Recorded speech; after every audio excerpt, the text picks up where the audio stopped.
Please welcome Katie Drummond.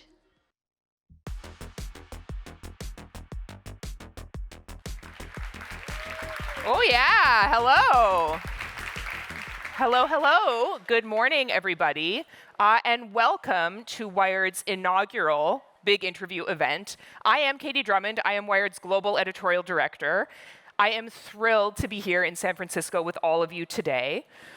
And I'm going to tell you a little bit about what we're doing today. I'm going to tell you a little bit about the big interview. I'm going to go through some housekeeping, and then I'm going to get out of your way. So we have been putting out the big interview in print and online since 2022. And we have talked to a ton of incredible people in those 2 years. We've talked to Satya Nadella, Antony Blinken, Grimes, Javier Bardem, Jan LeCun, and several of the people that you are actually going to hear from today. Now, this year, we made the big interview series bigger and more ambitious. So we took it to video. We started releasing the big interview on YouTube and across platforms like Instagram and TikTok. And we are now bringing the big interview to life at this event, which I am thrilled about. Now, if you're wondering what a big interview is, well, on the surface, the big interview is sure. It's the Wired version of an interview or a Q&A. We like to talk to people, ultimately, who are creating the future, whether that's a tech executive, a filmmaker, an activist, an athlete. We want to talk to people with forward-looking ideas, people who are doing novel or interesting things, people who are taking big risks. And our ideal version of a big interview goes beyond that surface level, right? You should walk away from reading or watching a big interview feeling like you know this person on a deeper level. You should feel like you learned something. You should feel like you were surprised by something, maybe upset by something, maybe amused by something, maybe completely weirded out by something, which being Wired, that would be just fine with us. And I hope that you feel at least some of those things today, maybe not all at once. But ultimately, above all of that, I truly, truly hope that you all walk out of this event today feeling like you got a dose of optimism. I hope you walk out of this event feeling hope, which I think we can all use a little bit of right now. Thank you. Yeah, sure. Now, we have an amazing lineup of speakers throughout the day. Off stage, we also have some great stuff for you to check out. So in the main hallway, we have an incredible photo installation of Wired's most iconic portraits from the big interview series. Our photo team goes above and beyond every time, but they certainly do for the big interview series. And our editors have also reimagined the classic idea of the science fair. So we have more than 10 exhibits throughout the main space. You just follow signs for the science fair. Go check those out during the breaks. And of course, we hope you stick around at the end of the day. We're going to be doing some drinking, and I hope you join us for a little bit of that too. Now, throughout the day, we want to hear from all of you. On the social media platform of your choice, you can hashtag WiredBigInterview to share what you're hearing, share your thoughts, share your impressions. We welcome that. And finally, I want to be sure to extend a big and very sincere thank you to our presenting sponsor, Volvo, as well as the Age Tech Collaborative from AARP, Omidyar Network, SHOT, and Meta for making this event possible. And with that, let's get started. We are going to welcome Brian Barrett, Wired's executive editor, and Meredith Whittaker, the president of the Signal Foundation. Thank you all so much for being here. Enjoy the day.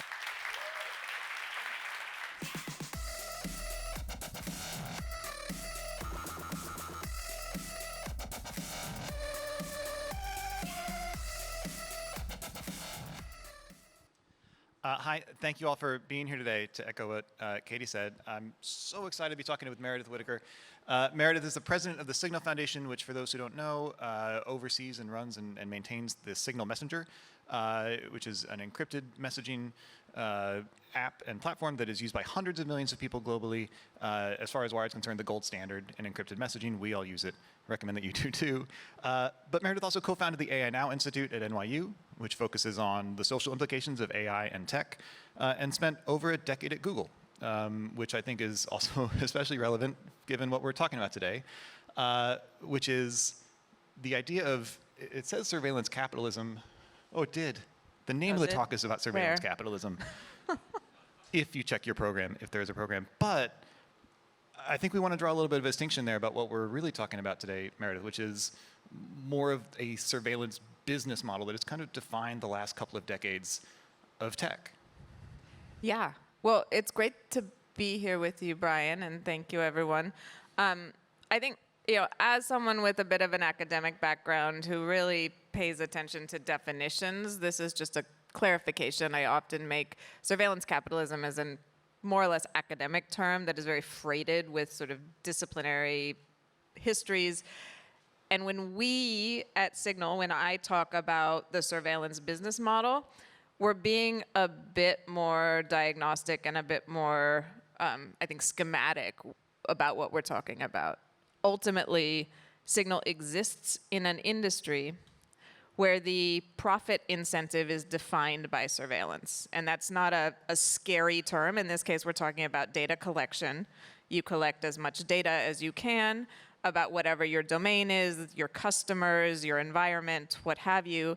You use that to create models to target ads, perhaps, or to train AI models, or what have you. Or if you don't do that, you provide goods and services, tool chains, and libraries to those who do. So there's a flywheel, there's sort of a center of this industry that is defined economically by the collection and creation of data with this sort of the more the better paradigm.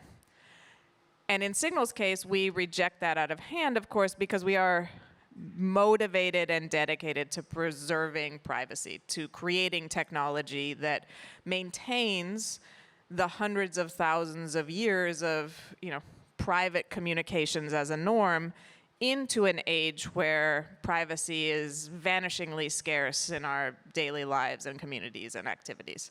So when we talk about the surveillance business model, we are talking about a paradigm within which Signal both exists and which it rejects. And I think what we see here is Signal almost as the acid test for what's wrong with the current incentive structure in tech.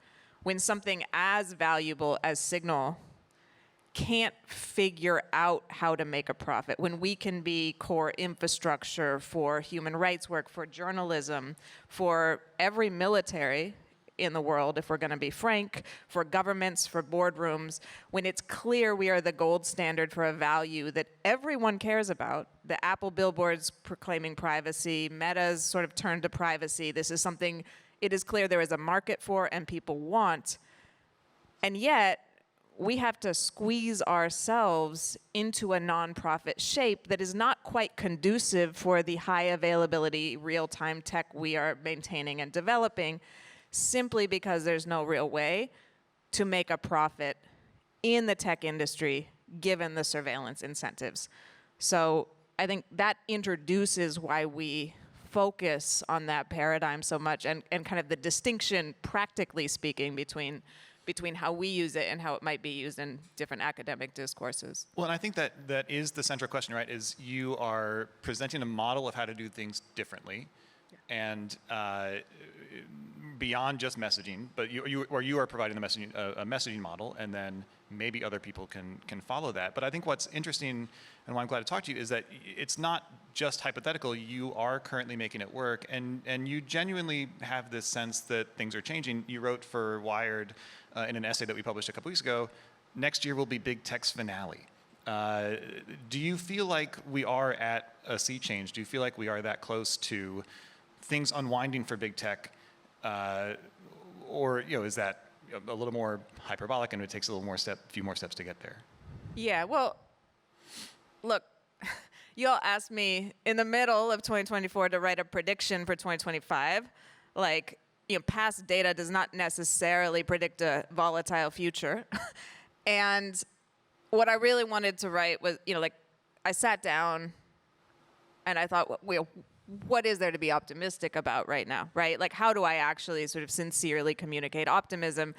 And what I came to is, let's write something that is half manifestation and half optimism as invitation, right? That's not a prediction where we say, it looks like, probability approaching 1, we can all sit back and let the gears of the world take shape. No, this is an invitation to action and to marshal the forces that I do truly see fomenting, in which I've never seen a broader and more heterogeneous coalition looking at concentration of power in tech.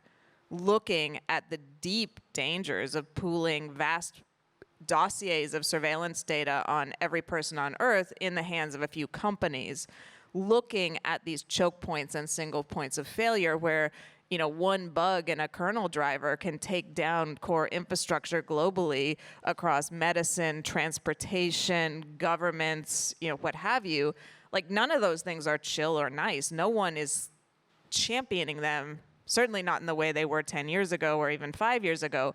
So, the first step to a strategy for change is an honest map. And that's what I think we have now. No one is pretending this is okay.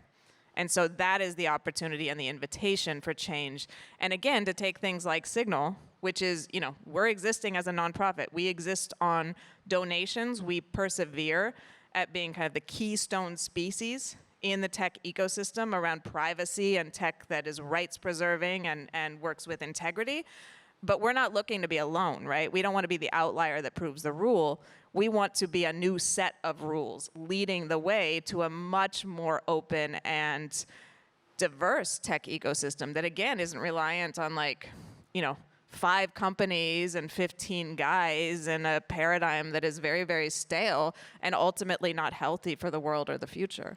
Well, and I want to talk about Signal and how it is, it is ubiquitous, especially among the privacy conscious.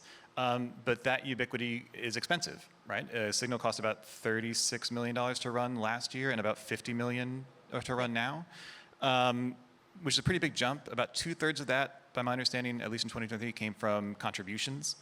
It all came from contributions. Okay. It's fully donor supported. So as you grow, things get more expensive. You need more donor support to fund all of these features, these servers. How sustainable is that? Do you feel like you're on a flywheel right now where as you grow, the donations grow in kind, or does there need to be another model that steps in that makes you sustainable for the long term? Well, I mean, it's a bit of a tricky question because it's sustainable right now because there are a lot of people who value privacy and who get why what we're doing is so critical, right? Like, one thing to take home, we couldn't make Signal again if the heartbeat stopped, right? If Signal went away for a year, you can't just restart a globally interconnected communications network where you can pick up your phone and know your friend also has it installed on their app. That network effect is huge. It is not replicable. And when Signal came up over 10 years ago, when it emerged as 2 apps, then 1 app, and the sort of history of Signal and the masterful work of its founder, Moxie Marlinspike, who basically carried this thing through for a decade, it was coming up in an environment where its competition was web clients. Like, remember Jabber and Google Chat, right? It was coming up in an environment where less than 30% of human beings had a smartphone. Most people left their desktop at their work when they went home. A vastly, dramatically different ecosystem than what we have today, where we have incumbent monopolies who have saturated the market, right? And so we're talking about preserving something that grew through the cracks into sort of a mighty tree, let's use that metaphor, and needs to continue to be fed and watered, because without that, we can't just snap our fingers and introduce tech that will actually serve the purpose of Signal, right?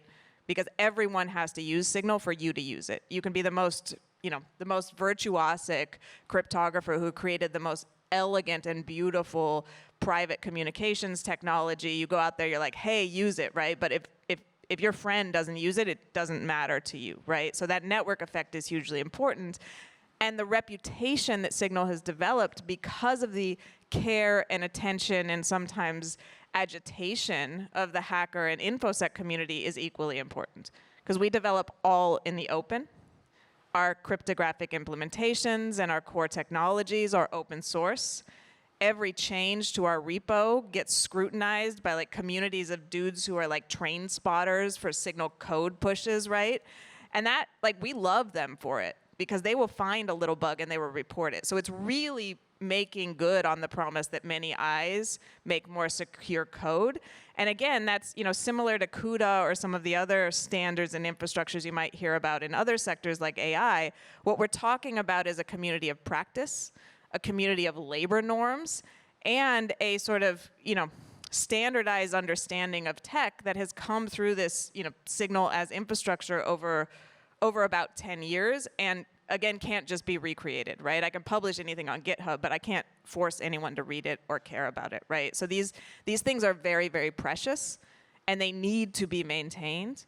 They need to be supported, and right now we do have support. We're looking to diversify that. Now is a very critical moment for privacy-preserving communications. The more geopolitically volatile the world is, the more it's important for us to be able to have real talk that is not interrupted by surveillance.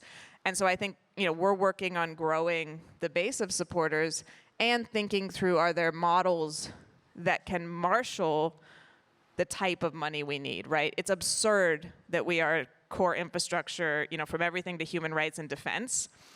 And then you see these companies that are basically white labeling some like AI API getting billion-dollar valuations. And we can't figure out how to make money on that to sustain a thing that if it went away would literally change the fates of nations. Y'all, right? Well, and you wrote also, I know you wrote it a little bit ago, but about this idea of this nonprofit critical infrastructure ecosystem, right? So not just Signal, but other aspects where we are too reliant on private companies. Where's the nonprofit version of that? And as part of that, you mentioned a need for state capital to get involved at some point. Is that, when you talk about alternative and diversifying funding, is that something that Signal's looking at? And are there any concerns with that too about taking money from governments that you're also protecting people from none of this is simple, friend. Yeah. Oh, yeah. This no, is for simple. Sure. What I'm looking at is there's the type of capital we need. How do we get it? Not how do we partner with states. Absolutely not. Not how do we sort of enter into shady agreements. I think there is, the issue here is not nonprofit or for-profit. Nonprofit is a tax status. It's not actually comfortable or amenable.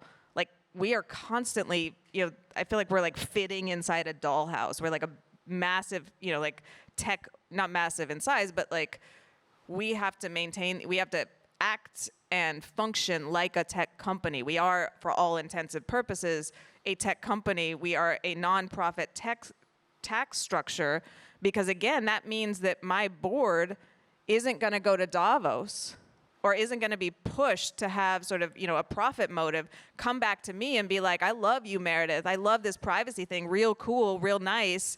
But ultimately, I have a fiduciary duty.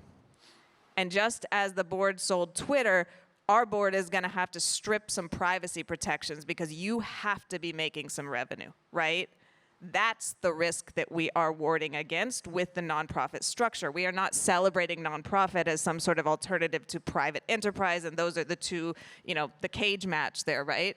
This is a structure that we have to have if we're going to preserve our obsessive mission on privacy, because otherwise it would be whittled away because those dudes on my board ultimately have no choice, or they want an AI strategy, or they're, whatever. There's a lot of ways we could make money that we simply are not going to make money doing because we're privacy preserving. So the call here is not everyone come be a nonprofit.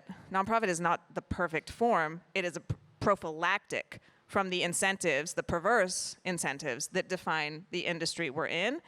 And that, how do we create better incentives? How do we marshal things like state capital, which is, let's be clear, that's going to tech all day, every day. If you look at the subsidies, if you look at the research history, if you look at the massive cloud contracts that are now ultimately the pipeline of revenue for most of these companies, or a big pipeline of revenue, there's no state capital involved here.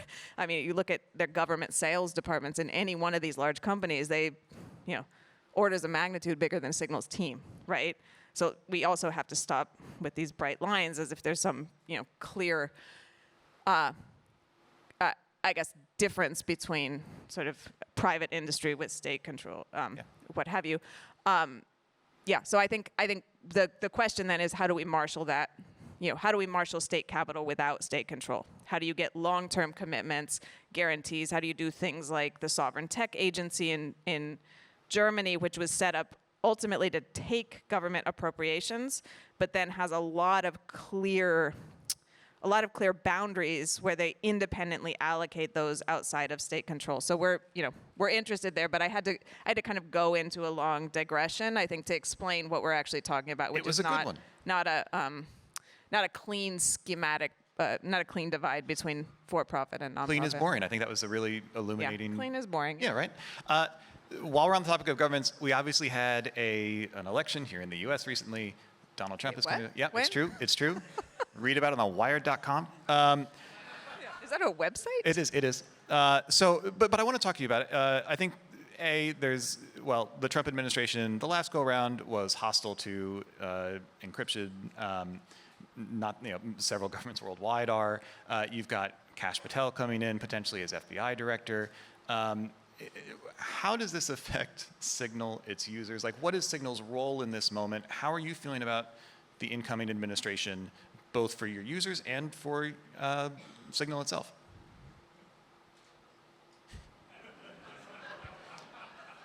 I mean, look, Signal knows who we are. Signal will continue being Signal. Signal has one thing we do, and we do it really well, and we do it pretty obsessively, and that is provide truly private communications infrastructure to everyone, everywhere, globally, full stop. We're not changing. That's how I feel.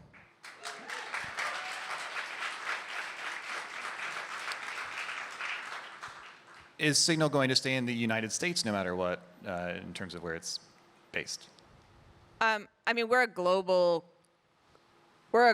operation insofar as people use Signal everywhere around the world across the globe. We're an open source project. We have people who, we don't routinely take third-party commits. And when we do, we scrutinize them really closely, right? But we do have people who sort of, contribute to Signal globally. We're jurisdictioned in the U.S. and we don't have plans to share on that. But we are not a globally interconnected communication network has to touch as many people as possible. So you can make that call from like Bangkok to Kingston, Jamaica, and then make it from Kingston to London and then London to New York. So we don't have any plans to move. We are focused on markets around the globe, and we are, of course, aware of the way that geopolitical volatility informs our ability to function in one or another market. We've been fighting things like the Online Safety Bill, now Act in the UK, which threatened to, and still sort of threatens, but much more in the distance, to mandate backdoors in end-to-end encrypted communication. A disastrous cybersecurity vulnerability that would ultimately undermine Signal anywhere it's used, irrespective of jurisdiction. We're fighting chat controls, which is the European version of that law. It's sort of like this zombie that honestly, since 1976, when Diffie and Hellman tried to publish their paper introducing public key cryptography, and the US government freaked out and tried to suppress publication of that paper, has been this sort of, ever-present specter behind the idea that there could be private communication networks or other privacy-preserving technology that would protect interpersonal communications and activities, not simply government or corporate activities. And this is a tension that threads through the crypto wars in the 90s with the specter of evil that encryption is said to be protecting, changing over time. It's terrorists, it's people who harm children, it's what have you, but with the goal remaining steadfastly focused ultimately on destroying the only technology we have to preserve the human right of privacy in an age of unprecedented mass surveillance. So we fight that wherever it emerges. With the time we have left, I want to talk a little bit about the future for Signal on a product level, which it sort of feels less grand than global fights against encryption, but is fundamentally what it is. It is Signal itself. What I want to ask is, as you grow out features, it feels more complicated because you have to build them out in a secure way, whereas your competitors do not. So it's more expensive, more timely, harder to keep parity in certain ways. What do you see as Signal's future as a product? What's next on the roadmap? What do you care about parity about? What do you not care about? Which is really a way to ask about AI, because no one has yet. I get to be the first person today. everyone's going to do it, so I get to do it here. What does Signal need to do to keep up with and expand and get to 1 billion users that it's not doing right now? Well, we have to provide a product that when anyone picks it up, looks and feels normal, that works, that when you want to send a cat dancing on a birthday cake to your auntie thread, you can go to gift search and type in cat birthday cake dance, and the right little thing will pop up and you send it to your aunties, right? It has to do that. That is fundamental as ensuring that our crypto systems are robust and not susceptible to attack. Because again, if your friends don't use Signal, it doesn't matter how ideologically committed to privacy you are, you don't use Signal either. Unless, I don't know, you open it to send note to self, but note to self is a great feature, by the way. So, what we are aiming for is a product that just works, because no one picks up their phone to use Signal. They pick up their phone to talk to their partner or talk to their dad, or the actual imperative of messaging is human relationships and connection. And so honoring those as a first order is what Signal has to do on the same level as ensuring privacy preservation. And this is where I think the early Signal team, Moxie, Tyler, some of the people who are really at the founding of this product, got it right where very few people did, because there was a whole crop of sort of privacy preserving, command line looking, PGP looking technology that no one used. I was a person trying as hard as I could to get anyone I know to email me back with PGP, and crickets, right? Not because people didn't care, but because ultimately when they wanted to talk to me, they didn't want to do that. And so from its inception, Signal has really focused on usability, on design, and on being extremely stringent about making an app that looked and felt normative. And so we will continue doing that.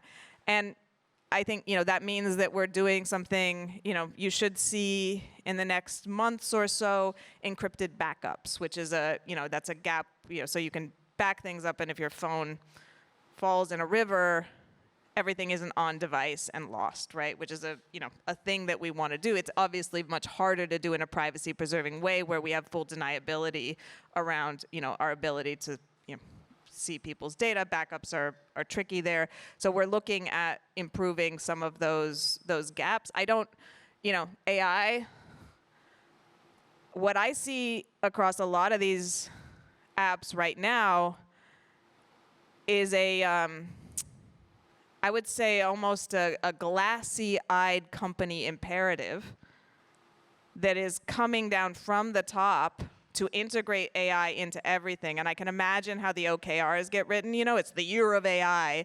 And then your little VP, right, is like, okay, guys, it's the year of AI. Integrate this into your group level or your product level. Okay, well, then there's somebody here who has to take on, integrating an AI feature into this. But that's not how good innovation happens, right? And that's why we have these little prompters, these little hey, let me write your mom for you. And I'm like, you don't need to write my mom. Stop it, right? And so I think what we're seeing is this, it's annoying at this point. It is cluttered. It is swirly and swoopy and unclear, and it doesn't actually solve a problem for me. The problem it solves is AI takes a vast amount of capital in the bigger is better form we have. And there is a need for a consumer market fit, right? And they're trying, right? They have people who are like, well, they said it's the year of AI. Let's try to shoehorn this into an interface that ultimately would serve us better if it were cleaner, would serve us better if it weren't cluttering up with suggestions and little prompts, right? And so that's the thing Signal's not going to do. And Signal doesn't have to, again, because we didn't go out and invest $1 trillion in data centers on a bet that this stuff was going to, return as a good product feature, which is another benefit of kind of our model. So we're laser focused on doing one thing and doing it very, very, very, very, very well.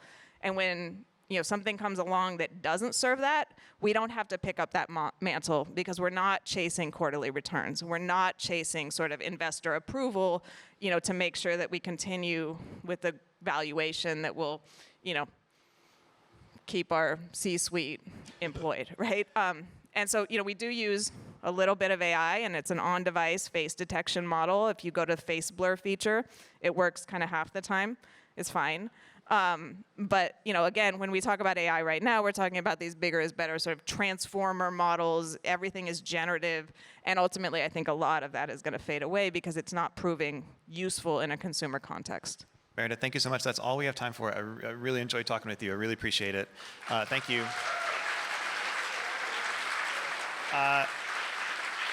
And then next up, I'm really pleased to welcome to the stage Wired's Deputy Global Editorial Director, Greg Williams, and Chief Engineering and Technology Officer of Volvo Cars, Anders Bell. Thank you all.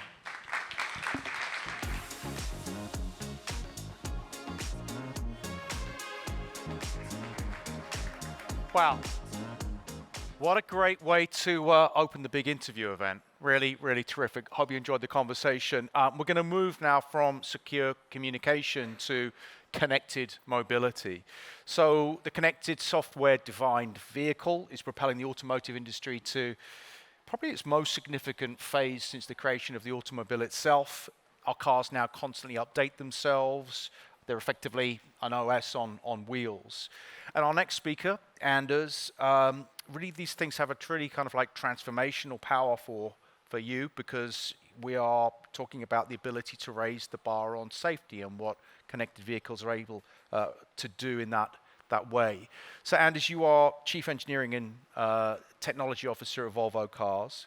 I'm really excited to understand really how real-time software-defined vehicles are learning on the road, how they're accelerating the future of safety, and also how fundamentally a company rooted in physical engineering and vehicle safety reimagines itself, as Meredith and Brian were discussing, in the age of AI. So when I grew up, frankly, Volvos were a car that everyone associated with safety. I remember my uncle had one, and it was this kind of incredibly reliable car that, really did have a sort of a sense of that factor being associated with the brand.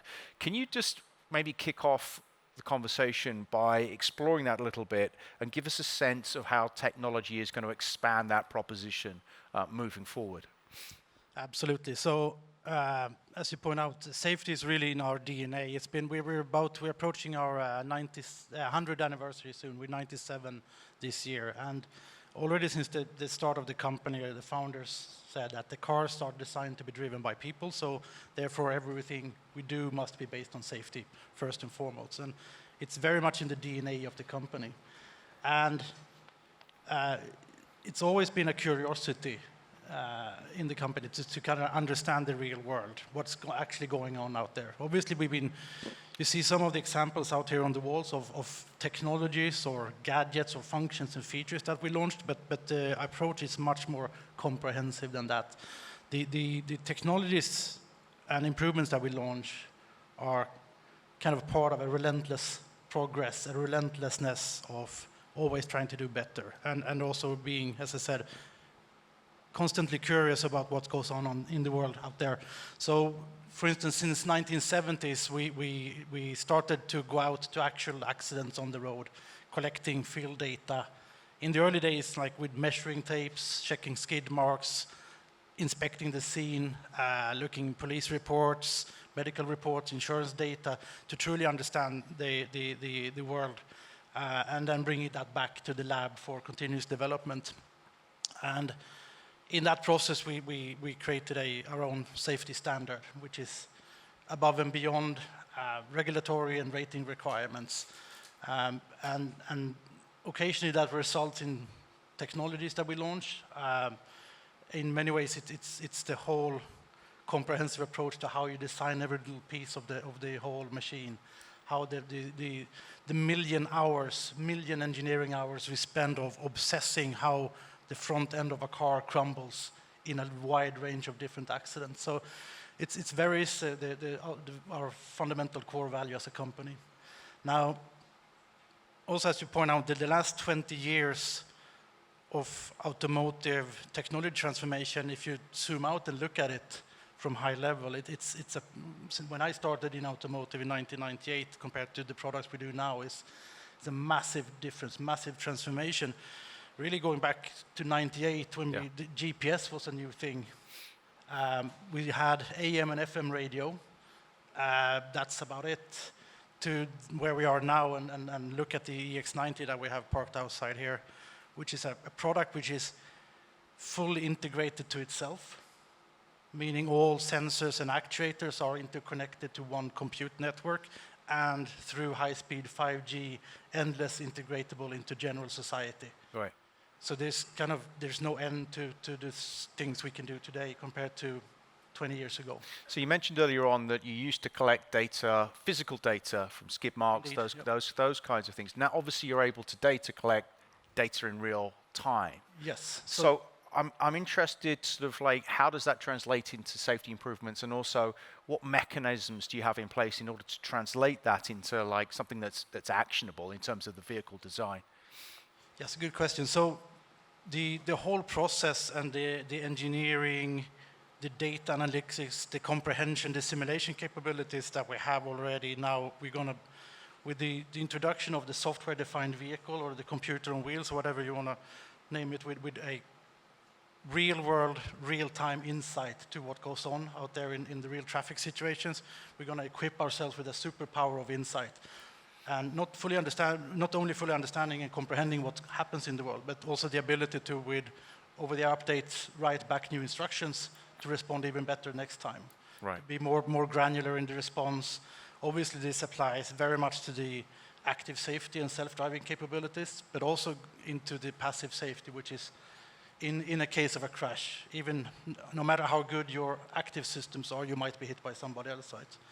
So being able to understand and have better instructions to how to deploy the airbags, in what timing, what frequency, to better respond, more granular response in different types of collisions, for example. So it's really creating a closed loop of having the product informing you what goes on in the world, being able to design for it, both as a software update, but also as kind of informing our next hardware revision, and always feeding back to the product on the road, continuously making it safer and safer. So obviously, historically, you're a company that's rooted in physical engineering. What needs to happen in order to, in terms of the infrastructure, to become software-defined? What fundamental shifts in the electrical architecture are necessary to support that transition from the mechanical to software-defined? I think first we need to understand where we're coming from. The car of today or yesterday is based on what we call domain-based architectures, where pretty much one function, one system, one ECU to control it. Yeah. Which is fine. That served us extremely well in the automotive industry for many years, being able to develop functionalities in parallel, disconnected from each other, and then put them back together again in the complete vehicle and have a predictable outcome. Yeah. But adding more and more functionalities and more complex functionalities on top of that architecture adds more and more complexity, adds more wiring, more ECUs, and slows you down. And the step over to a core compute system, flat topology, interconnected system in the car is a massive one, because I mean we do 2.5 ton moving objects that are roaming around the streets among people. Yeah. This is not to be taken lightly. But what we are creating is a product where you can endlessly combine the different hardware and compute capabilities in your car to create new functionalities. So it's an absolutely necessary step as a car maker to make this step over to a state-of-the-art core compute architecture. It's a very hard one. Again, this is not consumer-grade electronics. This is automotive. It's kind of one step down from military grade. Yeah. The level of safety mechanisms that you need to have built into this, there's nothing, and we do all the other stuff still as well. We still make fantastic cars designed and this beautiful Scandinavian design, and we're adding a significant piece of software on top of that as an organization. And it kind of changes your mindset a lot. We need to change the culture fundamentally. and you need to put software on top of the considerations. In this business of making the world's most complex consumer product and bringing all the software in-house and making all the products from one software master, it's a massive step, which has been a very tough journey. Yeah. But now we're here. The X90 outside in the front is the first car out on our new superset tech stack, where all the technologies, all the cars will be built on this tech stack going forward. So it's been a very interesting journey so far. So obviously, because it's 2024, I'm legally obliged to ask you about artificial intelligence. And I'd love to get your sense of what the role of AI and machine learning play here, in order, particularly around safety, right? Can machine learning and AI algorithms help us in like predictive ways? Can they help us to actually prevent bad things from happening? Absolutely, and obviously we see more and more of we're using more and more in the teams AI to increase productivity in simulation, Yeah. in coding, etc. But from a product perspective in the car, where we are primarily investing in AI is where it matters the most, which is to save lives. So from that perspective, we have working with extremely valuable partners here. So the EX90 outside is equipped with 2 NVIDIA SoCs and a Qualcomm Snapdragon platform, which are both hardware ready for future AI applications in the vehicle. And it's in the self-driving realm, or the automation of driving, because our ambition is to accelerate towards zero. We cannot have any other target than 0 accidents and 0 deaths, right? Yeah. We can't morally have any other target. So we are using AI to accelerate faster towards 0. Yeah. It's all about having the hardware platform that you can gradually over time fill with better and better instructions. Yeah. So in this we have our fully owned subsidiary Sensact, which is probably Scandinavia's best AI outfit, working full time on developing our vision perception stack to run on all our future cars. So you mentioned autonomous vehicles, autonomous, semi-autonomous vehicles. Like, how is the software-defined vehicle getting us closer to that? I mean, you know, we were promised these things and quite a long time ago. Like, is that going to be a step change? Absolutely. It's the only credible step change towards 0, or the big incremental step is really, because cars are driven by people currently, right? And people are imperfect. We're all humans, right? So our approach is not to be in a dash to get the first to level X, Y, Z, or level 3 plus, how many pluses you put after it. Our approach is really through safe automation, continuously work towards 0. And 0 implies automation, absolutely, because you cannot have 0 when there are humans involved, because humans are imperfect. So for us, it's most important to create systems that are convenient to use, that you love activating your pilot assist when you're driving, so you do it every time, because that's the best way we can get further reduce accidents and keep on improving that stack again through the closed loop systems. So we already have today on the vision perception stack, we drive from code to car every day. In the development phase, we release every single day back to cars on the road to test the latest and greatest algorithms. So that process is already up and running, and soon we get the cars out on the road, we can start getting that software into the customers' vehicles. Sure. I mean, we've just had Meredith on the stage, and she wouldn't forgive me if I didn't ask you about privacy. So, like, how do you balance what you're describing, the need for data collection in order to improve safety, in order to improve the experience for drivers, with that driver and passenger privacy concerns? Yeah, I really appreciated listening to Meredith. And I think first we need to acknowledge and accept that there's a duality here, right? Data privacy is super important. I usually say data safety is also safety. So, yeah. And we're safety, right?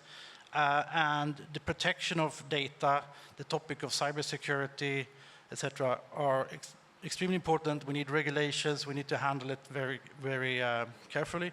At the same time, data and data insight, especially in automotive world, is our best path of getting to ever more safer, ever more sustainable products. Yeah. So we need to be able to do both. And it's up to us as a company, really, to earn the trust from our customers to press yes on that consent button, so that you trust us, that you know we will use your data, anonymized of course, to make the world a better place ultimately. We want to make safer cars, we want to reduce our CO2 footprint on the world, and we want to do good things with your data, but it's our job to make sure you trust us and press that consent, and that we can also tell you later on what we did with the aggregated data that we see. We need to show results coming from your data. So sometimes when we talk about software-defined vehicles, it sort of like can seem a little bit like an abstract concept. So I'd love to get into sort of like some specifics, some real-world examples. Can you give us an example of how you've used real-world data to influence something very specific in terms of a feature or a design modification? Absolutely, and real world, I mean, again, all the examples you see out there on the wall are all examples of safety technology we developed as a result of real world data. Yeah. It's just real world data we had to go out and grab. We have to go out physically to the scenes of accidents. And there's other examples as well, and they're small and minor. And it goes into, again, to the millions of engineering hours we pour into designing obsessively the front structure, how to behave in a crash. But also smaller things, like we see a lot of run-off road accidents where you drive into the ditch. You have a lot of spine compression. This is also data we had to go actively look for in medical reports, etc.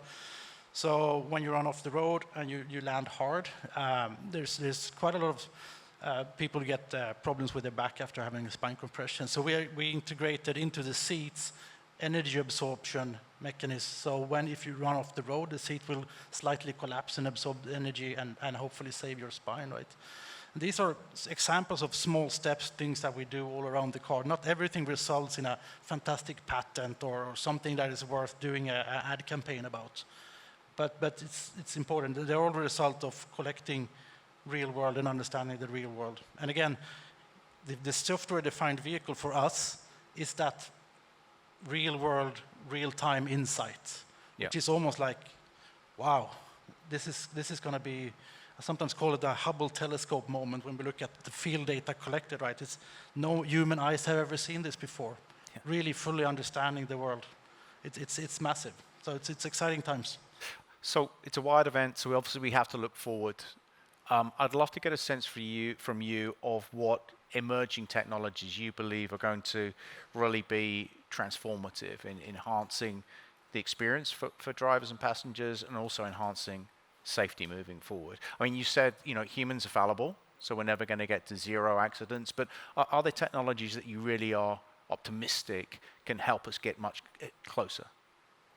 I think I sometimes get the question, and kind of continuing there in the same theme, what's the biggest innovation in automotive over the last, say, 20 years, right? Number one, automotive generally doesn't invent things. We're kind of high up making a world's most complex consumer product. We apply technologies, we don't typically invent things. Right. Except maybe in the world of airbags and combustion engine technology. The biggest step, again, the biggest game changer in automotive has been the telematics, introduction of telematics in the car, and continuous high-speed, low-latency connection, because that is the lifeline to understanding the world. I think keep on building on that and designing the whole system around both the cloud side, how we compute, how we analyze, and how we can connect back to the vehicle. And this is a vehicle now which is a flat topology, where all the hardware capabilities can be combined in new ways. So it's really on that system level where the big innovations will continue to happen. The ability to connect endlessly the car, which used to be this isolated object roaming around the world, taking up 20-25% of public space, into something which is actually useful and can better our cities and the planet as such. It's a resource. We have both compute and energy on board, which again connected with the ability to communicate, turn on and off, give back energy to the grid. You can theoretically use the onboard computing to do meaningful stuff when you're parked as well. There's so many things we can do which is untapped with the so-called software-defined vehicle. Yeah, so, okay, that's one final question for you then. You've really, let's zoom out and think about like a societal level. Like, what do you think the impact of a kind of a software-defined vehicle really can be, broadly when we're looking at the mobility sort of like ecosystem? Like, well, what's the bigger picture? Oh, let's see if my crystal ball is enough here. Well, We're at a Wired event, so we need a very, very accurate crystal ball, please. I mean, for me, I stay focused on primarily the case of safety, right? Yeah. I think different car makers will have different interests. They will go different avenues, explore different business opportunities, etc. We do this mostly for the contribution to how we can take this next level up in safety performance. But all your car sharing, I mean, all those discussions have been around for quite some time. The next few years, again, will be determined. It'll be super interesting to see how the robotaxi environment develops. Some of my colleagues here took the Waymo car to come to the venue today. Yeah. That whole urban mobility, is there room for the car? I mean, if you look at Europe, for instance, the car is getting banned from many city centers. Yes. And it's becoming more of a rural product, and the cities are being more micro-mobility and public transport sectors. I think this is going to develop very differently across different regions. Okay. And I think the key point here is being able to have a product which can adapt quickly by activating different functionalities or use modes through software is key, because then you're quick to respond to whatever the world needs. Anders, we're out of time, but thank you so much for sharing your thoughts. Absolutely fascinating. Anders, thank you so much. And I'm now delighted to welcome the mighty Stephen Levy from Wired with the equally mighty co-founder and CEO of Figma, Dylan Field. Welcome.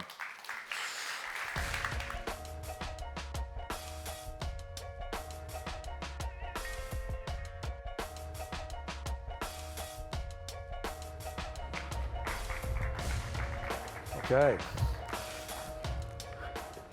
Hi, everyone. Having a good time?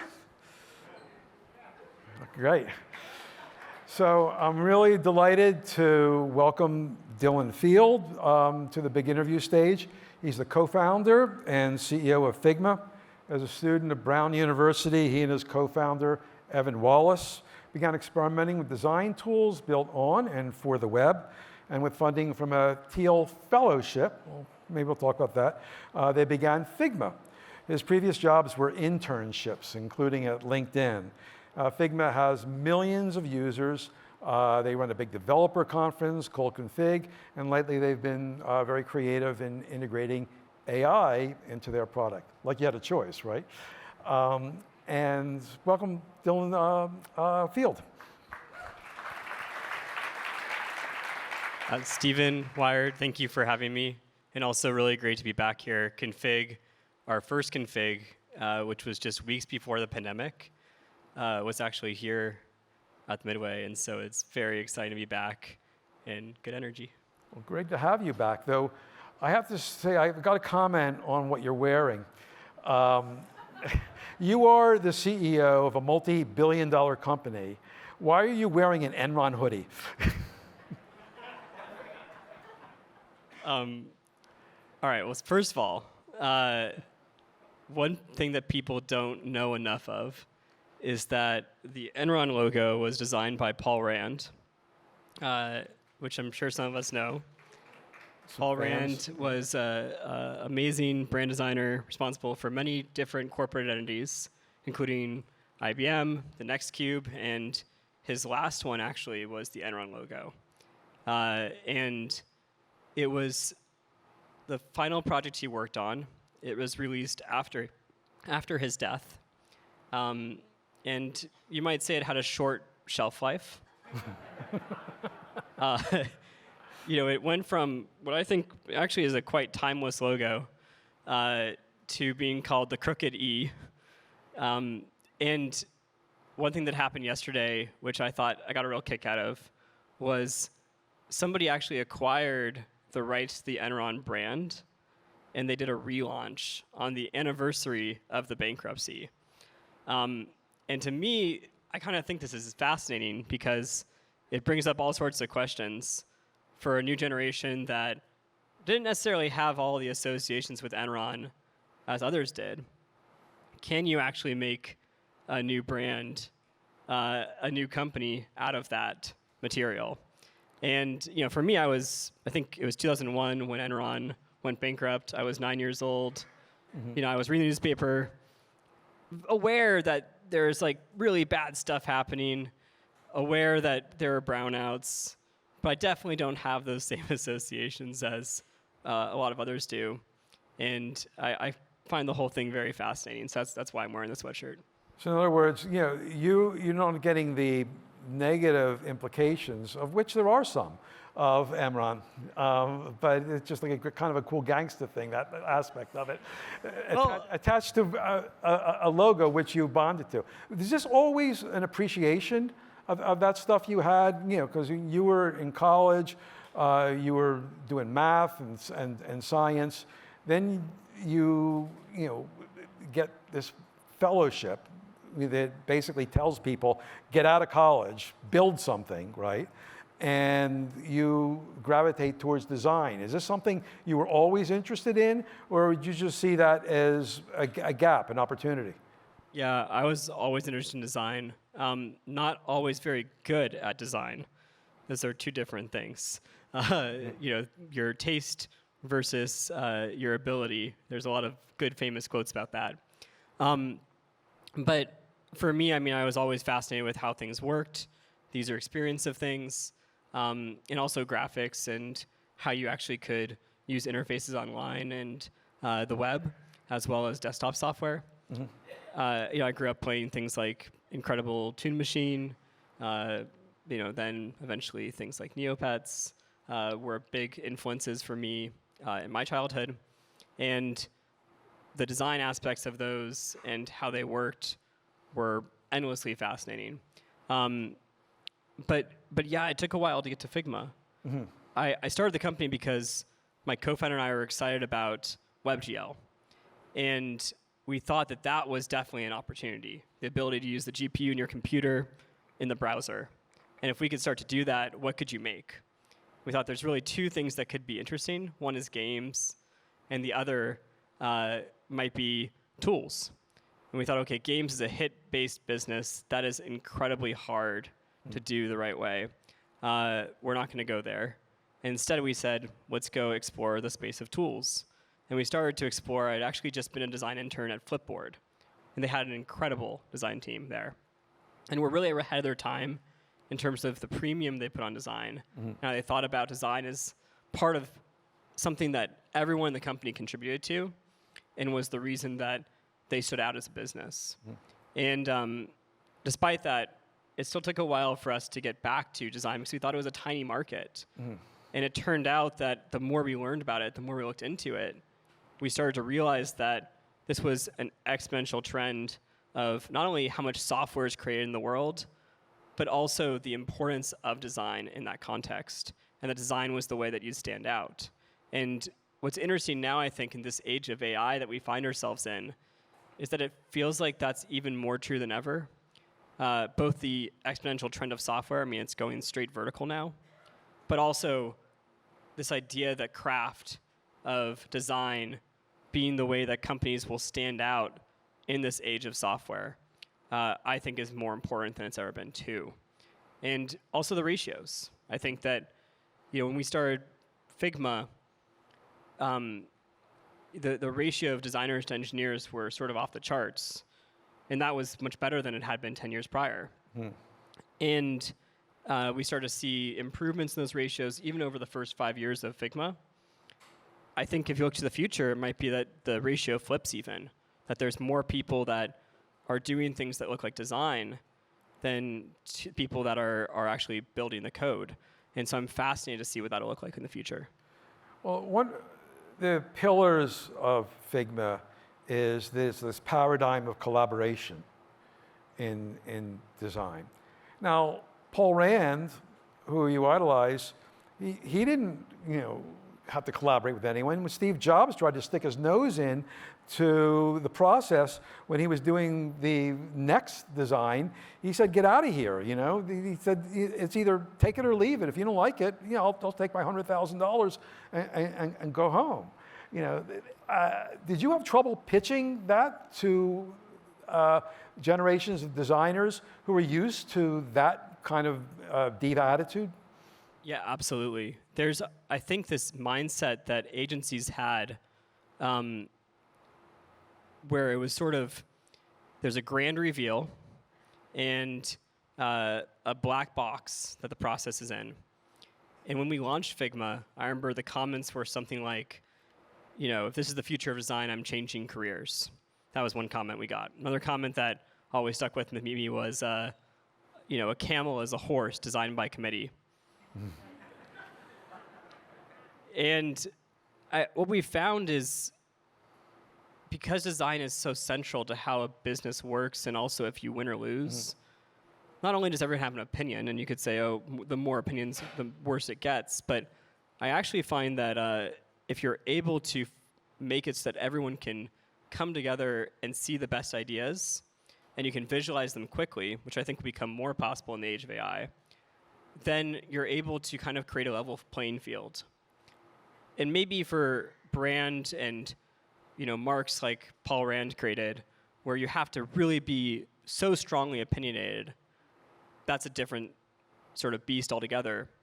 But when it comes to thinking through user flows, thinking through how a product experience should work, and how a business should win, oftentimes that really helps the strategy. So what you said before links to something else that you've said, because creativity is the new productivity, right? Can you explain that? My sense is that people are trying to visually express themselves much more than before. And also that there's a new paradigm possible when you've got an infinite visual canvas. And with an infinite visual canvas, whether it's in a whiteboard tool, we offer something called FigJam, or even in a slide deck, and we have Figma slides now too, being able to show great visual work can really help bring people along. And I think that the more creative you can be, the more you can stand out, whether it's inside of an organization or it's on the outside of an organization, and in your marketing, your product, the ways that you'll stand out to customers. So if millions of people are using Figma, which they are, right? You're not telling me how many millions, but it's fair to say millions. Then if everything looks good, then how do you stand out? Isn't you raising the bar and making it actually tougher to be distinct? Yeah, I think that it's not just about how it looks, but also how it works, of course. But I believe that there's things that the best designers are doing today in terms of interactivity, dynamism, motion, and just unique experiences that they're creating, which very few people are able to do. But I hope that we can do two things. I hope that we can, partially with our tools, but also partially with AI, and really they're the same thing. Yeah. We can lower the floor, make it so that more people can participate in the process of design, but also raise the ceiling, make it so that more people, whether they're new to design or outside the world of design, or they wouldn't classify themselves that way, or they're new designers, can raise the ceiling on their work, and they can make it so that they're able to match the work of some of the best designers in the world. And they're limited more by their ideas than by the tools in front of them. So Dylan, the first time we spoke, I know we had a great meeting and went out for coffee, and you were telling me how I'm never going to sell out tell this company. We're going to go it alone. We're going to like build on that. And it was like maybe 2 months later, Adobe is going to buy your company for $20 billion. I felt so bad when I told you that. I felt like, if you've ever had a one-on-one conversation with Stephen, you'll know how he stares into your soul. And I had just gotten off a call with Adobe literally minutes before. And what a poker player, unbelievable. No, I was petrified. I was like, did he hear? Anyway, I'm still sorry. Okay, well, don't drop the subject. Why? Just feel bad, that's all. I mean, was this the kind of thing where you felt it's an offer I can't refuse? Or is it something you felt, gee, this is generally going to be better for my customers and to grow what we want to do? Yeah, I was honestly quite excited. I think it was something that, to me, especially as we explored it further, and that was still early in the process, and so I think we're going back and forth, but I was excited about the possibilities we could have inside of Adobe, what we could do there in terms of taking the multiplayer tech, the way that we brought our product to the web, and doing that for more of the Adobe ecosystem and the change we could create there. And I thought it was a good outcome, not only for our customers, which honestly most of the negotiation was about how to make sure our customers would end up in a great place and be beneficial for them, but also for all the stakeholders around the company. So yeah, I was excited, and that's why we went after it. And obviously, because regulators here and abroad said they were not going to look kindly on this that went fizzle, and you're left with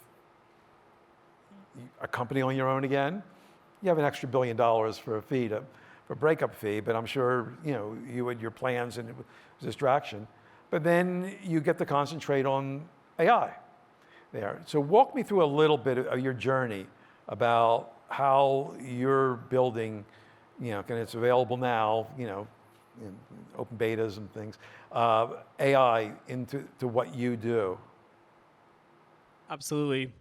So yeah, we're wildly excited about just all the opportunities ahead. And I think that as we think about the future of Figma and what it can become, we started off as a design tool where, a third of our users, weekly active users, are designers, a third are developers, and a third are kind of in the other category.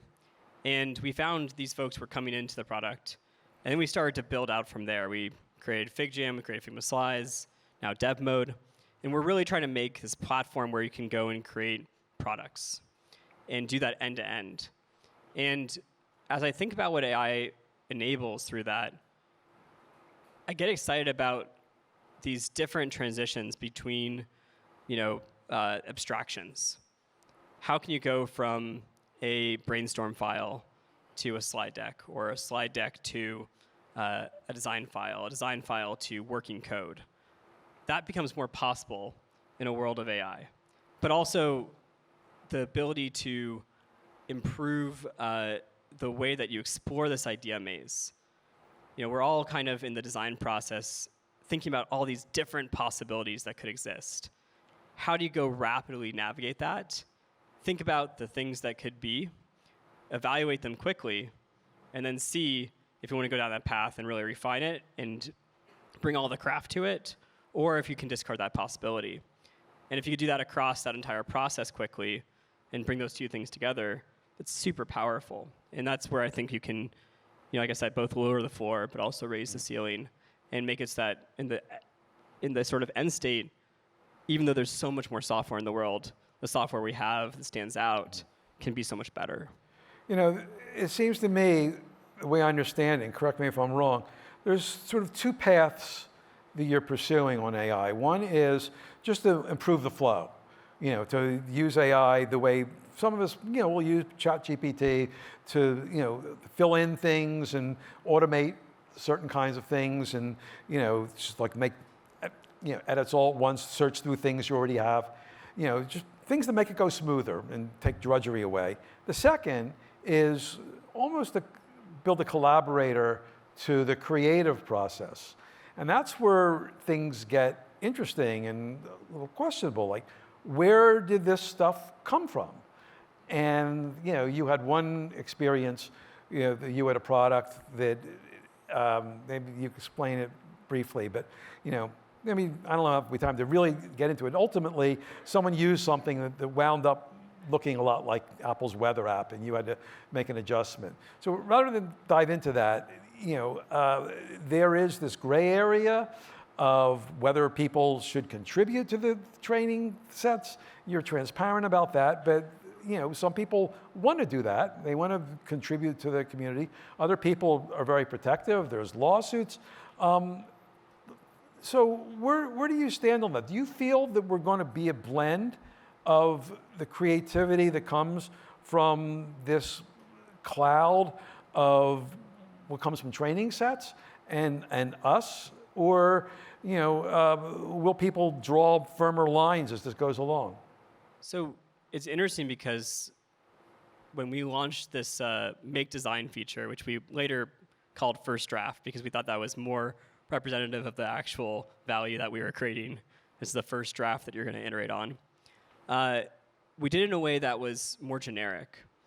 And what we found in the feedback we received was actually design companies have a design system already. They have a system that they rely on of a kit of parts of all their styles, their components that they want to use. So they don't want an arbitrary thing.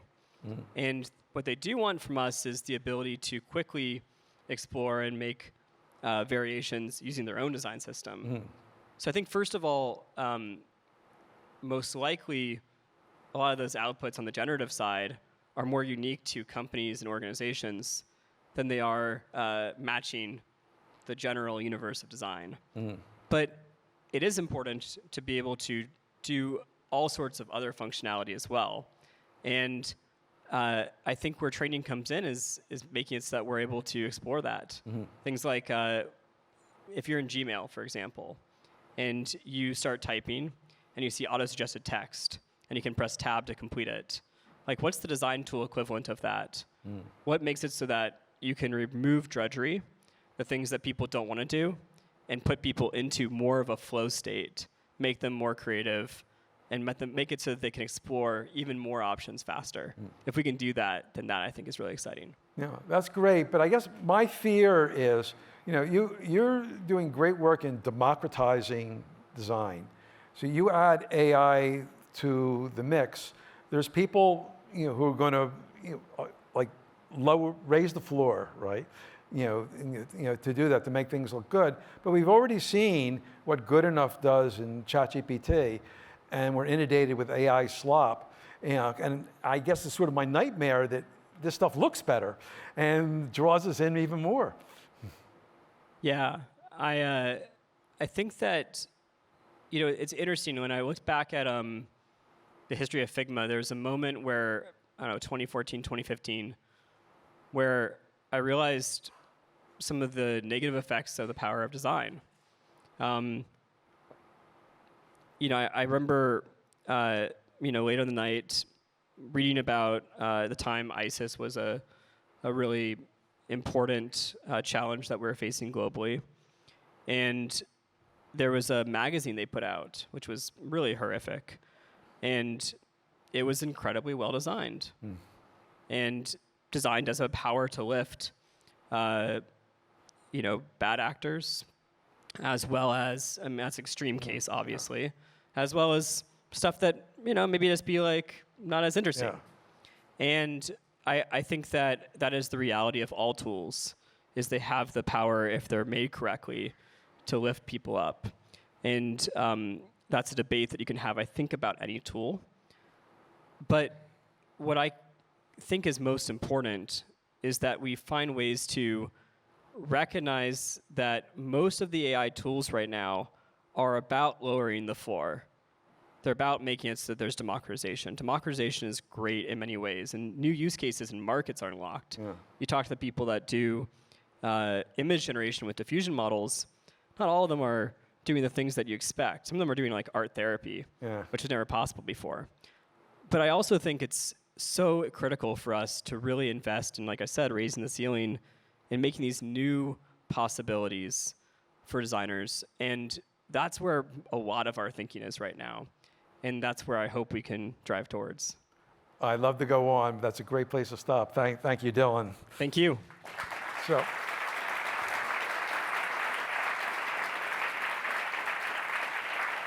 So we're going to take a 30-minute break. Talk amongst yourselves, but don't go too far, because when we come back in 30 minutes, we'll have an exciting performance from 2024 Olympic gold medalist Phil Wizard. Thank you. Thanks all. Sure.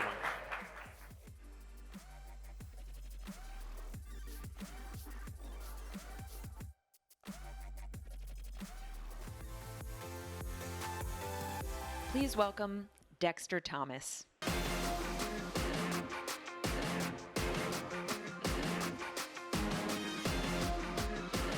Check, check. Check, check, check. Hello, hello, hello.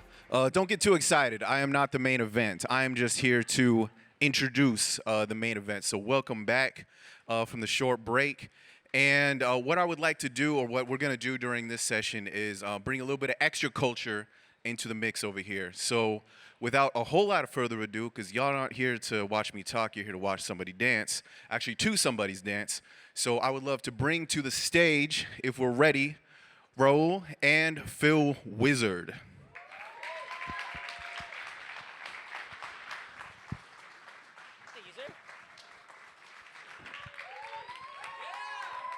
We can definitely do, well, we can do better than that. Come on. Big round of applause. Let's go. Let's go. That's closer. That's closer. There we go.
Give it up one more time.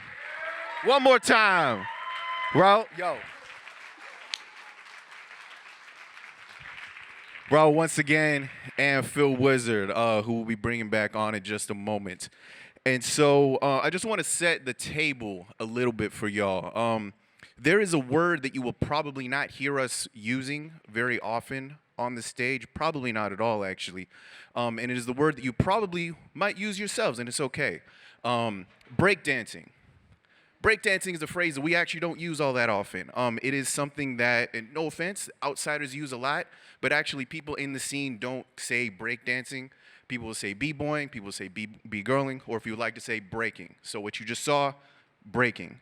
Now, if you have to explain it to somebody and say breakdancing, that's okay. I'm not going to say anything. I don't know how Phil feels about it, but most people seem to not be too offended about it. That's all right, but that is just one thing, so you know. The next thing is, you might be wondering, what in the heck is a bunch of, you know, a couple b-boys? What is some hip-hop doing here at what is ostensibly, you know, Wired, big interview? Like, this is a bunch of tech stuff. What are y'all doing here? Well, if we're talking about creating the future, I will humbly posit to you that the guest that I'm about to bring out is part of creating the future. We are talking about somebody, once again, Phil Wizard, who saw some breakers in 2009 when he was in middle school, went home, he thought it looked really cool, went home and got on YouTube, looked it up, and 15 years later, he won an Olympic gold medal.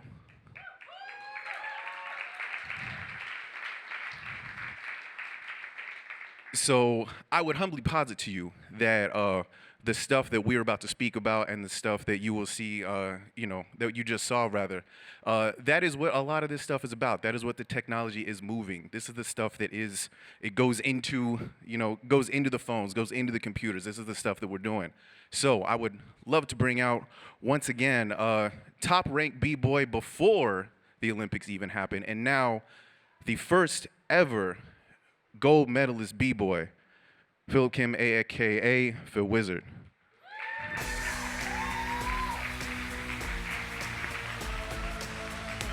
My man.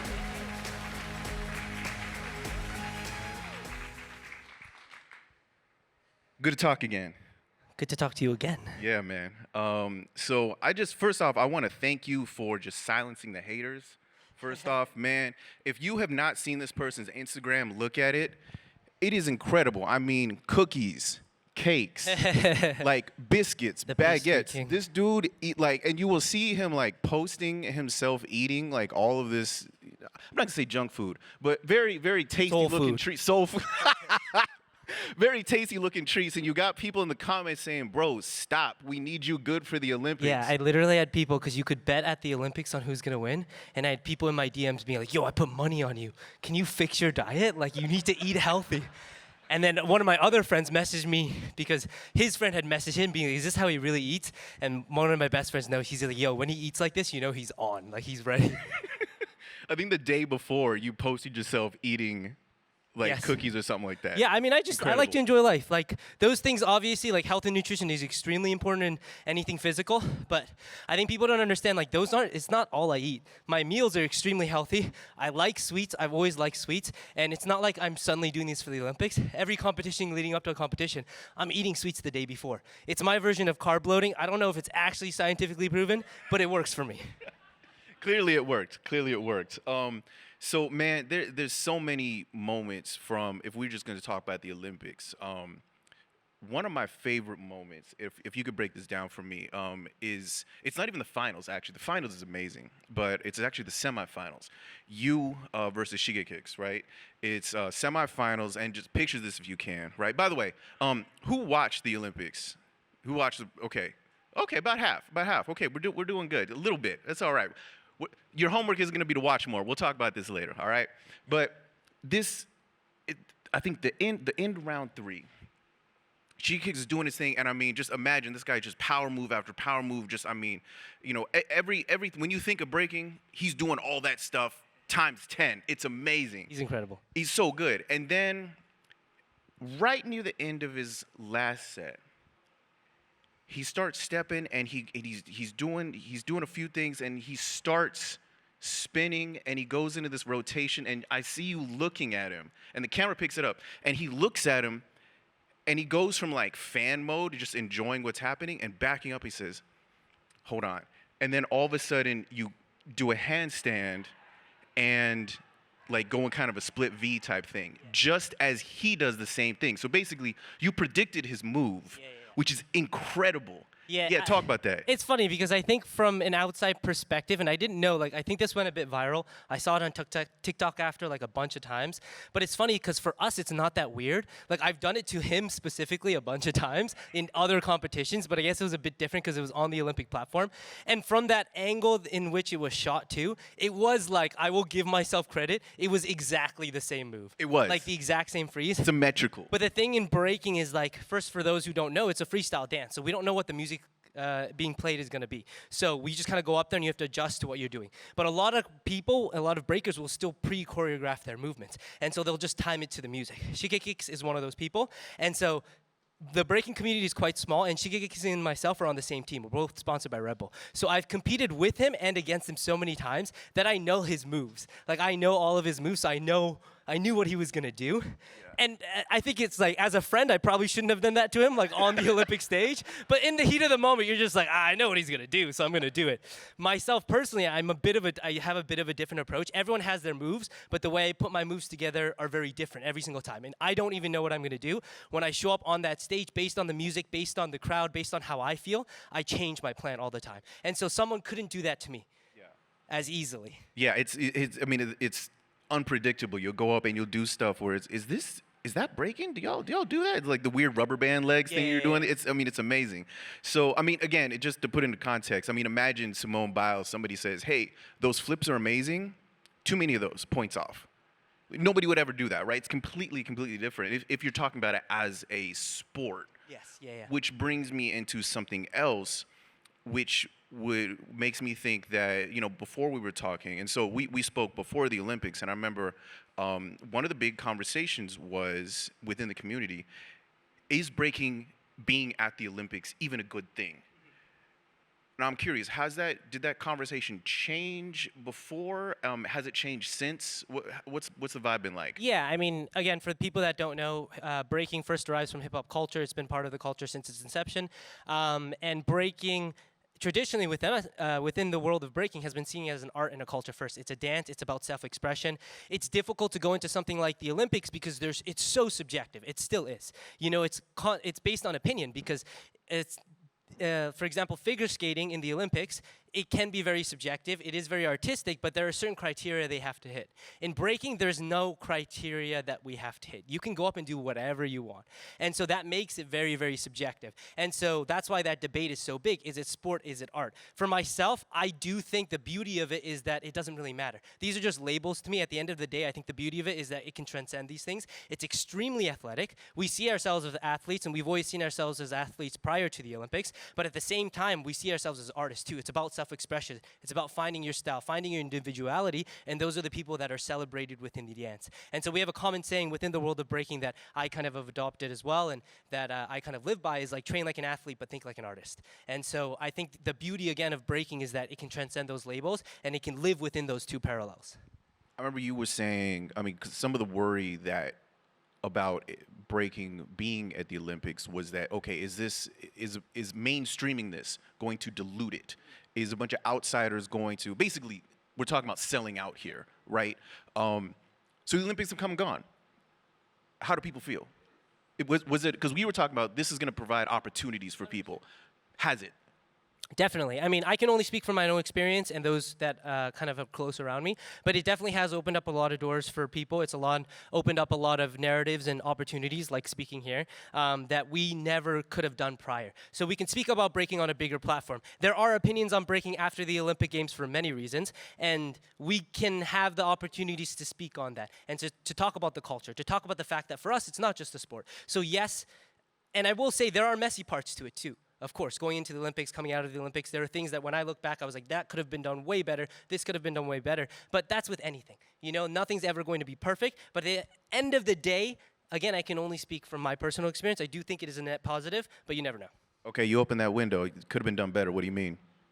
There's a lot of things that were a bit disorganized in the process. When you're an athlete competing in it, too, you don't really look too deeply into it because you're so focused on your competition and what you're competing at. We've always talked about this before. I know the people that kind of have been running the Olympics. They're good friends of mine. They're great people. But there are things that maybe shouldn't have been done, certain judges that shouldn't have been there, whatever. But I also understand that I don't understand the whole political and geopolitical environment surrounding that. So I can't fully judge because I don't know the full picture, but there are things for myself as a competitor that I think could have probably been done better. So we've kind of danced around this a little bit, and I want to address the kangaroo-shaped elephant in the room. And unfortunately, I felt this, right? I felt this when I tell people, I talk to this guy who I think he's going to get gold, and then the conversation immediately turns over to, if you're not familiar, Australian breaker, Ray Gunn, who a lot of people had a lot of feelings about. Yes.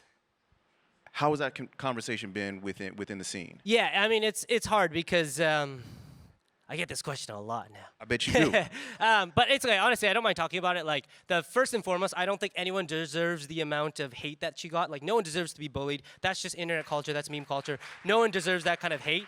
But this is probably one of the problems that isn't necessarily just for breaking. I know it's inherent in other sports as well. It was just more inherent in breaking because it was the debut of breaking. And again, we're going in as a sport that no one really understands going into it. There's a lot of negativity already being like, why is this even there? But it happens in other sports. Essentially, why she qualified was because there's a continental qualifiers, and they had to do continental qualifiers. So she won the Oceania qualifier. Traditionally in breaking, there aren't a lot of breakers in Oceania in general. The scene is very small, and there's no one that's really high level. From my understanding too, because of the nature of things, it was put together very last minute, and so the opportunity for other people around Oceania to even go to the qualifier, which happened in Australia, was quite low. So she was the best of the bunch that were there, but the amount of people that were there, I think, was quite low. And so she rightfully earned her spot, but she was not at the level of the other competitors at all. And I think the unfortunate thing was when you look at the B-girl category specific, I was there live, like it was some of the top level B-girls, especially in the second half when you go from top 8 onwards. The level was incredible and it was beautiful to watch. It's unfortunate that the narrative was all focused on her. And when I say it's happened in other sports, from my understanding in things like swimming, this happens where there are certain people that shouldn't be there, but because of how qualifications work, certain countries get kind of like buys, right? But in something like swimming, you can see the gap. Like you can see the distance, you can see like, oh, this person is significantly worse than the other people. But that's a little bit more difficult to understand in breaking. But because of that meme culture, a lot of things kind of came out of it. Yeah, well, I guess that's what takes me to kind of wrap this question then is you said that the Olympics has been a net positive, right? What I've seen is a lot of people, if you ask them about breaking in the Olympics, the one thing they know about is, and it's not even her full set. It's like a supercut. It's all the bad parts. Because there's some parts, and I challenge anybody in this room to do some of the moves that she was doing. You cannot do them unless you actually be boy, be girl. At which point, come on up and show us your thing. But it's this really concentrated, viral moment when there was so much else. And is there any concern, I guess is what I'm asking, is that will be what people have taken away from breaking? Yeah, I mean, again, that's just the reality of meme culture and the internet nowadays. Like you said, it's a supercut.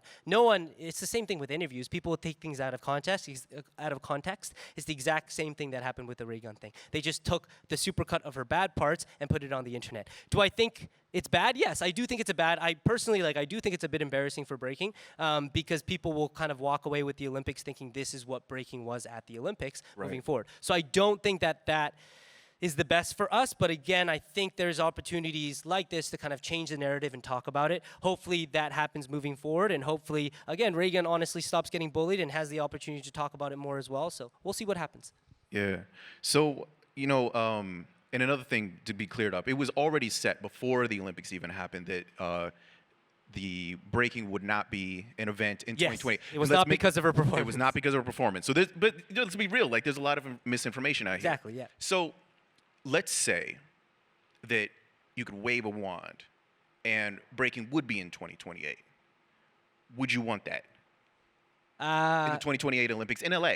It's a good question. Yes, the simple answer is yes, but I think within those 4 years, a lot would have to change. Like what? Just the way qualifications work. And again, I think coming in as a new sport and it coming in pretty quickly, there are adaptations that are difficult to make in a short amount of time. I think after having experienced once, I would be an advocate for things need to change for the next one. There has to be a lot more transparency. We can even just talk about problems within breaking that have been around for a long time, but are now that are pushed to the spotlight more with a platform like this, in the sense that when you go to a breaking competition, the judging panel and the judging system for the Olympics is just red or blue.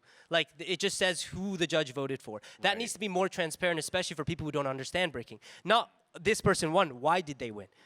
By what margin, but by what reason? And I think those kind of things need to change. There's a lot just technical details, but I think, again, if it were to come back in the future, I think it would be a cool thing, but it would just mean that we would have to put in a lot more work to make that more transparent and more easily understandable for people. And I think that's why it's almost a blessing in disguise, because there's a lot of problems that have been spotlighted for us within breaking that we never thought about before, because for us as breakers, we understand all of this already. Yeah. I know why this person lost or won. I can see it, but when someone else who doesn't watch breaking, it doesn't happen often that there are a lot of people who don't watch breaking, especially at the scale of the Olympics, recognizing like, oh, right, these people don't know this. Like even the idea, people came up to me and be like, oh, you know what music's gonna be played, right?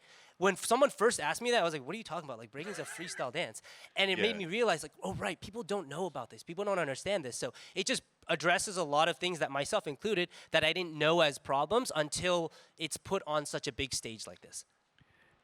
It's really interesting to me that you have not only truly at the top of the game, top level of this, but also that we're still you're still needing to explain this to everybody. I mean, like imagine LeBron James just like doing what he does and then jumping up in the announcer's box and saying, okay, everybody, what I just did, this is why it was cool, right? Like it's amazing. Yeah, but I think that's okay too because I understand that. Again, people don't understand this, and it takes a lot to understand. To the naked eye, watching breaking, you will be impressed by the things that are, of course, physically impressive. People spinning on their heads, people doing these crazy movements, but there are so many details and layers to breaking that myself included only understand after years of being into it and actually learning the dance and understanding why other things are actually significantly more difficult creatively as well. But to the naked eye, they won't understand. I'm happy to talk about that. I'm a nerd about breaking. Like I love breaking. I still watch it to this day. The people I compete with and against, I still fanboy over. Like some of my best friends I grew up watching now.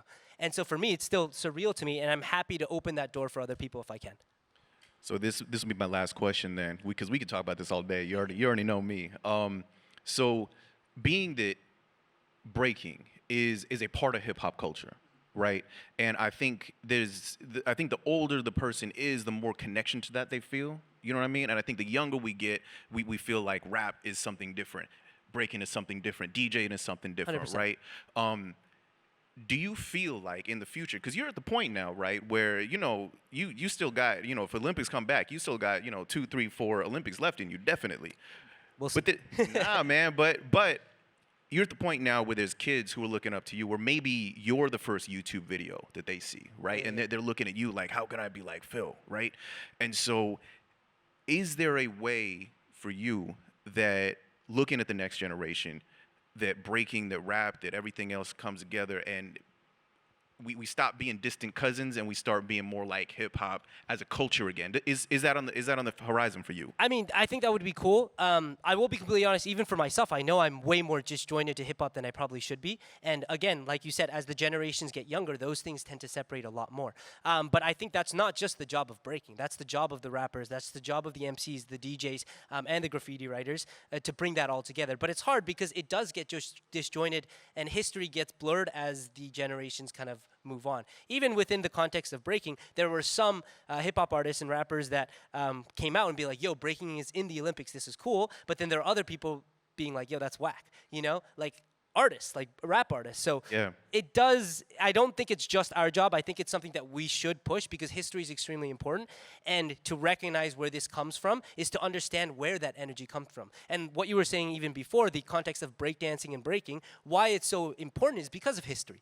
Because the reason it's called breaking is because they would dance on the break of a record. So they would dance, the DJ would loop the break. So they had two records of the same song, and they would loop the break, and on that break was the hypest part. It was when the drums were playing. And so the dancers would start dancing, so they would dance on the break of the song. That's why we're called breakers, right? And because of that, the reason it's so important for some people, you might see it as just a name, but the reason is because it's context. It's why this dance started, right? And that gets diluted further down you go. The reason it's called breakdancing is because the media saw it and they were like, you're just breakdancing, you're breaking your bones and you're doing this crazy stuff, so we're gonna call it breakdancing. That's why it's called breakdancing, right? But as generations keep moving forward, that history gets diluted, so it's important to understand that, to understand where it comes from, to understand that that's where the energy came from. That's why it's called what it's called. That's why history is important. And I know myself, I have to do a better job of looking back and understanding that even more than I do now. And I know for future generations, it's my job then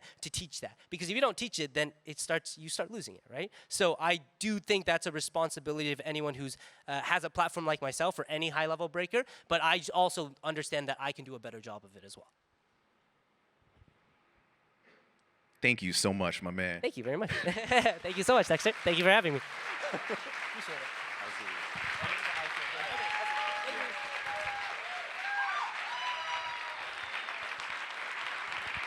A little bit louder. We can do better than that. Come on. That's an Olympian over there. Gold medal. Come on, man.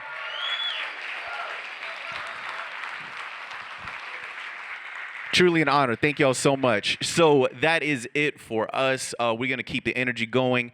And coming up next, I would like you all to welcome to the stage Wired's Global Editorial Director, Katie Drummond, and the Senior Vice President of AARP Innovation Labs, Andy Miller.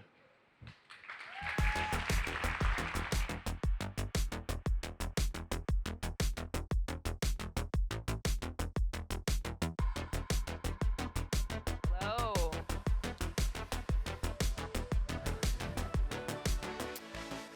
Oh, that was amazing. From breaking to aging. Whoever planned this transition, kudos to you. It's breaking as well. Brilliant. Fabulous. So, Andy, thank you so much for being here. And I'm going to start with a really, really simple question that I think is relevant to everyone here. If you're a Wired reader, if you're in sort of like the Wired demographic, the Wired audience, when they hear aging or age tech specifically, the term age tech, what I would think about, and I think what many in the Wired audience would think about is, blood transfusions or supplement protocols or cryopreservation or sort of all of these really fascinating, wild, maybe a little out there approaches to extending our lives, right? To living to 120, 130, maybe forever. That's not quite it, though, in terms of the way you think about it and AARP think about it. So tell us a little bit about sort of what you mean when you say age tech. Yeah, so this is an interesting one, right? So I'm going to step back, and all those things you said are true, right? That's all happening. Scientific breakthroughs are letting us live much longer, and that curve is just, decade over decade is getting steeper. We think about age tech, it's really anything that's going to help you age well, right? So we often get this question, would you want to live an extra 20 years? Right? A little bit of an ethical dilemma, right? Certainly if you didn't live well, you probably wouldn't. So at AARP, our mission is to empower people to choose how they live as they age. The most important word there is choose, right? Because you and I may have different definitions of what living a longer, happier, healthier life would be. And so we are focused on finding innovation, finding technology solutions, products, and services that help us all age well in however we define well. So someone may be into cryogenic freezing and they want to go down that path, and that's great. Others just want to be able to be active and play pickleball until they're 90. And so no matter where you are in that continuum, that's what age tech is to us, and we're trying to find those solutions. And it's really, really important because we often talk about this shift in the demographic, right? And we see it, but I don't know that you all really understand what's happening. Oh, this is a very disturbing statistic. Prepare yourselves. Well, there's a few statistics I'll share that are disturbing, but also good. 12,000 people turn 65 every single day in the United States, right? That's fairly mind-blowing to me. The interesting side of this, and I think in the description it talked about the economic possibilities here. In the US, today, people over the age of 50 contribute 8.3 trillion with a T. And they have the $8.3 trillion of economic impact into our economy. When you think out to 2030, that's a really significant time. And that's because 2030 is when the first millennials, the oldest millennials, turn 50, right? So if you look at projecting out that number, it goes from 8 trillion to 12 trillion. If you think of that in terms of GDP, it'd be the third largest GDP in the world. Wow. And that's just the US, right? So then if you think about this globally, today, worldwide, that number is 35 trillion. If you think out or project out to 2050, it goes to almost $100 trillion of economic impact, right? So while the demographic shifts, you're seeing the money flow with it, and we've never encountered anything like this in the history of the world. Yes, it's fascinating. I mean, I would say this statistic, this fact that I'm a millennial, I'm on the elder side of millennial age, but that 2030 number really stood out to me. It felt too soon. And speaking of too soon, I'm going to be really candid with you that I think a lot of people, myself included, when they think of AARP, they think about the mail. They get mail from you. I get mail from you. And when I get the mail and I see it's from AARP, I think, no, it's too soon.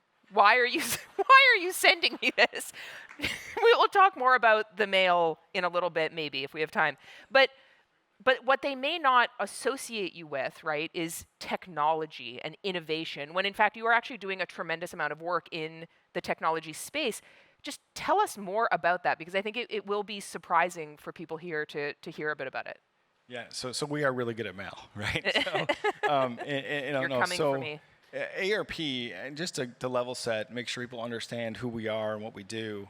At its core, we are the largest nonprofit, nonpartisan advocacy association in the United States. We advocate for people over the age of 50 in the United States. And we do that at all levels, right? We nationally in DC, we do it at state and local levels. We have offices in every single state, Puerto Rico, the US Virgin Islands. And we're known for that. And we're also known sort of for like deals and coupons and discounts, yes, right? Great discounts. And we have 38 million members that represent roughly 22 million households in the United States. And yes, they get member benefits, and a lot of them come in the form of, deals at a restaurant or travel deals, so forth. And so one of the things we looked at about 8 years ago was we are a great advocate for things like healthcare. Well, what are we doing for technology? What are we doing for this idea of age tech, which didn't really exist 8 years ago?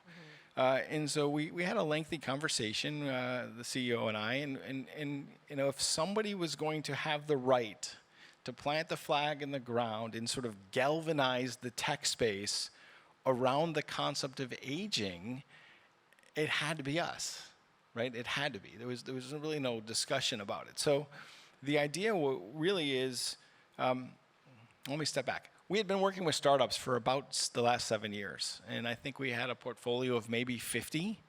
We started making small investments.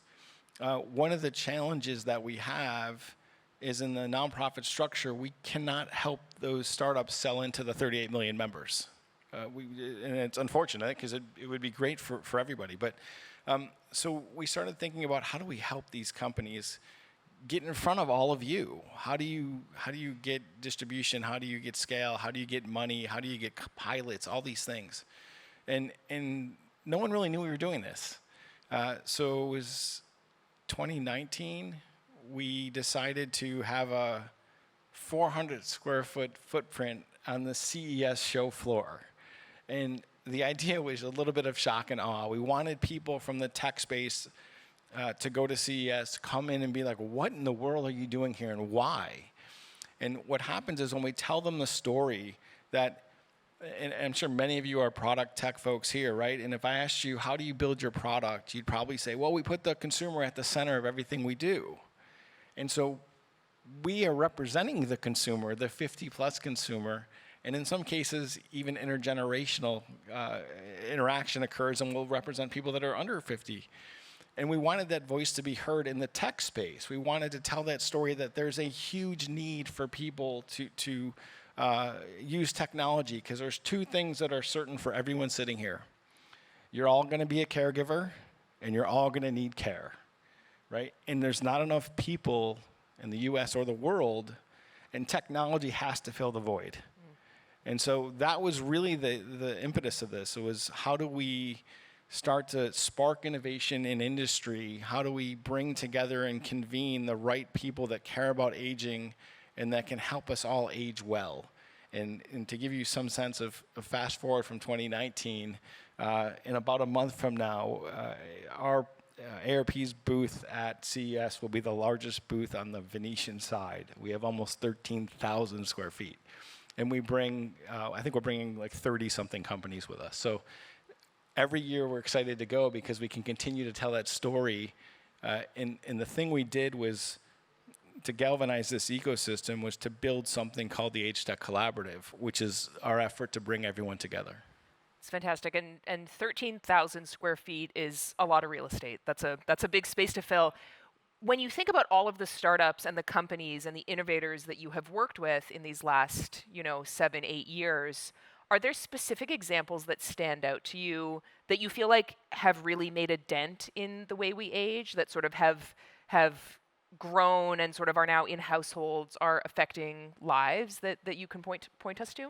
Yeah, this is a question I get a lot, and I hate answering it. Sorry. No, for the pure fact that if you're a parent out there, you're not supposed to have a favorite child, right? So, Well, pick a few. We would love to hear. So we have about 200 in our portfolio today. I'll start by just saying there's some categories that we really think are important that we focus on. So as you can imagine, a large number of people, our data suggests that 77% of people want to age in their home. That number went up as a result of COVID and everything that happened with different nursing facilities and so forth.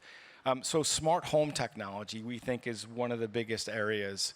And that's not just what you think, right? It's this convergence of health tech with fintech, with lifestyle tech, with femtech, with all these different things coming together. So we think that's one area that's really interesting. Mobility is a huge concern for us. I'll give you a stat that's, I think, my favorite stat and the most mind-blowing is that when someone becomes socially isolated, the impact on their health is the equivalent of smoking 15 cigarettes a day. Wow. So we need to make sure that as we age, we can stay active. Now, the thing that, 10 years ago, if you asked someone that was approaching, let's say 70, what's your biggest fear? They would say unequivocally, it was somebody taking my car keys away because they didn't want to lose that independence and that mobility. If you ask someone today, that's not the answer. The answer is my cognitive decline. They want to maintain their brain health, their sharpness, right? That's one of their biggest fears. So brain health is a huge focus for us. And then, along that social engagement path, it's entertainment. Like, everything can't be Debbie Downer. We get that a lot, right? Oh, the cryogenic freezing, and I don't want to die, and all this stuff. But we want to live life. We want to live our best life. We want to be active and excited. I was telling Katie beforehand, at CES, we're going to have a pickleball court. We want people to play pickleball. And so that's just one example. We do have a presence in the science fair here, and I'm going to just pick on those 3 companies because they're here. Okay. We have a company, Biomodem. So the single largest or most frequent surgery that happens for older adults is knee replacement or knee surgery, and behind that is hip surgery. So again, if you lose mobility, you become more isolated. So Biomodem has a exoskeleton for your legs. It can actually help you walk and help you move around. So that's one of them. Staying on sort of that accessibility angle, there's a company called Cephable, and they are AI accessibility. So imagine you have dexterity issues in your hands and you can't really use your hands well. You could use your eyes to, for example, if you were looking at a web page and you want to flip a screen, you can use your eyes, or you can nod or use a gesture. The last company over there, and if some of you may have been over there and seen Howie Mandel a few minutes ago, is called Proto. And Proto does live streaming in a 3D holographic form. Back in the day, you may have remembered the Whitney Houston concert or the Tupac. These are the guys that were behind that way back in the day. And so that's really for us an entertainment, a social isolation, or social engagement. I could send one of these boxes to my mom in Florida, and from my iPhone, I could stream my kid to my mother. Oh, wow. That's right, so it's pretty powerful. And so, those are the kind of things we're looking for. So it's not just the, hey, blood transfusion, here's the new walker. We do have a really cool walker company from LA. But it's not what you'd think. And so when we tell that story, it really resonates. So much so that the Age Tech Collaborative, we launched it 2021, exactly about this time 3 years ago. It's now the largest age tech ecosystem in the world. We're approaching 600 companies, some of the largest companies in the world, Fortune 10 kind of companies, all the way down to assisted living, and we have over 90 venture capitalists that have joined, right? So the movement's working. We're getting people's attention. They all understand one thing. And hopefully this is, if you take nothing else away today, no matter what industry you're in, no matter what job you have, aging is going to disrupt it. And so we're seeing the momentum, and it's just been incredible to watch. What is your white whale? What is sort of the challenge in aging that you feel like technology has yet to conquer? Like, what sort of stands out there for you? So there's no shortage of product services or solutions. I'll just pick on a smart house for a minute. You could have 50 different gadgets in your house.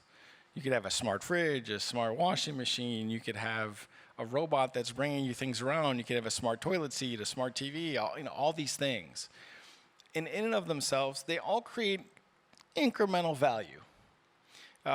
But what's missing today, and there's probably only a handful of companies that can actually solve this, is the creation of a ubiquitous data layer, right? If I have 50 devices in my mom's house, and that's another interesting point, by the way, often the user is not the buyer, right? My mom lives in Florida. She's been recently diagnosed with Alzheimer's. My sister lives in Virginia. I live in Boston. We are concerned. So being the tech guy that I am, I want to go buy a bunch of gadgets and throw them in our house. And while that sounds great, what do I do with the data?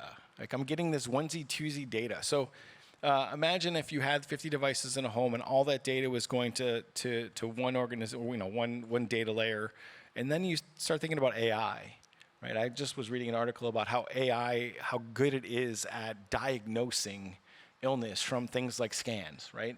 Well, imagine if you could feed it data from my mom's day, from 50 different devices, and how well it could create contextual insight and intelligence that could then develop a feedback loop back to me, so I could have great conversation with my mom and sort of prod her, but could also help my mom live her best life, right, as she's dealing with this new illness that she has.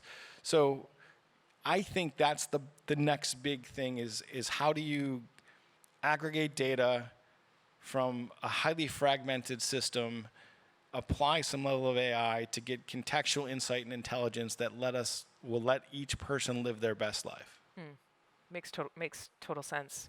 The reason I was going to come back to the mail thing is that when we talked before we actually sat down to do this session, and I told you that I get mail from AARP, and I'm 38 years old and candidly feel that I am simply too young to be getting mail from you guys. But the point that you made is sort of what you just alluded to, which is, yeah, I have parents who are in their 70s, and so the idea of me being exposed to AARP, aware of its existence, thinking of myself as someone who may potentially be in a caretaking role, that then made complete sense. I understood, why the mail was coming. But I think my question then would be for someone sort of in my demographic, or someone who's, I'm sure there are many of us in the audience who are sort of in that caretaker or potentially will soon be a caretaker cohort, what guidance do you have? What advice do you have for us as we're looking at this landscape of products and apps and walkers? And it can feel, I'm sure, very overwhelming if you're thinking about how to take care of an aging parent, how to help them age well. Any sort of advice or guidance that you would have on sort of the caretaker side of things? Yeah, I think the challenge with this is it usually smacks you in the face, right? Like you're just going about your daily life. And in the case of my mom, I just continue to pick on my mom for a minute. She suffered a stroke we didn't know. We noticed something was off with her memory and her engagement. And so then you go through this battery of tests, and then you find out you get this diagnosis. And when you get that diagnosis, that's that moment in time. It's almost like an oh shit moment. Like, what do I do? So the first thing I would suggest is educate yourself, right? And there's a lot of places. AARP.org is a treasure trove of information on this, but there's other places as well, right? So in the case of something like diabetes, for example, go to the American Diabetes Association. They have tons of information, or the American Heart Association, and just educate yourself. The other thing I'll say is, and we're working on this or trying to work on this, is it's such a fragmented market. You try and find a product or a service, and there's a bazillion. And where do you go? How do you know that they're good? And so AARP and others are actively working on trying to come up with like curated marketplaces where it's not just products and services, but it's education that's wrapped around those products and services. And even as you're going through an illness, you have different stages. So it's a never-ending thing. And to make matters worse, there's a whole lot of people that become caregivers to their parents, but also have children themselves. So the big thing I would caution all of you, if you become a caregiver, is caregiver burnout is a real thing, and you gotta make sure you take time for yourself. Otherwise, you will run yourself into the ground, and that's not a good situation, because now you're gonna end up needing care yourself. Yeah. And so just, the web's a great place. ChatGPT is a great place to get information, right? And I just educate yourself and know that you're not alone. Last question.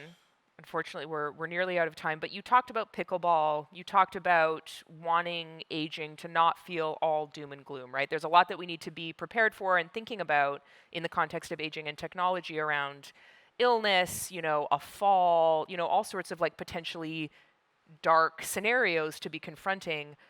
Are there other examples of where you come in to provide some of that fun and that joy and that levity to the aging process that you can leave us all with? Sure. I will say yes, pickleball is, I've yet to play. I will play at CES. I will say, there's a common misunderstanding about older folks that they don't use technology. The single largest cohort that spends money on tech are 50 to 60-year-olds. 66% of older adults believe technology is a necessity to living their best life. So I think that you can't underestimate this category in their desire to use technology for the fun stuff, right? I think Zuckerberg said not too long ago he wasn't thrilled with Facebook because it was all old people or something like that, right? And it is. There's a lot of folks that are using technology for fun, but dating has become a big deal. Heard about that, We're seeing a lot of that. VR, interestingly enough, is a huge deal with older folks, and taking trips that, go walking the streets of Barcelona in virtual reality. Music as medicine is another really big one. We have a company, it's actually based here in San Francisco, in our portfolio called Freestyle Plus, that is a derivative of a Broadway show from improv rap, a group called Freestyle Love Supreme. And it's amazing to watch people rap. Like, imagine going to an assisted living facility and seeing a bunch of people beatboxing and rapping. So there's a lot of fun to be had here. Yeah. And we're seeing more and more of that, and not necessarily the doom and gloom. Wonderful. I love to hear that. Andy, thank you so much for being here. Thank you. All right. Well, up next, I am thrilled to welcome Hemel Javeri, Wired's managing editor, and the acclaimed director, writer, producer, and director of photography, no big deal, Zack Snyder. Enjoy.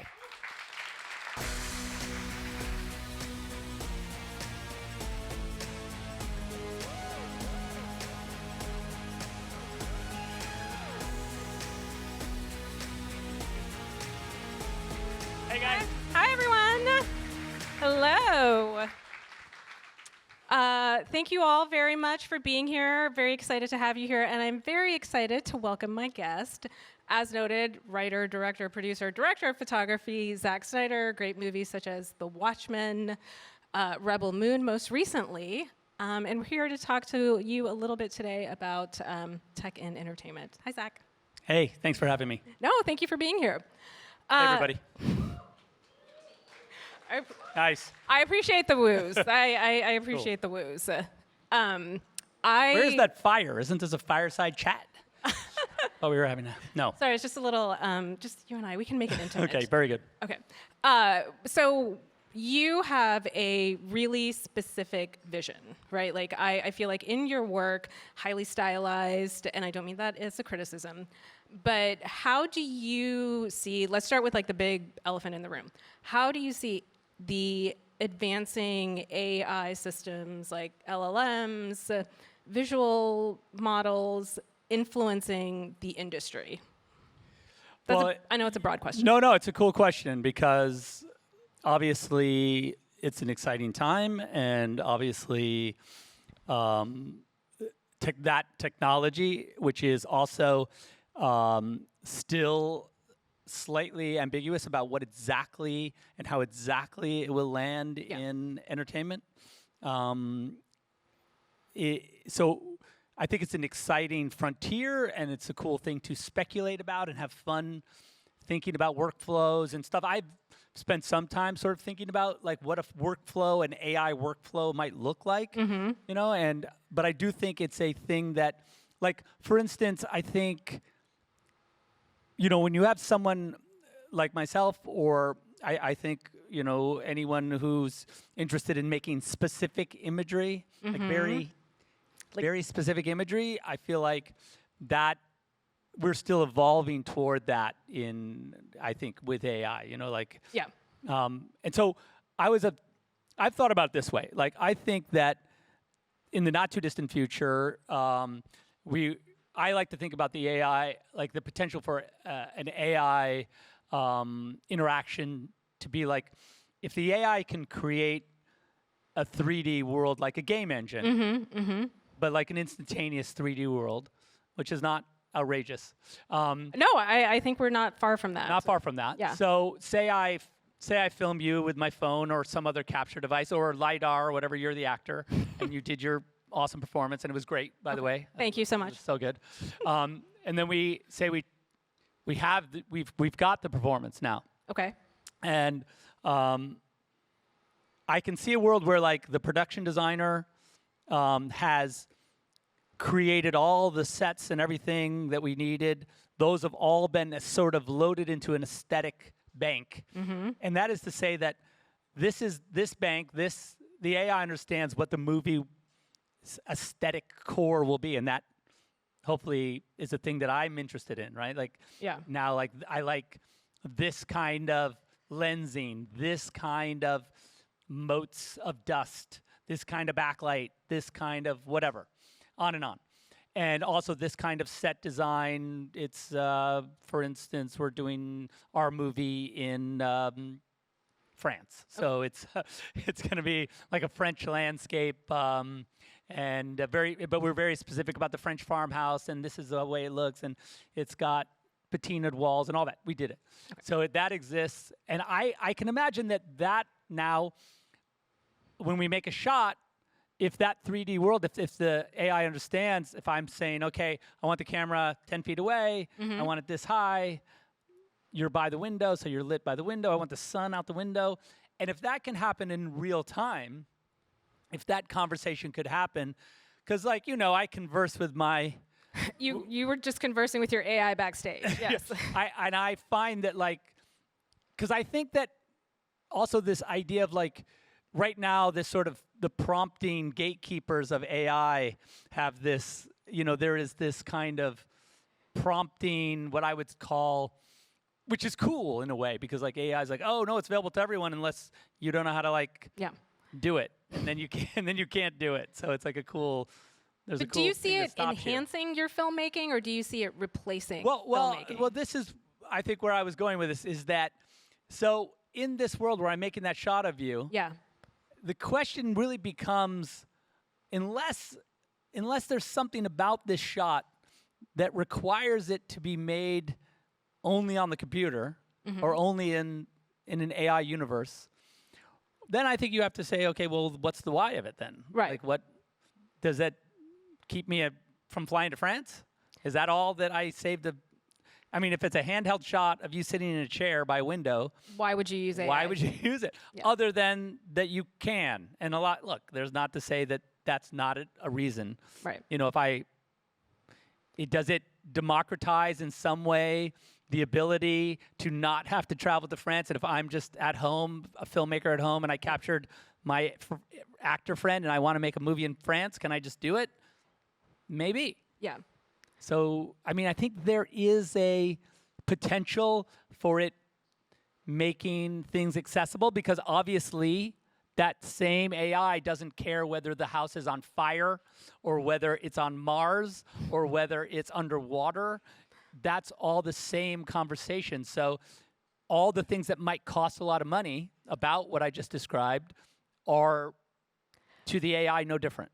Right, but to you as a filmmaker, is it going to be different? Like, do you need the experience of like being in the actual location? I don't. That's a thing I don't know because it's this theoretical. I see when I can have a conversation with an image making device that is natural. That is to say, like if I say in real time, like, wouldn't it be cool if that back wall was like another 10 feet away and the sun was like just nicking the horizon so that during the take, the sun just goes down and now this ambient light takes over. That, and if that's happening as we speak, that's an interesting way to understand visual language. Right. But is it a replacement for? I don't know. That's a thing I don't know. But it is a fun conversation. I can see. It's the thing that's weird is that people think like, oh, that's a great way to make storyboards or to make pre-visualized shots that then you could take the set and use that to shoot with. Yes, that's true, but there's very little difference then between that and the actual shot. Yeah, but you also we've spoken in the past before, and you have done all your physical storyboards, like you hand draw everything for the Watchmen. Is AI going to take a lot of the creative process out for you if you're just like talking to the chatbot and saying, draw this frame for me, draw the sun setting? Yeah, that's where I think the problem is for me personally. I don't think that the drawing of it is so specific, and I'm not interested in the AI's interpretation of what I'm saying. Right. That's where the rubber hits the road, I think, for me, and where I think the technology is really kind of quickly changing, because it is quickly changing from a suggestion like, hey, I want to see 1920s LA. Right. Like a woman walking with a suitcase down Hollywood Boulevard. It'll give you its concept of that, and it'll be pretty awesome. But it's not necessarily, if I drew it over here and then went like this, I'd be like, oh. It's close, but it's not close, your vision. but that's its own take. And I think that's where I think the tool will become, and it's happening this moment. All the like AI, like video generators and image generators, they're the few holy grails that are like that came up immediately are like staying on model. That's a big deal, right? Like, can I do 2 shots of you that are like, okay, a close up and a wide shot where you look the same? That's a bit of that was a bit of a problem, but now they're starting to work that out because. Well, let me ask you, are you overall, well, I'm not going to ask you because I think I will already say, we've talked a little bit before, but you are generally very optimistic about the use of artificial intelligence in filmmaking, in the creative process. You do not come to it from a perspective of that technology shouldn't be involved in artistic endeavor. Well, I'm definitely not a gloom and doom AI person at all. I think that I've done so many movies with so much visual effects and so much technology, and I've lived in a very virtual world when it comes to filmmaking, and also very organic handheld world. And those two worlds have mixed a lot for me too. So I think for me personally, I sort of put performance at the front, at the head of it. I think if you're capturing an incredible performance, everything else around the actors, that's context, and that's all it is. And so I think that an AI, look, I don't know that anyone's interested in the AI's story, right, or its point of view, right. Maybe they are. That's cool. That's another subgenre. But I think that for me, I think that it seems eager to get at what the stories that people are trying to tell. And I think that in the same way that when, we all, because look, every single person has a pretty good camera. On their phone. Pretty good camera on their phone, every Yeah. single person. A pretty good movie camera. Yeah. Like Yes. a legit movie camera.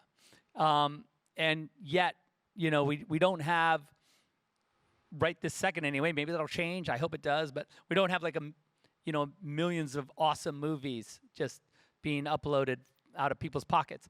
I feel like the AI represents another tool that will help us make movies awesome, I hope. And it's been my experience that certainly as a research tool and a little bit as an image making tool, I've found it really interesting. I'm curious to see how you're using it, because like I said, you have it on your phone, you're talking to it, asking it questions. Is it becoming a person to you, your AI chatbot? Person, that sounds weird, but Is it developing a personality? You know what? It does say which I find really interesting. So when it's explaining something, it'll go, the Golden Gate Bridge is, and I'm like, oh, that's cool. Or it'll breathe, it inhales, which I think that's all in the programming. It's a ChatGPT for the language model, and it does. Anyway, it does that, and it goes. You can hear they program that inhale, and they program the obviously to make it more natural, right? And it's way better than like I have the 11's Lab reader. Do you know that company? That amazing. Yes. And I find that this the voice on the ChatGPT is a scale more natural than that even. It's just really, I don't know how it works, but it's awesome. So you were talking about how performance is actually really important to your filmmaking process, and how you've already used tools before. Do you think filmmakers should be required to disclose that they used AI generators? It's an interesting question. Does the audience want that? I think is a better question, only because, certainly we don't ask when you go see a movie about like a Marvel film or a superhero movie that has a lot of visual effects.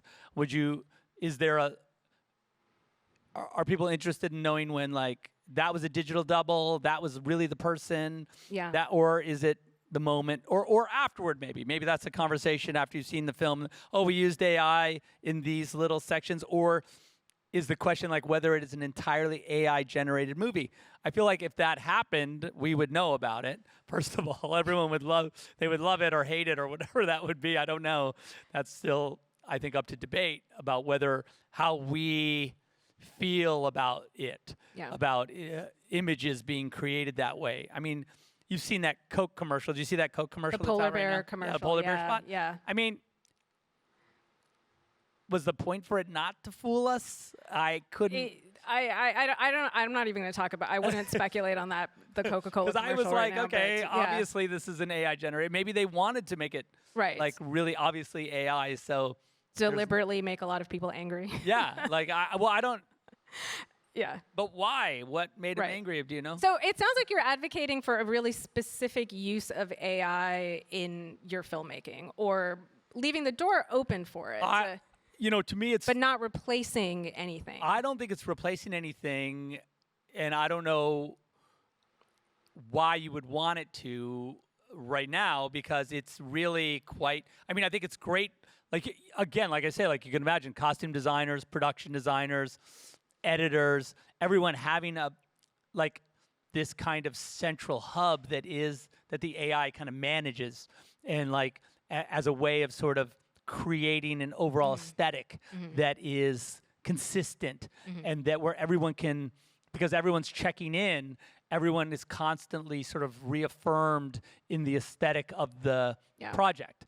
And you can imagine that could be really efficiently and kind of seamlessly curated by an AI kind of, point of view. That is to say that every time on this project, every time we ask it a question, it's answering it from the point of view of the aesthetic of the film. Right. Which I think could be really awesome for, some immersive kind of movie making experience, whether it be like, I don't know, an animated film, Avatar, I don't know, something that's really requires a singular that kind of point focus of view, and that technology. So you're talking about it in terms of like efficiency. How do you see it changing the industry? Yeah, I mean, I see it changing the industry. I mean, it'll be interesting, its impact on visual effects. Obviously, VFX, that's happening right now. But like motion capture, voiceover artists, animators. Yeah, I mean, voiceover has the potential artists to be very disruptive. Yeah, that makes me nervous. I feel like you don't want it, voicing things. I mean, it can, obviously. What I just said, it says pretty well. But I feel like that's I feel like if there's an author and an artist at its base, then I think it's cool, Right, but it's not going to take away that, but it is going to streamline the industry. It is going to kind of send like ripples all the way through. I think it's doing that right now. It absolutely is doing it right now, and I think that I think that's what I'm saying is that educating yourself and understanding what it can do and what it can't do is important right now, especially at this where it exists in image making and storytelling. Because I think if you're in now and understand it and what it's not capable of as well, I think that's important. I think that you can really use it as a tool as opposed to fighting it, or as opposed to sort of standing on the sidelines, kind of with your hands on your hips. It's going. I mean, look, 6 months ago is different from now, and 6 months from now will be much different from where we are. And I think that it's important to stay with it. Basically, if you're going to be left behind if you don't embrace it. Did I put words in your mouth? No, but I'm worried. Yeah. If you don't, yeah. Yeah, so you're worried if you don't, and I think you use the analogy putting toothpaste back in the tube, right? The toothpaste is not going back on It's not going back in that one, no. All right, well, shifting gears away from AI for a little bit, we've got a few minutes left. I wanted to talk to you. You've done a lot about streaming. Are you still invested in theatrical releases? Yeah, look, I think that movies absolutely are can and should be experienced in a theater. I never really, when I made the Netflix films that I've made, the two I've made, well, three really, but the 4, 5. There's a lot. There was a lot of cuts, you know how I am. And then the TV show, I forgot about that. But anyway, the process of working in the format of a streamer, for me, I was really very clear about, okay, I'm making a movie for TV. That's fine. I'm not under any kind of misconception that I'm making a movie for the theater. I'm happy to do that if that's the assignment and that's the way it's going to be shown.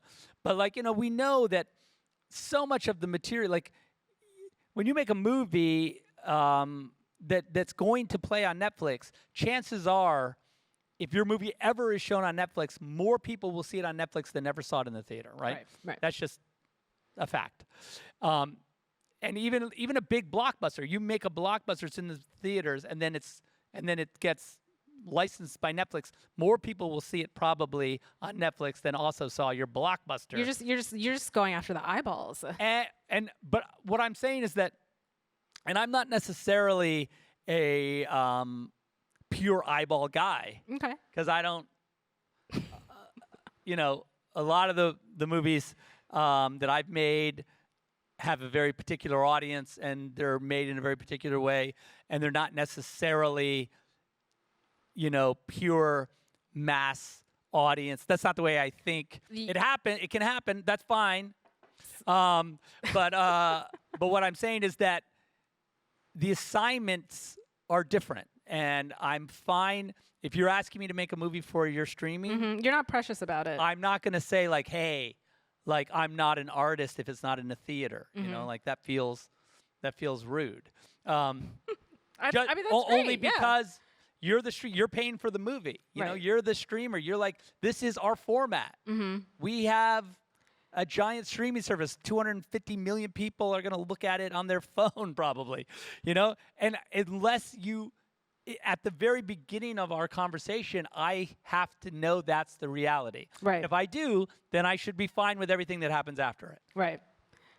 But you're fine with that though? Like with Netflix? Well, I have an amazing relationship with Netflix. I think they're incredible. Like the pipe that delivers your ideas to people who are enjoying it is pretty efficient.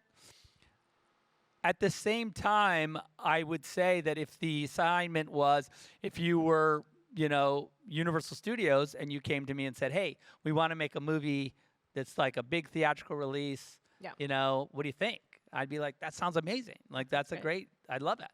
IMAX, why not? One last final question for you in the few minutes that we have left here. With technology, with like streaming being the primary way people consume movies right now, what is the story that you are most excited to tell? So do you mean like just for me personally? With this technology, like with AI technology, I think you mentioned that like AI was going to let you do things that you hadn't really figured out how to do yet. Yeah, no, it's an interesting, I mean, I feel like, I guess that's it. You know, the way I see it working right now is really as an incubator in kind of the most efficient way possible. You know, like I can experiment, I can work on things that normally would require a big amount of effort from everybody, and that I can have ready on the day when now we have the crew standing by. But like, you know, I think that there's no substitute for, you know, walking down a gritty street with an actor and me with the camera. I don't know that anyone would ever want the sort of AI version of that. I don't know that that's. I mean, it could be done, but I just don't know that. I mean, it can be There's a done. need. Wait, right. So like there isn't a need for it. And also you're saying that it would strip like the personal vision out of it. Yes. And I'm not even saying that. I'm just saying that, like, you know, there is a texture and sort of a point of view. I think in the end, I always say this about filmmakers. You know, my thing is that the only thing you have as a filmmaker is your point of view. That's it. You're not right. You're not wrong. You're not morally correct. You're not morally wrong. Okay. You're just you. You are like a prism. And so the way you see kind of shines through you and goes, like, my favorite movies are movies where I can kind of feel the director's hand a little bit, right? Yeah. Yeah. They're showing me things I wouldn't have thought of. And I think that in the end, that's what it comes back to, is that I want that point of view, that human point of view, to really be kind of moving me, like in a narrative way, through a story that I wouldn't have thought of, or that I couldn't imagine what's going to happen next. And I just think that that's really what we, as audiences, that's what we pay for. That's what we hunger for. And so how that's gotten to, like, what tools are used to get to that very human thing, that could change. You're not precious about the tools that you're using. I'm precious about that voice. The vision and the voice. Yeah. All right. Well, I think that's a great way for us to end it off. Zack, thank you so much for being here. Awesome. Thanks, guys. Thank you all so much. Next up, we're going to take a break for lunch. Short break, and we'll see you guys back here at 2. Thank you.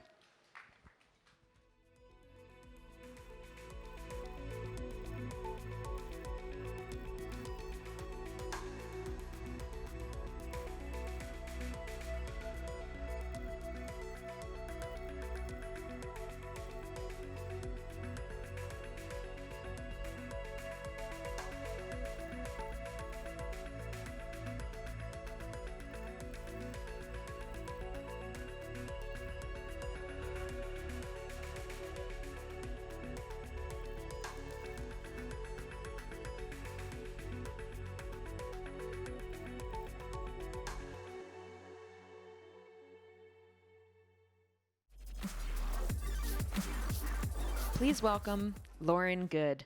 Hi,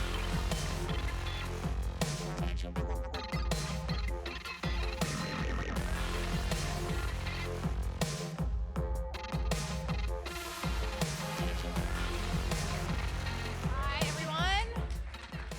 Is this on? Yes, it is. How's everyone feeling after lunch?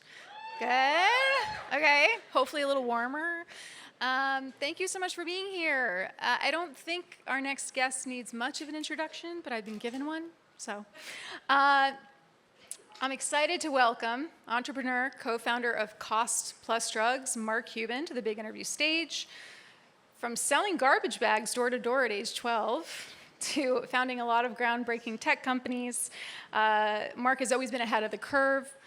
It's really no surprise that with his latest venture, Cost Plus Drugs, he's also ahead of the curve. He is working to demolish and rebuild the prescription drug industry, and that's what we're going to talk about today. Everyone, please welcome Mark Cuban. Thanks so much for being here. Mark, thank you so much for being here. I liked how you changed fuck up to demolish. You know. Oh.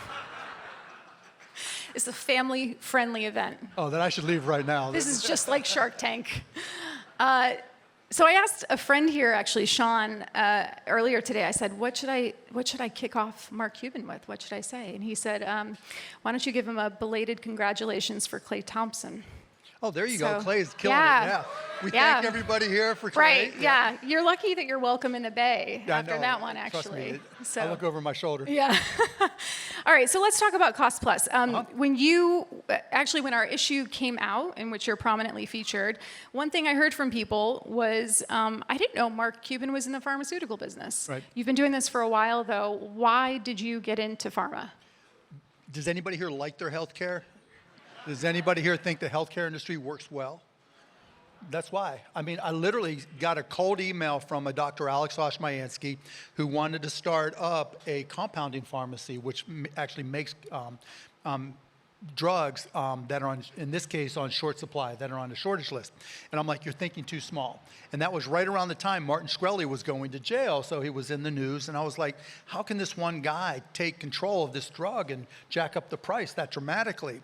And so I'm like, let me just take a look. And when you look at the pharmaceutical industry, back then it was very obvious that it was opaque. There was no transparency at all. I mean, think about it. If you get a prescription from your doctor, what's the first thing they ask you? Not can you afford it, it's what pharmacy do you use? And that's it. And then you've got to deal with the fear of can you afford it, or what's the impact, what's the copay, what's the deductible, all those things. So we said, okay, let's start a company called costplusdrugs.com, and let's make it transparent. And it seems so simple, but the impact has been so dramatic. So if you go to costplusdrugs.com and you put in the name of the medication, and we've grown from 111 to 2,500, and we have more to go,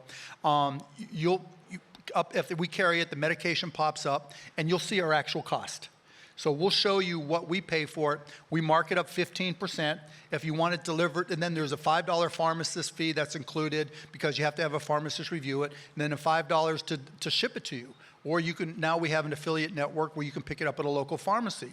Just by showing our price, our cost, and only marking up 15%, we were able to take down the price of drugs like imatinib, chemotherapy drugs, MS drugs, from like $2,000+ a month to $21 a month, $35 a month. So the impact has been insane.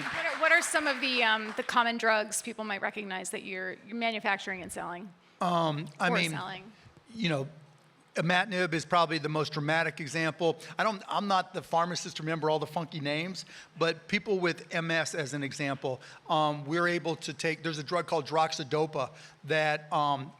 I'll give you a scenario. A friend of mine was in this horrific car accident, and he needed to take this drug and lost his insurance. Emailed me and said, okay, they're telling me it's going to be $10,000 every 3 months. I'm like, okay, Landon, I'll check into it. Turns out we carried it, and when we carried it, back then it was $64 a month. From 10,000 to 64 times 3, and now it's in the $20 because as our volumes go up, because we do everything on a straight markup, our costs go down. And literally, we have lowered the price of a medication every single weekday for the past almost 18 months. And so if you think about it, but the most dramatic thing we did was unintentional. We published our entire price list. And so there's places, if you really looked hard, you can go and find a price for a medication that you might need, but there's no place where the company published their entire price list. And we did that for all 2,500 drugs. And what's happened now is that researchers are able to use that price list to compare to what the government is paying for things, to compare to what states are paying. And if you have a company that self-insures, to start the process of allowing you to compare what the company pays for the medications that their employees and the people that they cover, the population they cover, what they pay. And that has just been a game changer. I mean, we've had researchers from Vanderbilt, Harvard, all these different places say, if Medicare bought these 9 drugs from Cost Plus Drugs, just 9 drugs would save $3.6 billion a year.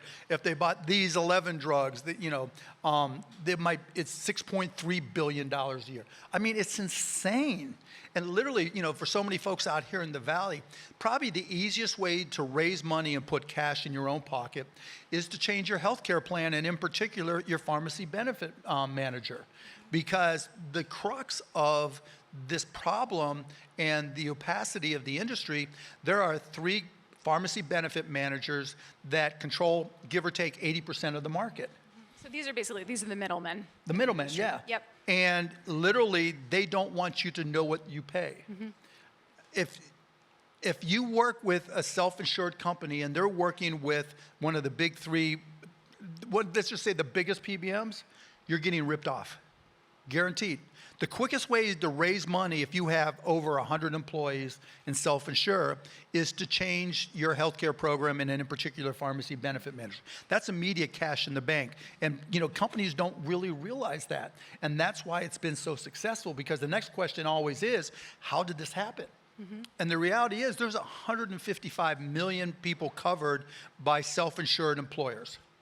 And it's not the core competency of a CEO to understand all their healthcare benefits.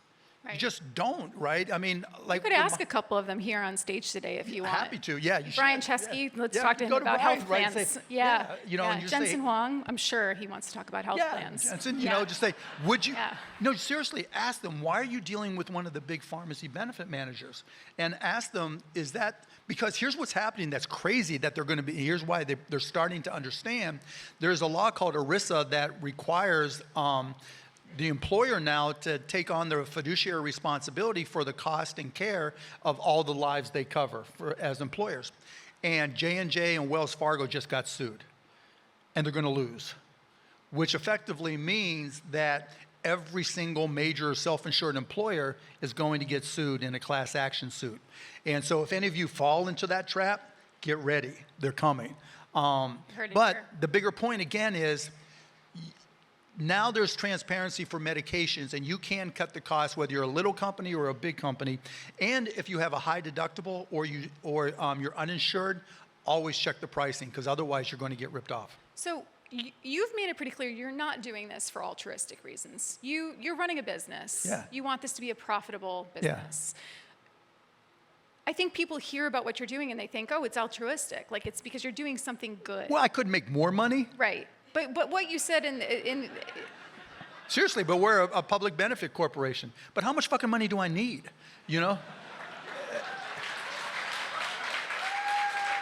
I'm not trying to land on Mars, it's just...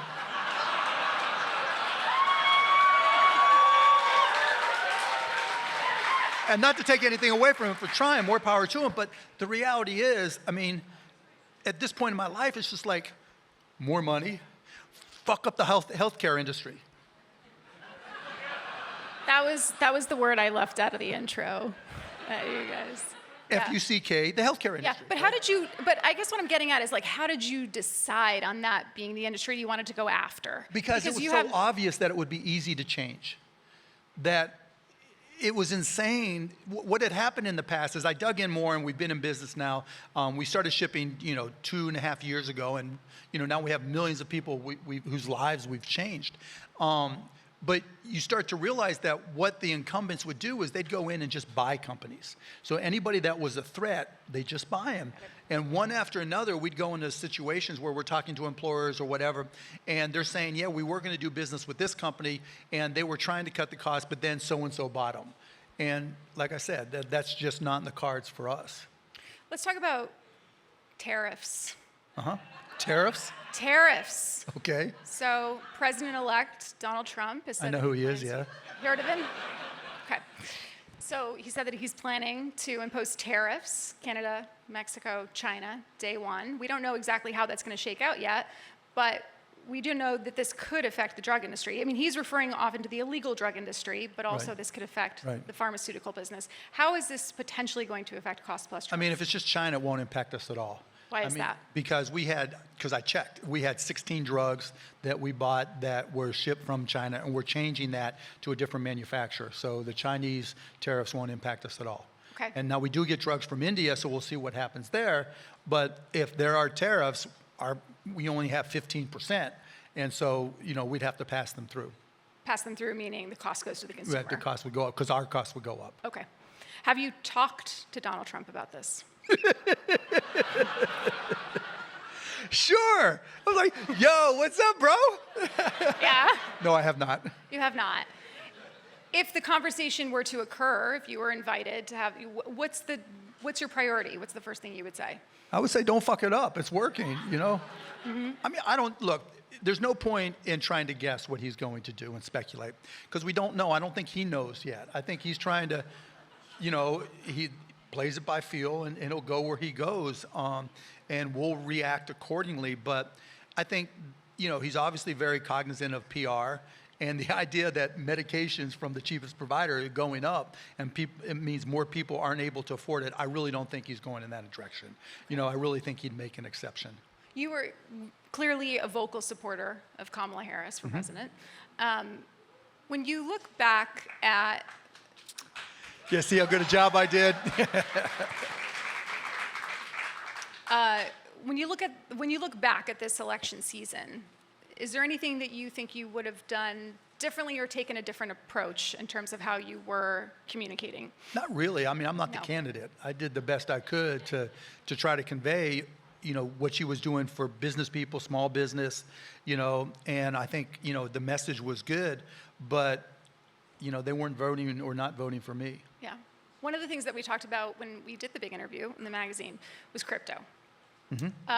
And, you feel pretty strongly, and you're in favor of crypto, and you're in favor of it not being villainized, and you felt as though that's what Gary Gensler and the SEC had been doing. Yeah, and I think it really hurt her. So you do? Yeah, I really do. So do. what's interesting is because my response to you was, isn't that sort of a fringe issue? And you said, no. But in a How many people here own crypto? Close, yeah, and so when the price when crypto go up, everybody smile, and if you're a young male and you're not part of the traditional banking system, when I was a kid, open up a bank account, open up a savings account.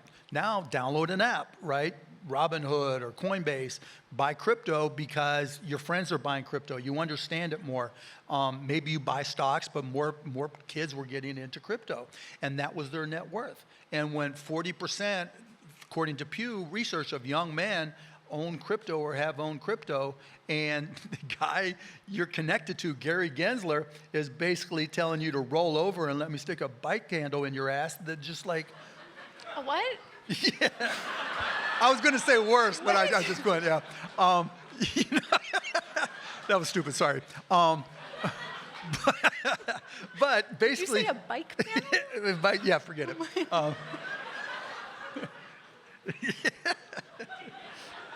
I'm sure that's something Elon will tweet about at me. But in any event, but Gary Gensler did not make it good for people who own crypto. And I think that truly hurt Kamala. And I even said it. I said it to her. I said it to her team. I said it publicly that Gary Gensler could lose the election for her. And, when there's, 240,000 votes across 7 swing states, and the number of young men who voted against her was much higher than expected, I don't think it's a stretch to connect the two. What happens to crypto now? I think, it's, you know, laissez-faire. It's whatever comes, comes. You know, but it was interesting when he talked about putting, if any of the BRICS countries stopped using the dollar as the de facto reserve currency, that he was going to put tariffs on them, which is the antithesis of what people who gave him a lot of money and support Bitcoin think. They, you know, they think a big part of the value of Bitcoin is the fact that fiat currency is weak and the Federal Reserve weakens it, and it doesn't have a great future, so here's Bitcoin to save the day. So it'll be interesting to see if he follows through on that, and what the Bitcoin maxis think about it. I mean, is this a moment where Bitcoin and other cryptocurrencies actually become more legitimate or less under Well, it's not sort of about a legitimacy. laissez-faire It's like gold, right? I mean, gold's, it's not based off of supply and demand on jewelry, right? People see it as an option in the event of, you know, the economy going down or something bad happening. But people aren't going to walk around with gold bars. Oh, look, he owns gold. Bam, now I own gold. Bam, right? What are you going to do? Let me slice you off a little piece of gold, you know? But no, people look at it, you know, Fort Knox has got a ton of gold that the United States owns, you know, and it's supposed to be an underlying asset or commodity for the dollar in some respects, right, to buy and sell. And people look at Bitcoin as a better version of gold, and I agree with that. I think it's a great store of value. It's easier to buy and sell. You can fractionalize it. You can buy things. You can transfer it internationally. And so I think it has more value than gold. So I don't think you have to legitimize it.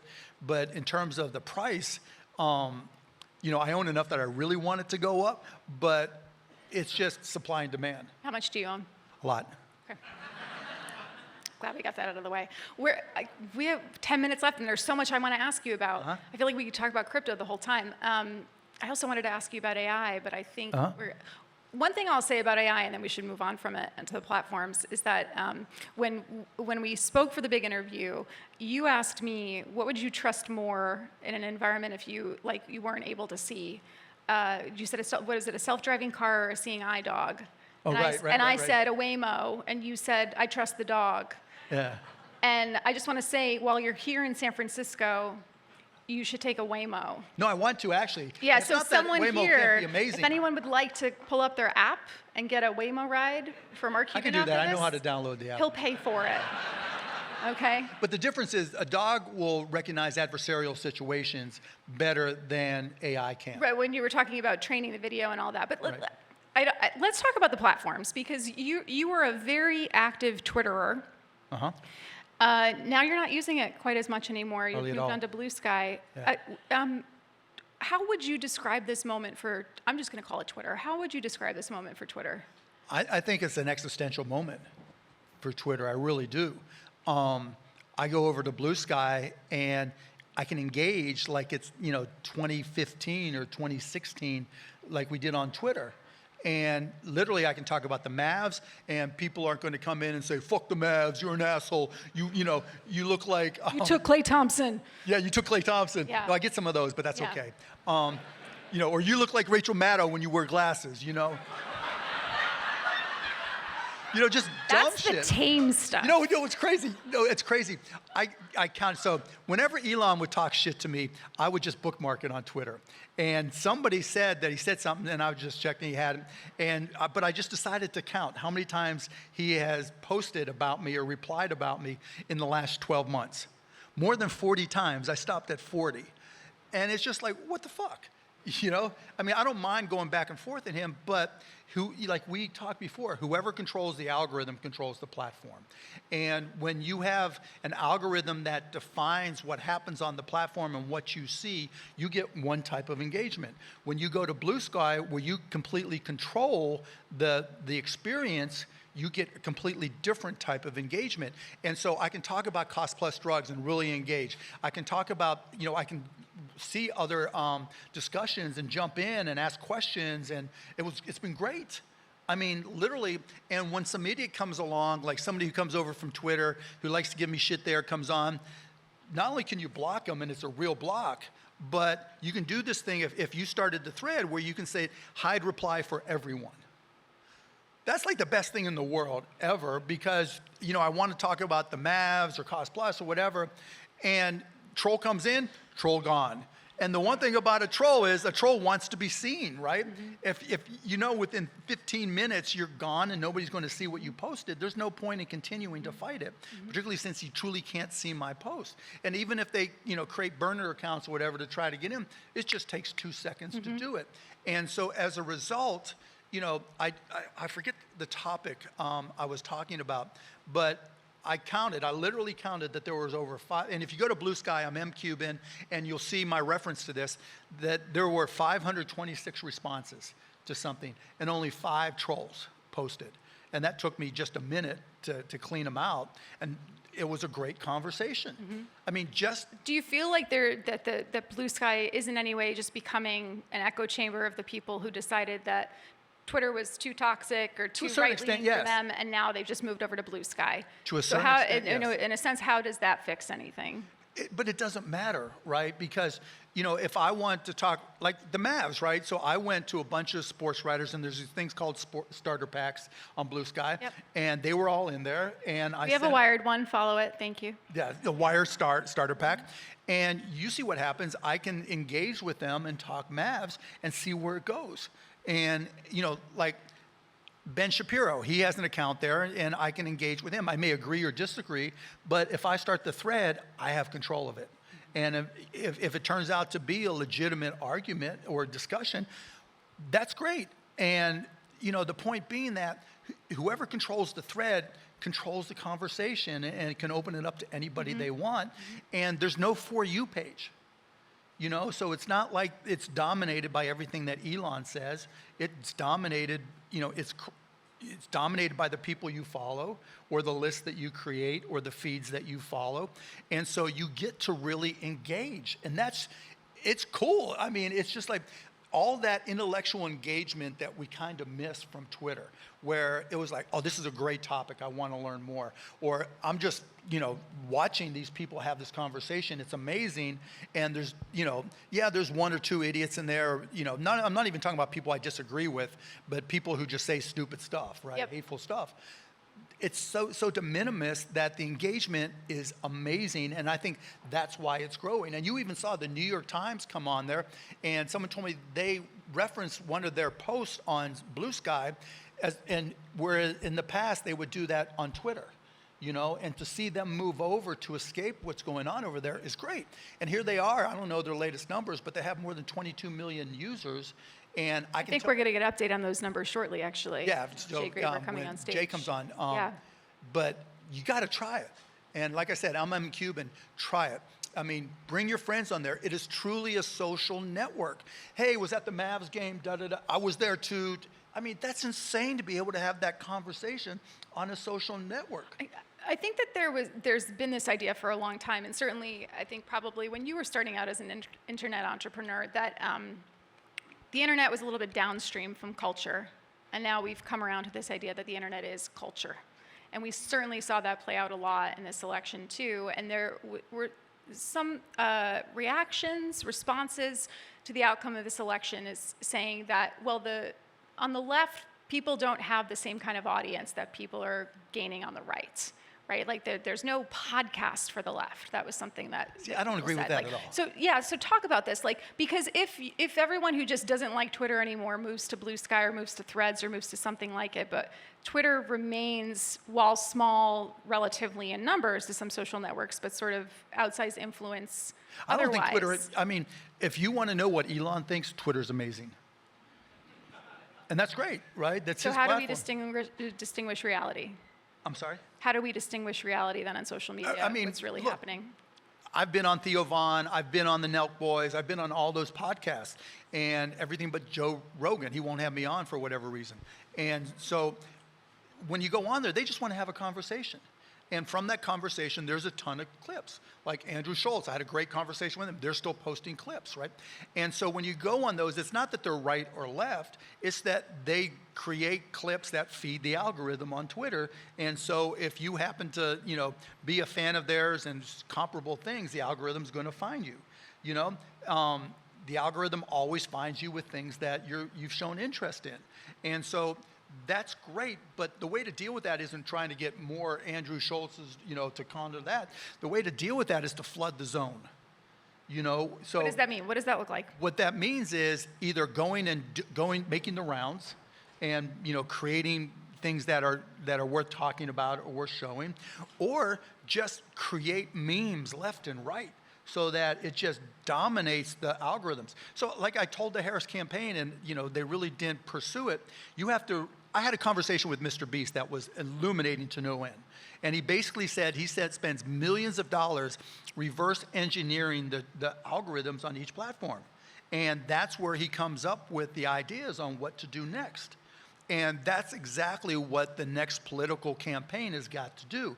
You've got to figure out what, for each type of individual that you want to get to vote for you, that you want to engage, you have to figure out their algorithm, because each one of us in this room has our own algorithm on Twitter. But, it's effectively customized for us on Twitter, Instagram, etc. And so you have to flood the zone with as many different memes, clips, everything that you can do, so there's something for everybody. And there's so much volume, you can't miss it. And it has nothing to do with right or left. I mean, like I told him, it's not like it was facts that made the difference in this election, right? They're eating cats and dogs, he's fucking a couch, That's what they needed more of, more couch fucking stuff. For real, right? Because if there would have been 600 million couch fucking extensions, everybody would have seen it continuously, because the memes don't filter out, right? The algorithms don't filter out, right? They filter forward. And that's politics going forward. And you really do think that would have altered the outcome of the election? I think it would have made all the difference in the world. But because when Donald Trump would talk about they're eating cats and dogs, everybody had to cover it. And it turned into a meme, even though it started as one person posting one thing on Facebook. When they started talking about weird at the beginning, when they talk about brat, when they talk about fucking the couch, it was everywhere, and everybody had to respond to it. You have to flood the zone. Kama's campaign started off flooding the zone with stuff, and then dropped it and tried to use accuracy as a differentiator, whereas Donald Trump's, he floods the zone continuously. That's what he does. That's who he is as a campaigner. He's a great salesperson. He's willing to put himself in just all kinds of crazy situations and flood the zone with information. And it got to the point, in my mind, at the end of the day, it was, who do you trust more for the things that you were scared most about? Were you scared most about tariffs? Were you scared most about people eating cats and dogs? Were you scared most about taxes? Were you scared most about immigration and the border? And they scared you, and then they flooded the zone with memes, and that's, to me, partially crypto. We're out of time, but I do have to ask you one more question. I want to leave the audience with a note of hope, optimism. In somewhat politically volatile, unstable times, I hate saying it, in these times, in this moment, what would you say to people? What's a piece of advice you have to give to people for navigating that, for living their lives? Look, you guys are here for a reason. You're here because you believe in something better. You believe in something bigger. In this country, we are the one country in the world where when you have an idea and you get that feeling in your stomach, you guys know what I'm talking about? And then you say to a friend, oh, I got this idea. What do you think, Lauren? And Lauren goes, oh, that's really cool. And then you go and Google it, or now you put it into ChatGPT or Gemini or whatever, and it gives you a business plan. You go, oh my God, I can do this. What makes us different is we go out there and do it. That's who we are as a country. We may be in weird times right now politically, but that doesn't change who we are as Americans. The president, we can be afraid and we can be aware and we can be concerned, but what you do and who you are, that's what makes us different. And so I am bullish on the United States of America. No doubt about it, because that's why people are here. It's not like people aren't showing up. It's not like people aren't coming to this Wired conference. It's not like, there aren't great interviews up here. It's not like people are saying, oh, we're fucked, let's just go sleep, right? No. People are doing what we do, and that's what makes us unique. If you look at every single new technology, we talked about this, over the last 30 years, 95% of them have come here. Maybe they were born somewhere else, but they're here, and the companies were born here or grown here, because that's what we do. Who the fuck else does that? We do as Americans, and that's not going to change no matter who the president is. Sounds like a stump speech. Mark, unfortunately, that's all the time we have. I'd love to keep talking. Thank you so much for being here. Thanks for having me, Laura. It's really great. It's really great hearing from you. All right. And he's got a Waymo ready for him. That's amazing. Up next, we're going to have Wired managing editor, Hemel Javari, and CEO of Omidyar Network, Mike Kubzansky. I said that correctly. All right, so stay tuned. Thanks, everybody.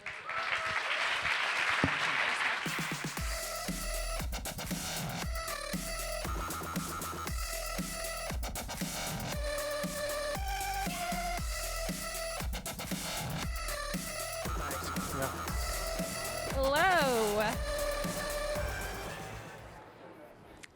Hi, everyone. I hope everyone's nice and awake after that. I'm Hemel Javari, managing editor at Wired. Thank you so much for joining us, and I really want to take a minute to welcome Mike Kubzansky, CEO of Omidyar Network. Mike, you have a long and storied resume in the tech world, everything from Web 1.0 to telecom deregulation, public infrastructure. You're here today as CEO of Omidyar Network to talk about responsible tech. And let's start by first telling us a little bit about what Omidyar Network is and what you do. Great, thanks, Hemel. It's a pleasure to be here. And I will try to be as funny and entertaining as the last speaker.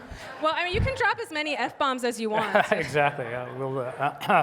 But just to say, so Omidyar Network, we've been around for 20 years. We are both a philanthropy and an investment shop, kind of a combined 501c3 and LLC, which gives us immense flexibility to do a variety of things in the marketplace. Our mission, the poetic version, is to bend the arc of the digital revolution towards shared power, progress, and prosperity and possibility. The shorthand for that is we want to make sure the digital revolution works for us and not vice versa. So within that, what do? We are in the investing. We've put out about $1.9 billion over the last 2 decades. Oh wow. About $750 million of that has been early stage venture, either in seed, Series A, in fintech, ed tech, civic tech, most kinds of tech, and most recently so I didn't appreciate the previous reference to Gemini. We're investors in Anthropic. But exactly as you said, tend to get in early, also in 20-something funds as well. So we are both investors at the fund level and the direct level. And as you mentioned, then the rest of our work goes out as grants to civil society organizations or others around how do we build a better, healthier tech ecosystem, everything from policy advocacy to, as you mentioned, the digital public infrastructure and digital ID systems in emerging markets. So that you're doing that. Let's drill down a little bit into the specifics here, because what I really would like to know is not so much what does it mean to build responsible tech, but what does it take to build responsible tech? Because there's a lot that probably goes into it that we might not be aware of. Yeah, and we've spent a lot of time thinking about this, and I think everybody has their own definition of responsible tech. But for us, we think the players in this ought to be primarily the companies, of course, who are the builders, and the technologists who work for the companies, but also government, right? And I think we look at this in the context of other technological revolutions over time. And eventually society puts into place a framework for how it wants to deal with that, whether it's biomedicine.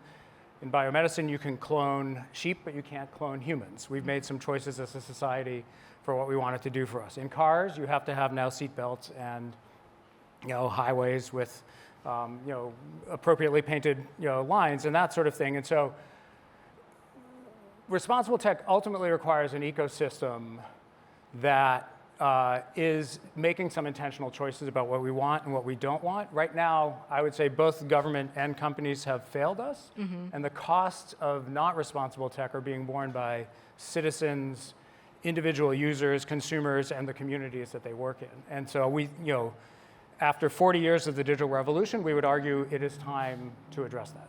I think so.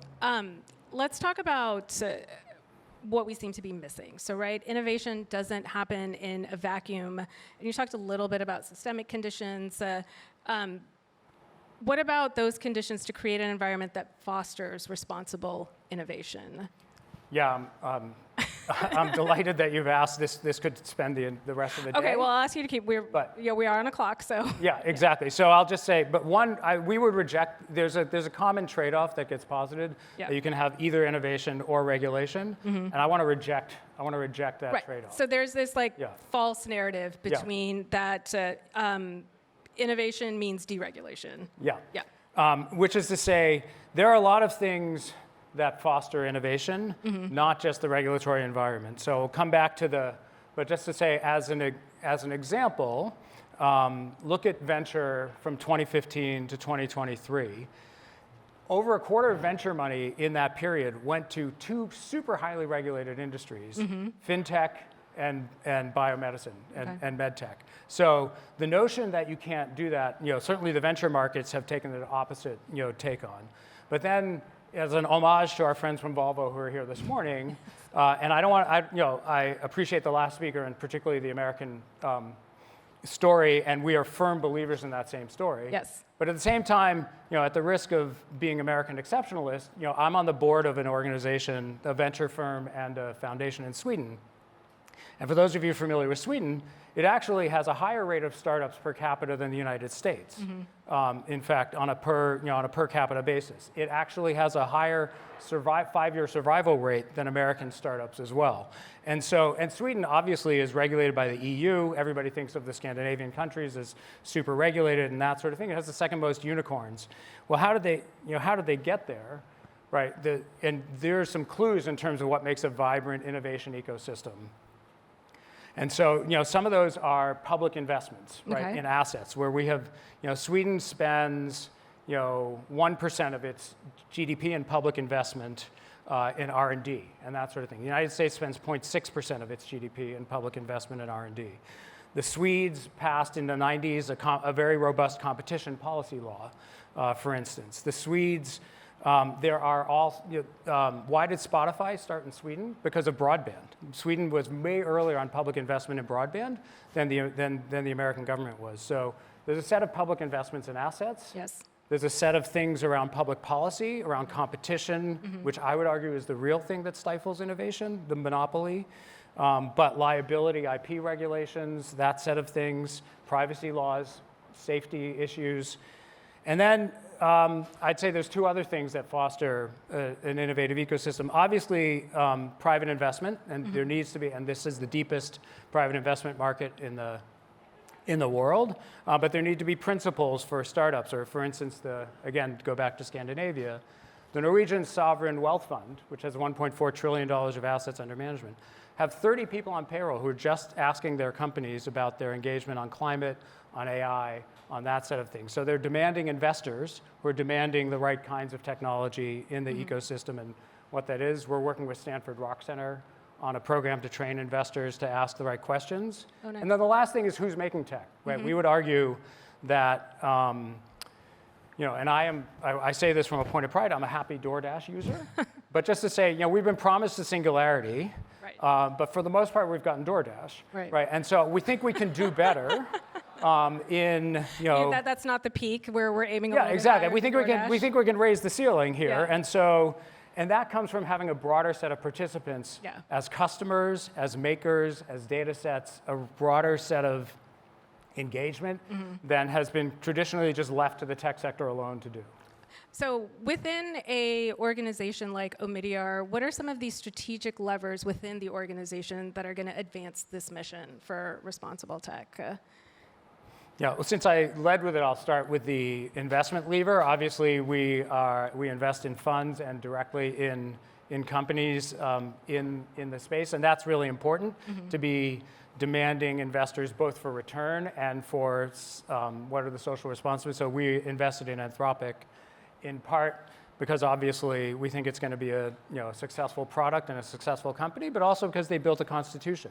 They have a public benefit trust governing the board. They're doing real corporate governance innovation in ways that are meaningful and different, right, and that set of things. So investing through funds, and we are setting up a fund if anybody wants to talk to us afterwards to invest in responsible tech, but also direct investing as well, usually at the VC stage level. Obviously, a big tool that we have access to is grant making to groups that are doing advocacy, to groups that are doing policy, to groups that are telling the stories about the tech that we live in and work with, and particularly, some of the groups who are either both serving as watchdogs around bias and harms, but also groups who are talking about what are the actual positive use cases that we can make sense of, and importantly, within that, activating new coalitions and narratives and voices. So one of the fascinating things for those of you who followed the US Senate's passage of the KOSA, the Kids Online Safety Act, was the mobilization of moms and kids. For the first time, most of the debates, I live in Washington, most of the debates in Washington tend to be from the tech advocates and the policy people inside. And for the first time, what you had in Washington in that discussion were moms, teenagers, kids coming in saying, no, this is how this affects my life. Right.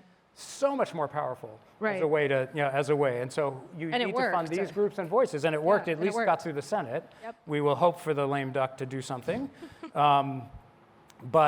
So there's a real set of things. And then the last thing is even investing sometimes in software. So the bunch of the open source software that underpins these digital ID systems that are rolling around under the world was developed through grants and contributions from philanthropies like ours. And so all of that is kind of a holistic way of looking at building responsible tech, not just from one perspective, but several different ways: advocacy, investment, portfolio, grant making, all of that. Yes.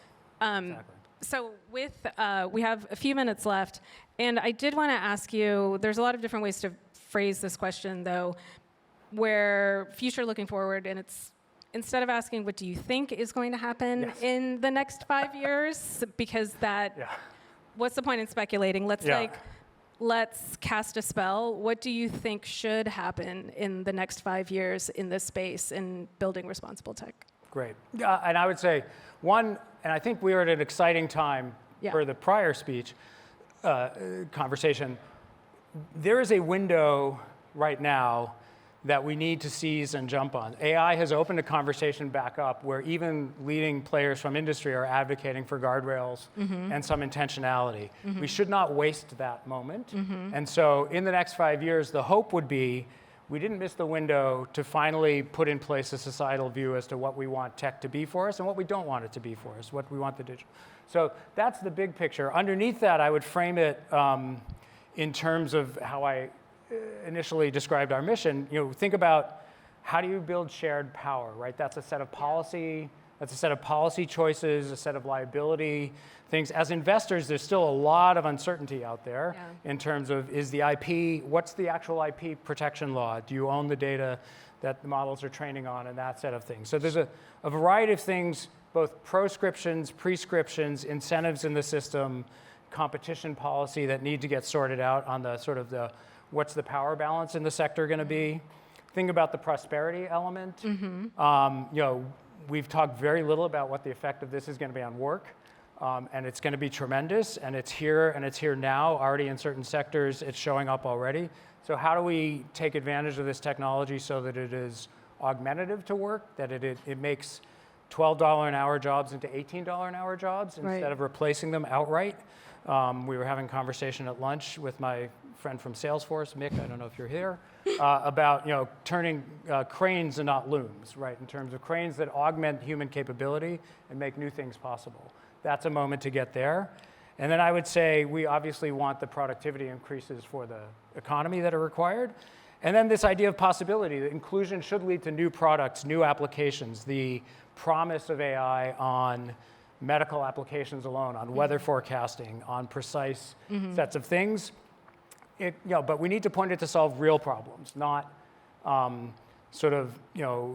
incremental problems. But and so with a intentional societal conversation, we think we can get there.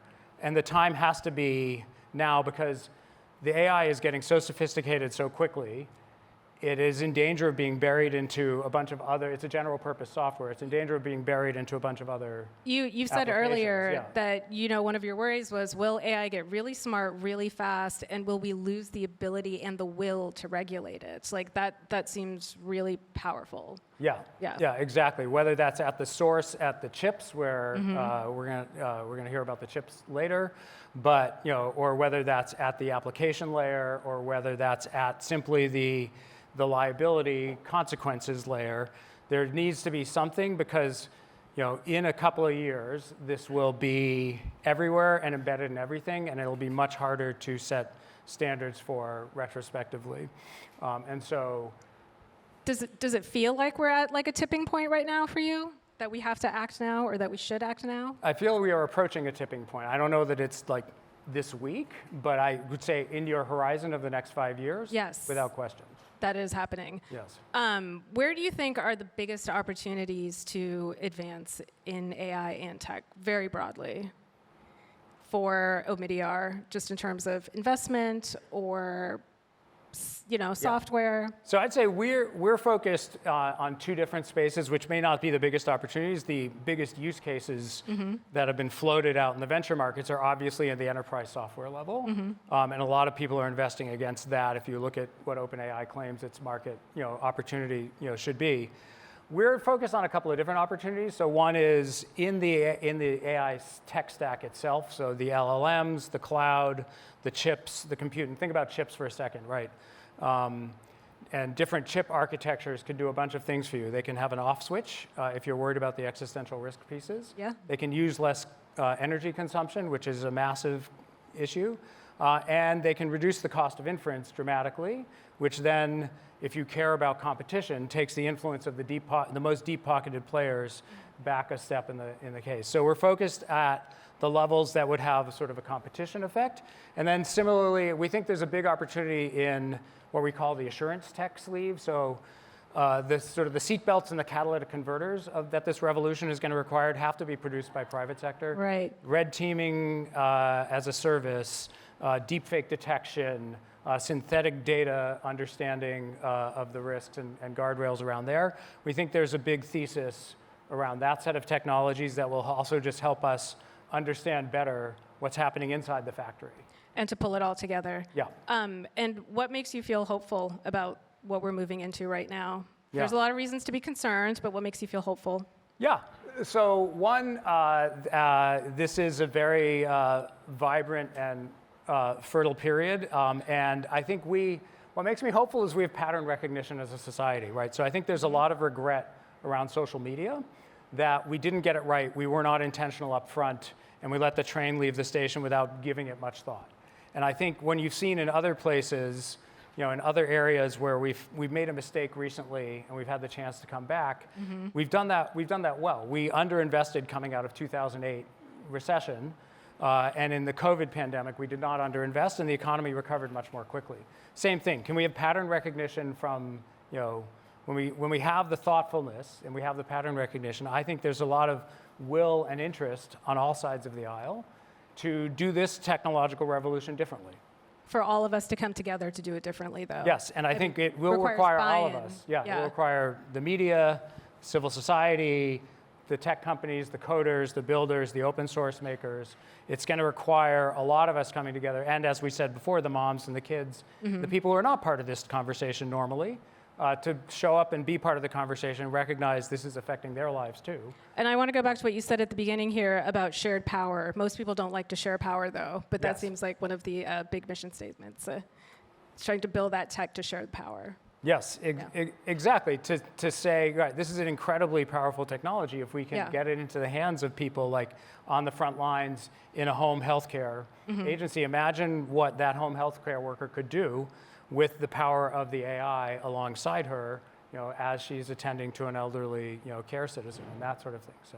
And think past just the DoorDash of it all. Yes, exactly. Again, I'm a very happy DoorDash customer. Yeah. Well, that's great. Well, thank you so much, Mike. I appreciate it. Thank you for taking the time to be here. And I would say Next up, we have Wired senior writer Kate Nibbs with Jay Graber, the CEO of Bluesky. Thank you all very much.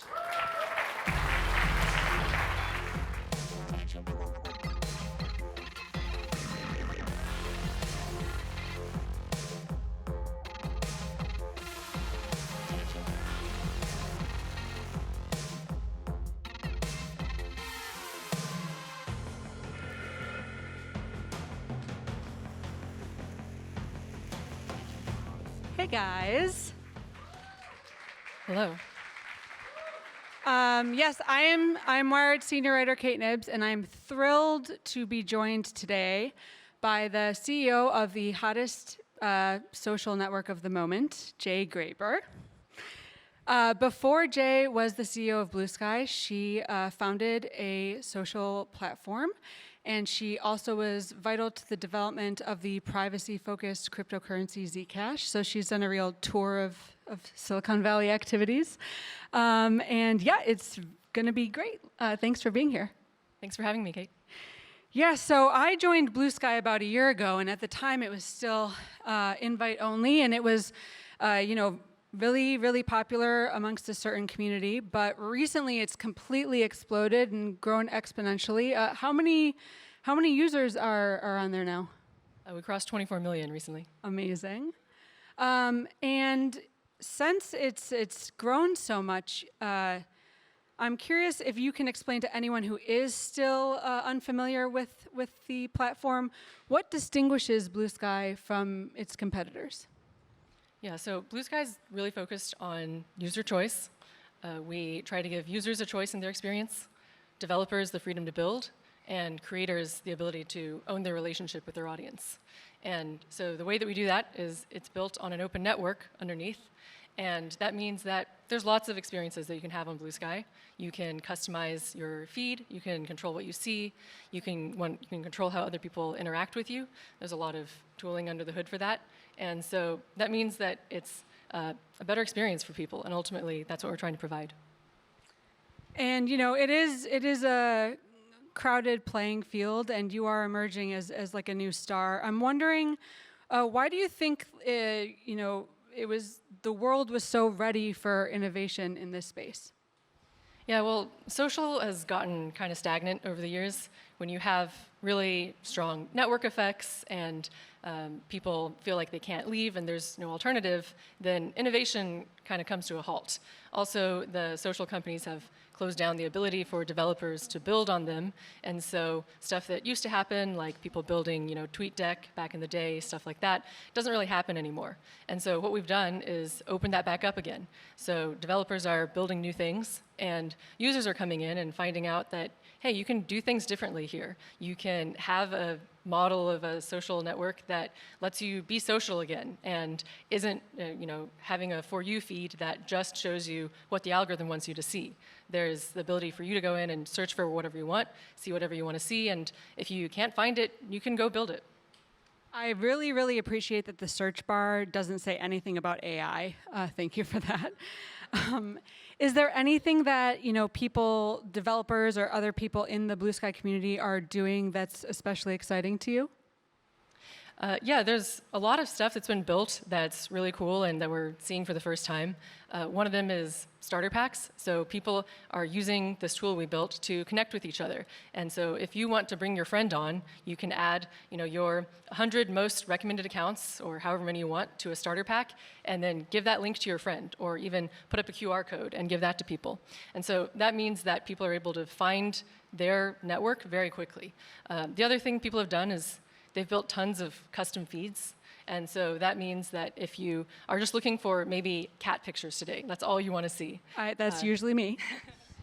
Yeah, you can search for that, or you can just install a feed that just shows you cat pictures. People have built multiple of these. And so this gives people a way to customize their experience more than they've ever been able to do before. That is amazing. And I think there was a QR code showing a starter pack. Hopefully you guys all held your phones up and got that. But yeah, it's I love the starter packs. That's kind of, I know Wired has one. Yeah, there we go. So one of the parts of Bluesky that I've been really curious to see how it develops is, for a long time, Twitter had verification badges, and that helped journalists and government officials and celebrities and people who might be impersonated or might otherwise just really want to prove that they are who they say they are. The verification badges were sort of the way that most of the major social networks went about offering that service. Right now on Bluesky, the verification process I honestly find kind of convoluted. Even though I'm a Wired writer and I should be tech savvy, I really struggle to understand how to verify myself because you have to put your own domain name, you have to register. I'm not even going to do a good job explaining it, but it's kind of complicated. And as you're scaling up, I'm wondering, are you starting to think of other ways to verify accounts that are perhaps simpler? What is your plan there?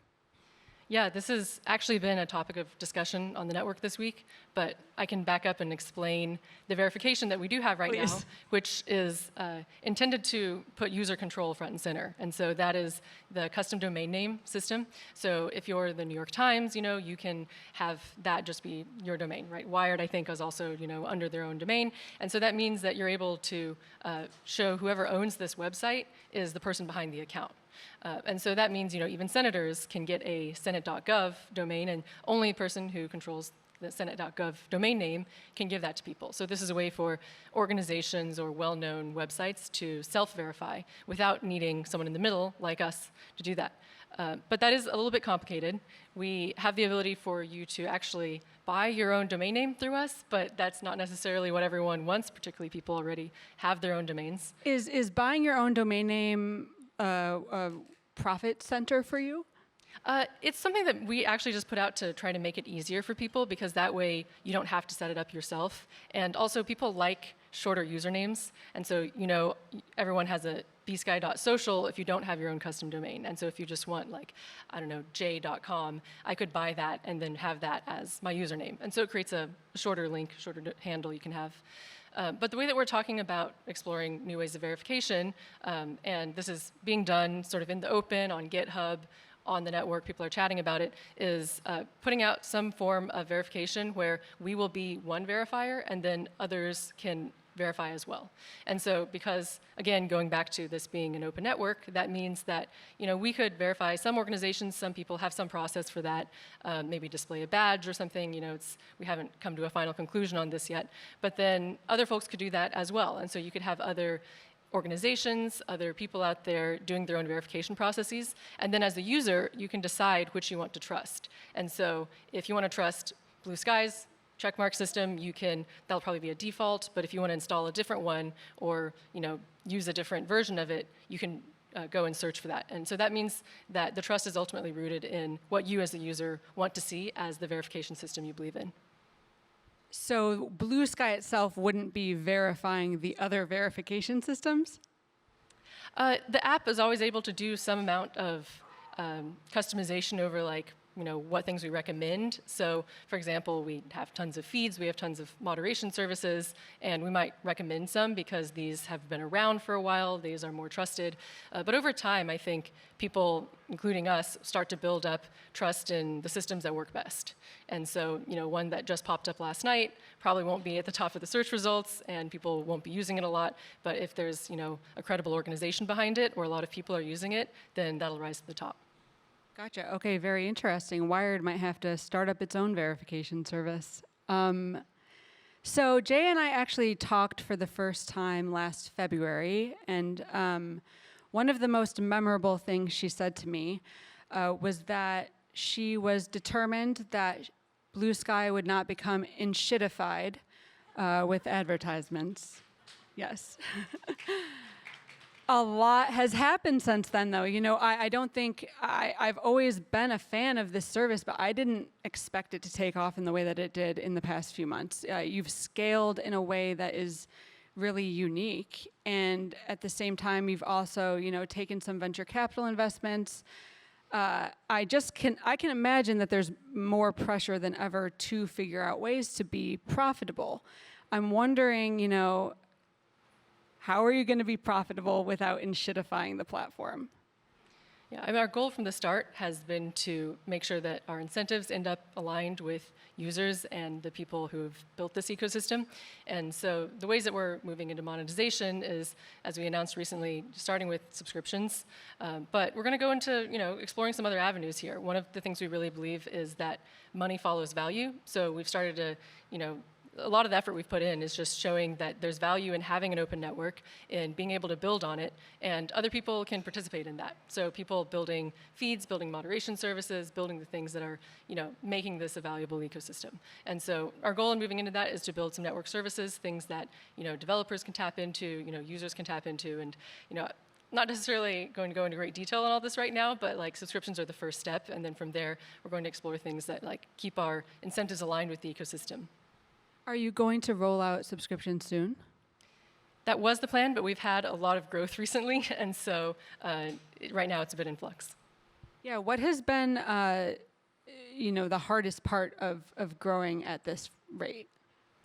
Well, we have a pretty small team. We have 24 million users and a core team of 20 employees. And so we're focusing on scaling, we're focusing on making sure that it remains a good experience as we scale, and really delivering the features that become urgent as new types of users come on and new types of problems arise. Like you mentioned, verification was something that we've from the start talked about open ways to do verification that allows other people to participate in the process, but that's sort of need for it now has accelerated those discussions.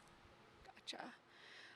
One thing that a lot of people have brought up to me when I've told them that I'm going to interview you is, since Bluesky has exploded in popularity, there are certain groups of people who are really, really taking to the network. Journalists are one of the groups. Journalists, I think we're all so overjoyed to have a place to post links to our stories that doesn't throttle them, that we're like just beyond thrilled. There has been this major exodus from X in the wake of the election, but also even prior to the election, a lot of people had issues with the way that Elon Musk was running it. So there's a large influx of people who basically share a worldview, share ideologies. I'd say most people would agree that right now the majority of people using Bluesky are liberal. And I've had a lot of conversations with people who really like the app, but are worried that it's just never going to reach a network effect of bringing in people that aren't liberals, bringing in people from the right. People are worried that it's just going to be an echo chamber, basically. And I'm curious if you are worried about that. Like, I could see a world in which you'd just decide that that's the lane that you're in and you're going to stick with it, but then that obviously limits growth. Basically, I'm asking, like, do you want all the people that are still on X to come join Bluesky? Do you want people who are far right to be on Bluesky? Like, what is your hope for what the user base is going to look like going forward? Well, at the end of the day, we set out to change the way social media works from the bottom up.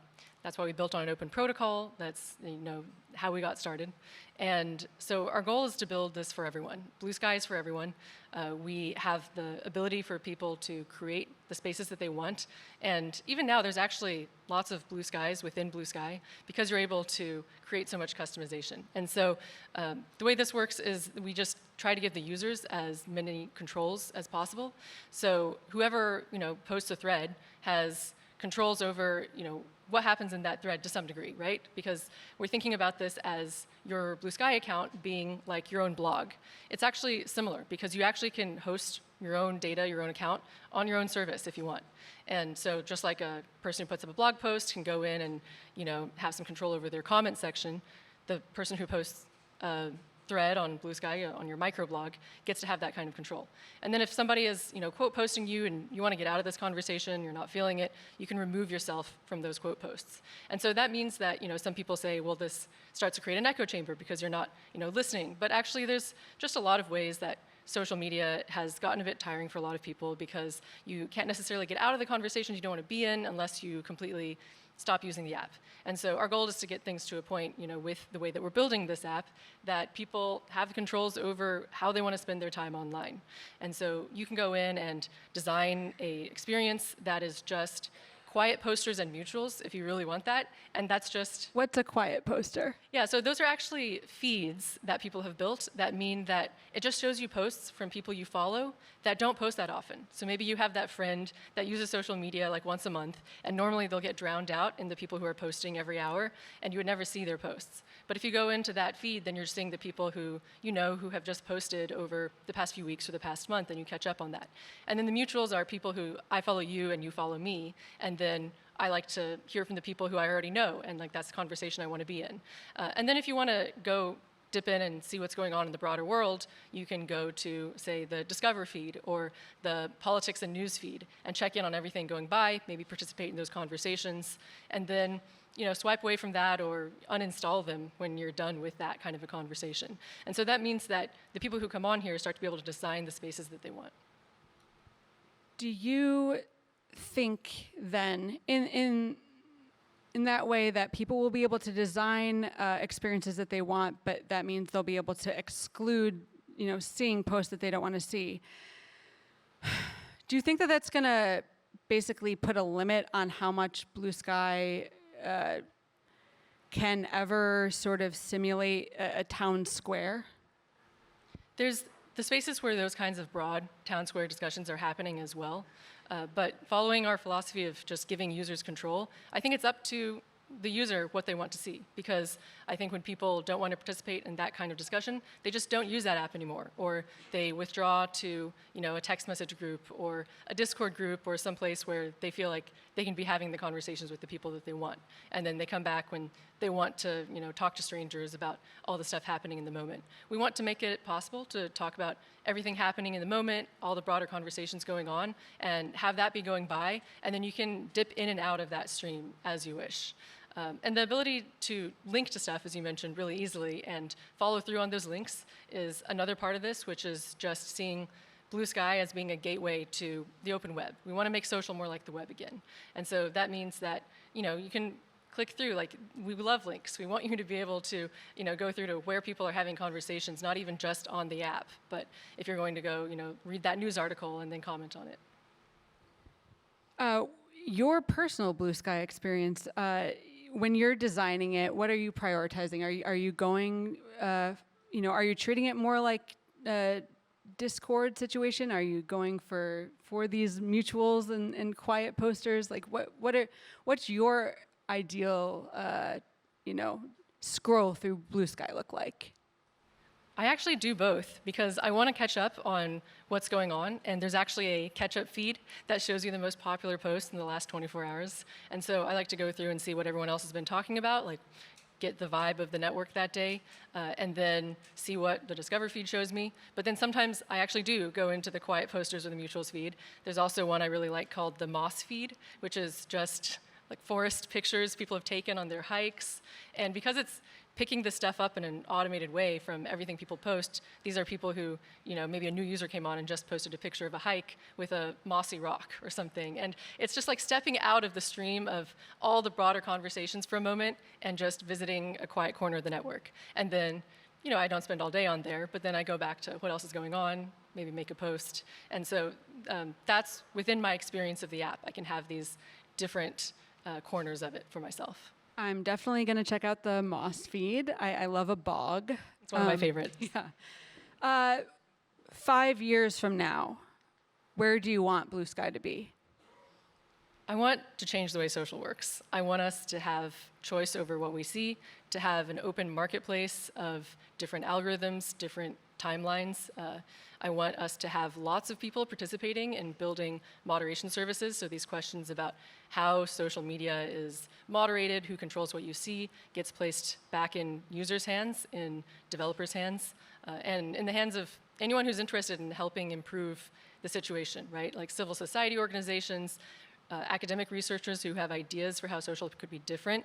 I had a talk recently with some folks who are exploring pro-social algorithms. So how do we get people to have better conversations with each other, maybe from different perspectives or different parts of the political spectrum, through the ways that we build the algorithms, actually. So instead of highlighting the most outrage or the most engagement-generating things, which aren't necessarily causing people to change their minds, but maybe actually driving them further apart? What if we build things that find the commonalities and bring people together? And those kinds of experiments can be done on Bluesky right now, because those researchers can build a feed, spin it up, get users to try it, and they don't have to go lobby a company for change or lobby regulators for change. They can just experiment with, what if we just change this app that's giving us the ability to get our hands in and start, making changes right now. I would love to test one of those algorithms out someday. Okay, we don't have that much time left, but I do need to ask you about something. So I was talking to our editor-in-chief, Katie Drummond, earlier, and she's a big Bluesky fan too. And I was talking about something that I had skeeted, and she visibly recoiled, and she doesn't like the phrase.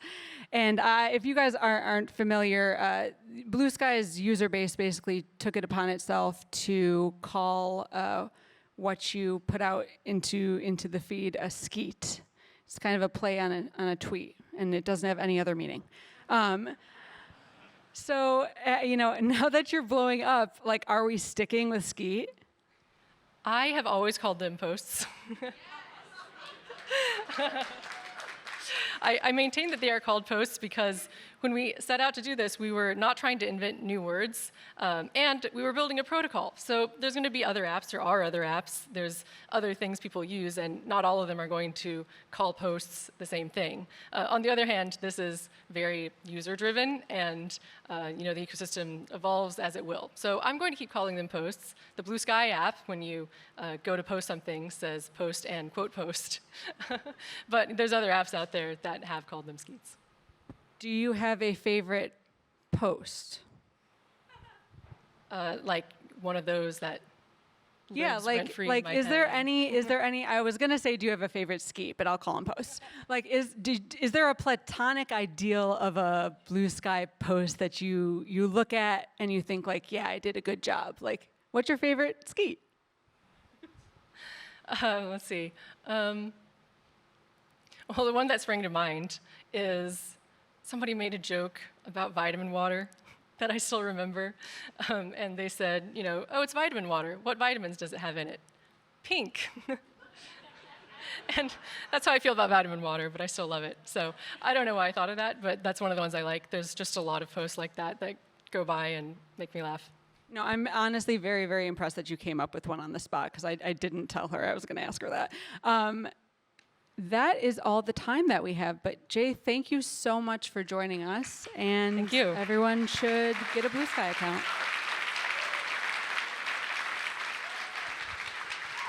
Up next, we're going to take a quick break before heading into our next conversation featuring technologist Mira Murati and Wired's editor-at-large Stephen Levy. See you back here in 20 minutes.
Please welcome Stephen Levy and Mira Murati.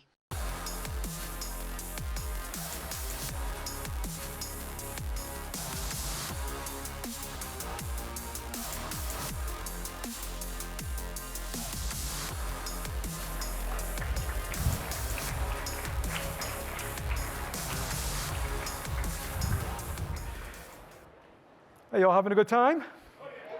Yeah, okay, great.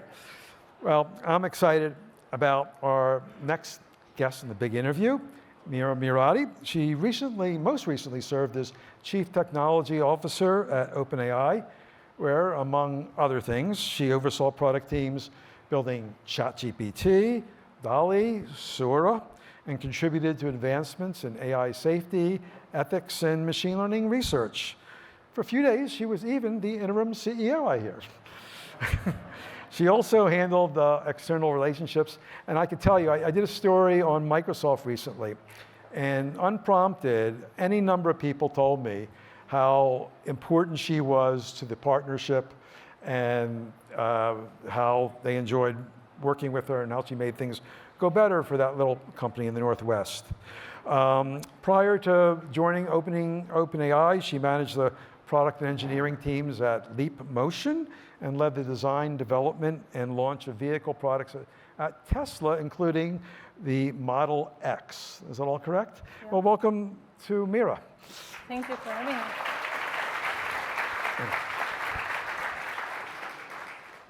Okay, Mira. In September, you left OpenAI with a very generous and diplomatic note. You say you were going to do your own exploration. Now, I've been reading unconfirmed reports that you've been fundraising, and you might be working with some other people from OpenAI. Now, here's a spoiler alert. I know from our prep, you're not going to be talking a lot about what you're doing in terms of that. But what can you tell us? Can you tell us anything about what you're up to next? I'm not going to share much about what I'm doing next because I am figuring out what that looks like. I'm in the midst of it. But I can tell you a bit about what I'm excited about in the future. Sure. And yeah, generally I would totally ignore the noise and the speculation externally. I think actually there is just too much noise and obsession about who is leaving the labs and so on, and less focus on the actual substance of things. But what I'm excited about is quite similar to the set of things that I was working on earlier, but perhaps from a slightly different angle. I think I'm very optimistic about the future. I think we're about to see immense potential with abundance of energy and intelligence and even meaning. And I really think that we're sort of at this beginning of infinite age of curiosity and wonder and deepening our knowledge about the world. And the hardest part is going to be figuring out how our civilization co-evolves with the development of science and technology as our knowledge deepens. And I hope that I can continue to contribute positively in that direction. So your optimism, I think, is something I saw not only with you, but other folks at OpenAI. It was a company where people had a shared vision. I think you might even refer to it as something spiritual at one point. And it was centered about a belief that, humanity really was on this quest to take what was suddenly possible to do in developing digital technology to do human, and beyond performance in things, something called AGI, what some people called it, and that was within our grasp.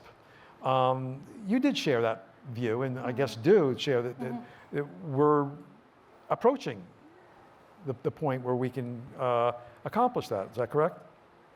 Yeah, but just to kind of state the assumptions of what it actually means, I'll define AGI as sort of a system that is capable of learning how to perform at human level across all cognitive tasks.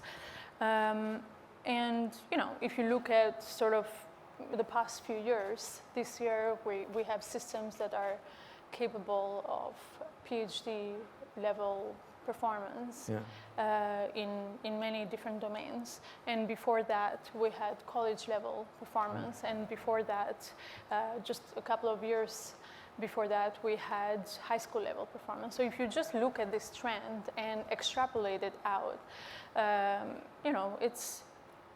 it's not for certain, but it shows that progress will likely continue. And it's not unreasonable that in a very short time, we could get to a system that has the capability to learn how to perform at human level across this basically all cognitive tasks. And right now, this feels, I would say, quite achievable. Even if it doesn't take, even if it's not something that happens within a couple of years, it will take perhaps a decade, maybe two, I don't know, but it feels achievable. Whereas I'd say, even 6 years ago, to me, it felt more sci-fi. And even though I was inspired and we believed in this, what you call spiritual mission and common vision, it still felt quite sci-fi at the time. Whereas now we've made enough progress that we can kind of see how the technology evolves. When did you first begin to understand that this was possible? How did you, become involved in working with AI? Was it at Tesla earlier in your education? Yeah, so sort of by background, I was very drawn to math and sciences early on, and I went on to study mechanical engineering, worked in aerospace as an engineer, and kind of got a sense of how to build and develop complex systems in the world given real constraints and systems that are safety critical. But it was at Tesla where I got intuitive feel for how AI would really advance transportation. And there I started to think more about how it would affect other domains, and particularly how it would change our relationship to knowledge and information. And this is when I got interested in exploring virtual reality, augmented reality, and from the lens of exploring the human-machine interface. And while I was doing that, I was actually reading quite a bit of Werner Vinge, and it was his essay on singularity, where he talks about, this is sort of likens our era to a time where the change is so transformational, and it's quite similar to the rise of human life on Earth. Right. And it felt quite sci-fi, but at the same time, it was enough. It was grounded enough on real possibility, and to me, it felt like even if there was, 2% chance of this being possible, it would be the most important thing that I would do. And OpenAI's mission really resonated with me to, ensure that AGI would benefit humanity. You mentioned, the VR company you work for. It seems like an interesting, on your resume, like almost like a side trip there. I mean, if this interview were taking place, or if this conference were taking place like 6 years ago, all people would be talking about was the metaverse, right? And I don't think any of the sessions here are about the metaverse. We're talking about AI. Is this something you still believe in? That AR and VR will be super important technologies? Yeah. So my approach to VR and AR wasn't so much from the perspective that I thought it would happen in that particular time. I was more curious to understand this next human-machine interface and what that could look like. I think virtual reality and augmented reality have definitely advanced a lot since then, and I think we will definitely see great technologies, but we will also see other interfaces. In talking about hype, some people feel that AI has been crazily hyped. And they're somehow saying that at this moment, it shows that, it's slowing down. It's plateauing, is what they're saying. And they're saying that the next generation models are not going to be the kind of leap we saw from like the generation of GPT-3 to GPT-4, which was kind of like an astounding leap. Do you push back against that? Do you think AI is plateauing?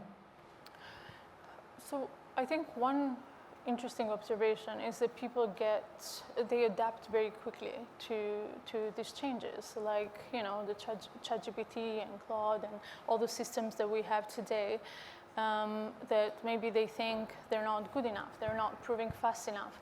So I'll make that observation, and maybe that is good signal for what's about to come in our society's ability to adapt to more change. But in terms of whether there is a plateau or not, let's consider where the progress came from.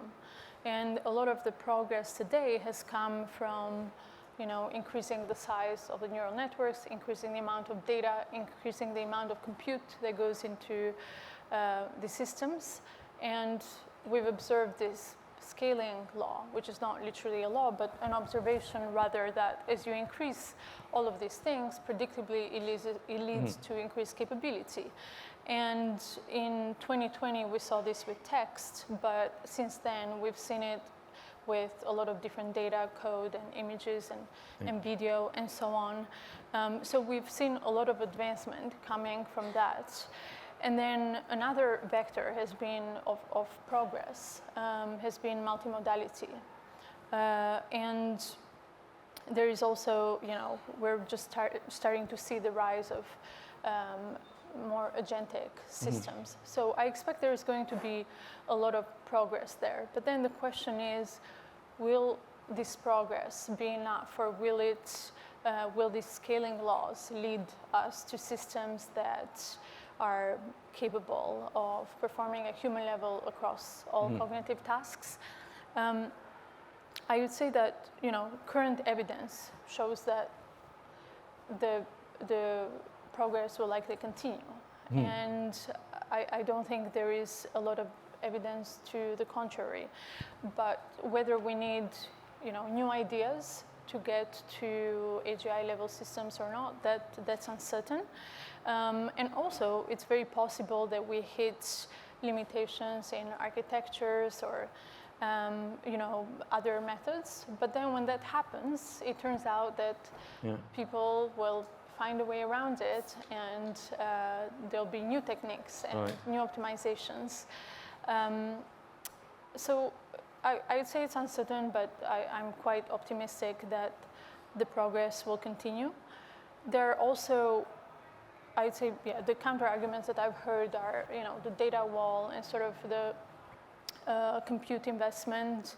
And on the data wall, people are exploring things like synthetic data, where models generate their own data.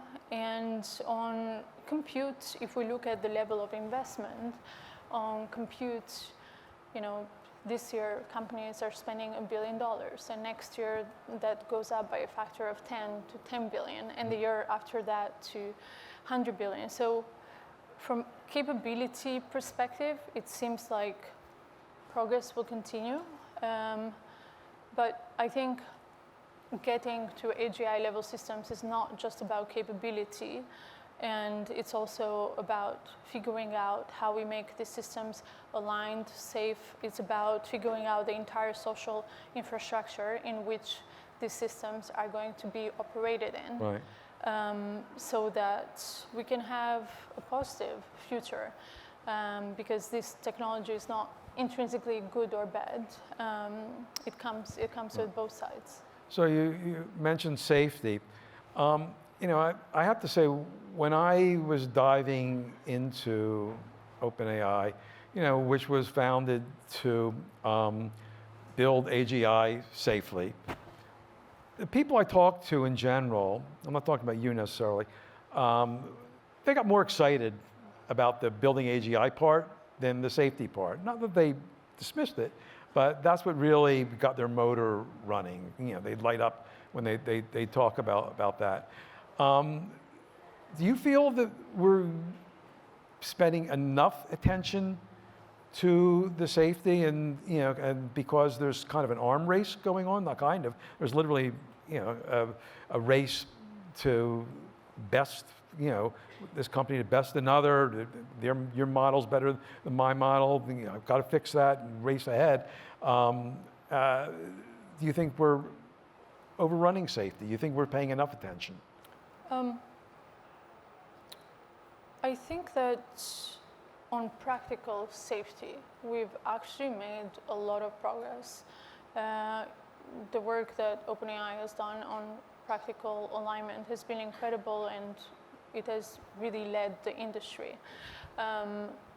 And that's been very interesting to see, because it has also, I think, kind of like the market dynamics have pushed everyone in the industry to really innovate in that vector. But there is a lot of work on theoretical, on more theoretical alignment, and that where I think we're lacking, but not only, also sort of on like governance. What does it mean to live in a world with these AGI level systems? And also I think regulation is lagging behind basically the entire infrastructure. I would say that civilization needs to coexist harmoniously with this technology is really lagging behind. What worries you more, the sort of problems we might have, and we're actually seeing with misinformation, or bias, and things like that, or the longer term as existential kind of threats that people paint AI have? Some people have said that the existential threats are brought up as sort of like a distraction, because people aren't really building the safety stuff now. Which worries you more? I'd say both, but more perhaps on the longer term safety questions, because I think that there is market alignment on the short term safety questions around misinformation and bias, because it's not good for business to have AI systems integrated in your business that are making things up. And so I think a lot of effort will actually is already and will continue to go into this set of problems. But one area that's lacking, that's more near term, is sort of the transparency and the AI literacy. A lot of people, the majority of the world, doesn't have a good understanding of what's going on. These systems are black boxes, and I think investing more in the understanding of what these systems are capable of, how they work, how we control them, investing more in that direction, giving people an intuition for where they have control and where they don't, and also what to expect in the future. I think those things are very important. Can you explain to me, you've been working on these products, why we haven't been able to get rid of the hallucinations? So one way to think about it is, actually, von Neumann wrote an essay in 1955 where he talks about sort of the harmful and positive aspects of a technology and how they're always tied together. Yeah. And he says, I will just paraphrase, something like these things are always tied together and you almost cannot distinguish. It's impossible to distinguish the lion from the lamb. And I think hallucinations are like that, where it gives you, this ability for the model to provide very imaginative outputs, but at the same time, in a different context, that can be quite damaging and harmful if you're operating in a context where you need very accurate information in, legal context or medicine or so on. And since the development and deployment of the LLMs in the real world, we've developed new techniques like using tools, using search, getting citation and so on. But it's still something that we need to figure out. That brings up sort of an interesting question. I know, OpenAI is struggling. Indeed, it's being sued for, IP, that allegedly in the training sets.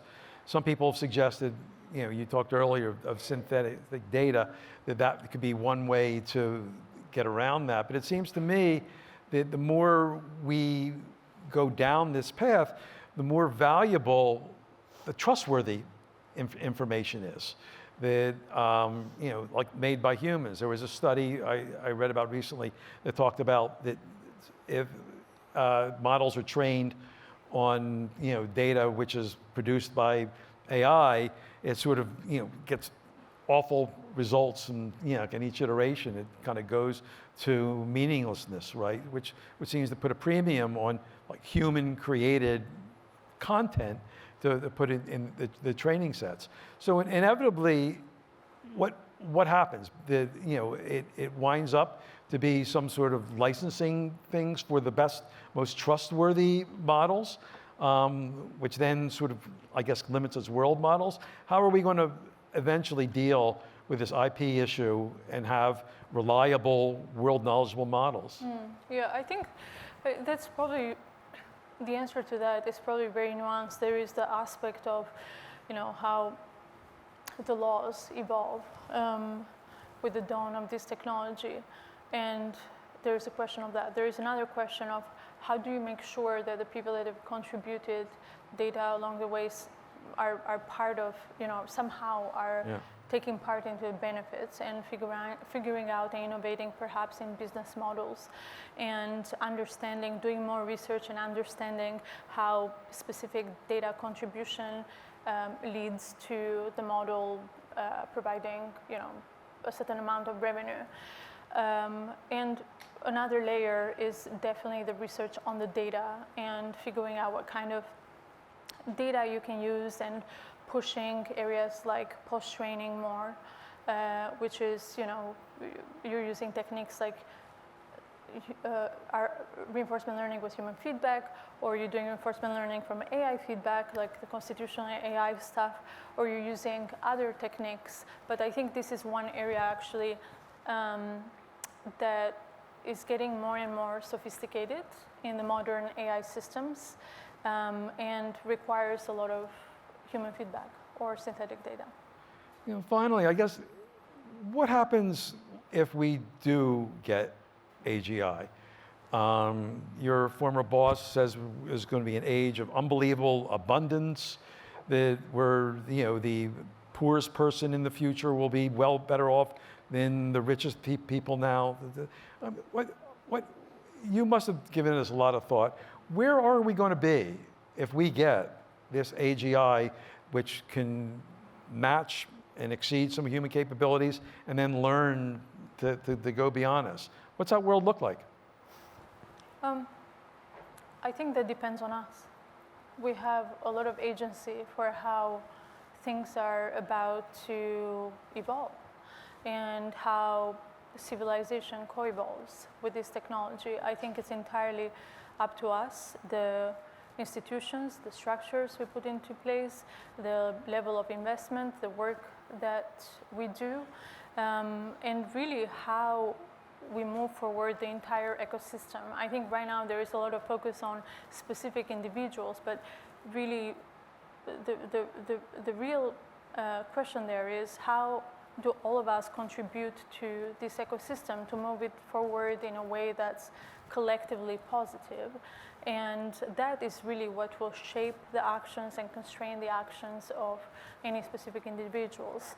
And I hope that more people focus on that. This is not going to be up to a single company or individual to bring AGI to the entire civilization. Well, thank you very much. This is great. Thank you. Okay. So next up, please welcome to the stage senior writer of Wired, Lauren Good, and live from Asia, founder and CEO of NVIDIA, Jensen Huang.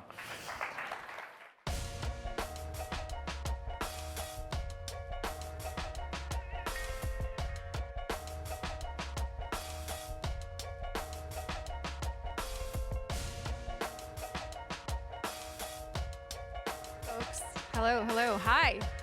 All right, this is the part where I do an interpretive dance while they change the stage, interpreting the past, future, and everything else of NVIDIA. No, I'm going to do an intro for Jensen here. I don't think I really need to introduce Jensen Huang, but a little backstory. Jensen founded NVIDIA in 1993. He has served as its CEO since then, leading the company to become a global leader in accelerated computing.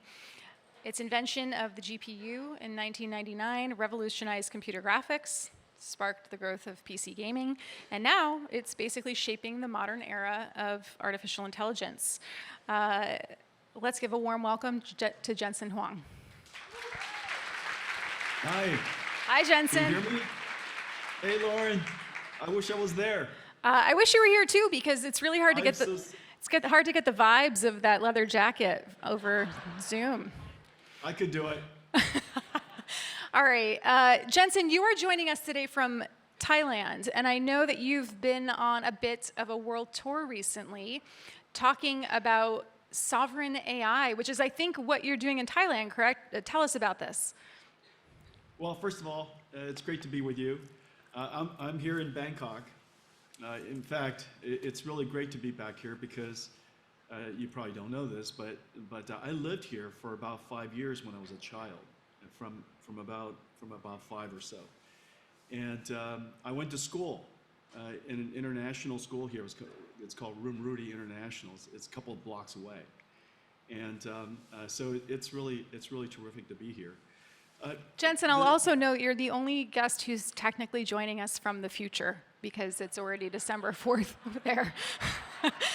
I think this is very fitting. It is, and I could provide some insight and some warnings and keep you out of harm's way. Excellent, we need that. Okay, so tell us about this. Tell us about sovereign AI. Yeah, so what's going on is countries are awakened to the incredible capabilities of AI and the importance of AI for their own nations. They realize that their data is part of their natural resource. Their data, of course, encodes their society's knowledge and culture and common sense and their hopes and dreams, and they now realize that they really should take a role in processing that data, harvesting that data, and refining it into intelligence, and providing their native intelligence to their society. And so that's one observation. The other observation is that people are starting to realize that AI in a lot of ways is like the energy infrastructure, the communications infrastructure, and now there's going to be an intelligence, a digital intelligence infrastructure. And these AI factories, these data centers, are part of that infrastructure that they have to be mindful about and play a role in forming. And this infrastructure is necessary for, of course, their industry, but it's also really important for their society and for their education, for their colleges, for research and startups and so on and so forth. And so I'm here in Thailand to celebrate the partners that we have here. We have an AI cloud company here called Siam AI that is starting. We have some 56 or so AI startups that I'll be meeting today. A whole bunch of Just today, 56? Yeah. Is there a Jensen AI that you deploy to? How do you fit those? How do you fit that many meetings in? Lauren, you just got to go fast. You got to do things fast. It's like our computers. You got to do things fast. And so there are professors that I'm meeting, there are companies that I'm meeting, and of course had the benefit of meeting the Prime Minister, and she's really impressive, and she's 38 years old and leading this country, and really believes in technology and wants the country to lean forward in AI, and so it's really terrific to be here.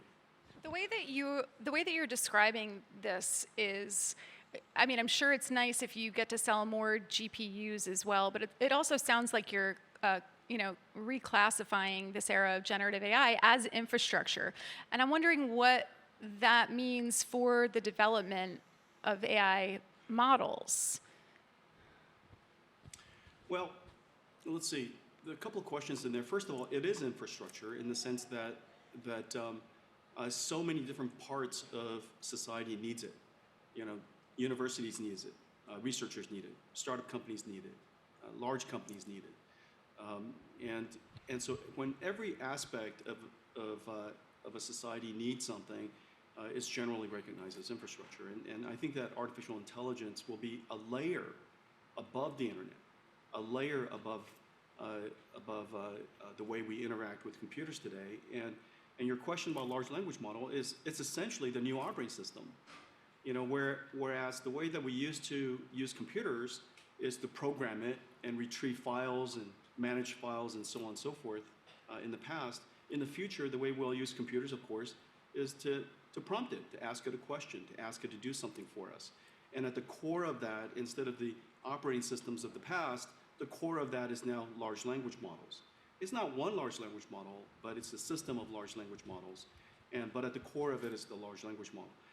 Your question about large language models here and around the world. For example, I was in Denmark, and they're building the large language model of Denmark, and I was in Sweden, and they're building the large language model of Sweden, and I was in Japan, they're building the large language model of Japan, and of course Indonesia is building it. India is building several, and here in Thailand, it's called Thai GPT, and so there are these language models that are being created. I think the availability of understanding of how to build these large language models is fairly well documented, and the systems are available, and people are doing a really good job.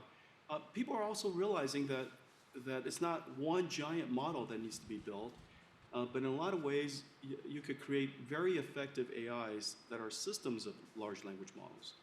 And these systems of large language models, of course, some of it is related to reasoning, some of it is related to tool use, some of it is related to retrieval of information and guardrailing, and the synthetic data generation for reward models, and reflection models, and all kinds of different types of models are involved in a system of AIs, and the knowledge of how to do that, and the frameworks and tools of how to do that is widely available, and so I think every country should be able to do it. Fascinating. One of the things that you've been talking about lately, and I think it's broadly kind of a buzzword right now in AI, is agents. You spoke about this a little bit on your most recent earnings call too. I think this is probably one of those things where people are like maybe even saying it in conversation and not fully sure what it means. So like, what is an AI agent to you? What does it do? And why are some folks saying that this is the next wave of generative AI? Simple. So the first wave was the development of. And you don't have to go back to like 1993, by the way. We're on a time frame here. Okay. All right. Okay. 2012. The first wave started around. Alex. That time. Yeah. And that first wave was perception AI, right? Remember, all of a sudden we were good at computer vision and speech recognition and all kinds of perception-related models. The second generation was generative AI, and that was really about 3, 4, or 5 years ago. Of course, GANs were the beginning of that. GPT is an example of that. Diffusion models, so on and so forth. Generative AI. Now, agentic AI, which is where we are today, is really the combination of all that, and it's really the fundamentals of intelligence, which is perception, reasoning, and planning. And if you could say, if I replace planning with generation, perception, of course, perception AI. So really what's missing is the ability to do reasoning. And we now have models that are doing a better job with reasoning. You could give it a basic mission and you break it down to step-by-steps. It could be a chain of thoughts, it could be a chain of trees, it could be all kinds of different ways of coming up with a reason through a problem.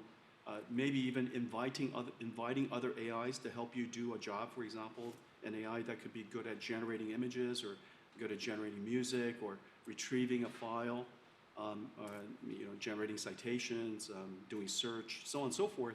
So that you now have a system of AIs that together are essentially agentic, or otherwise robotic, or otherwise intelligent. And so I think those words are somewhat interchangeable depending on their context, but basically it's really about perception, reasoning, and planning. And the idea, too, is that we're shifting from this world where we used computers to do work, but now the computers are doing the work for us. You could use an agent to perform a task for you on your computer, right? Thus freeing up time.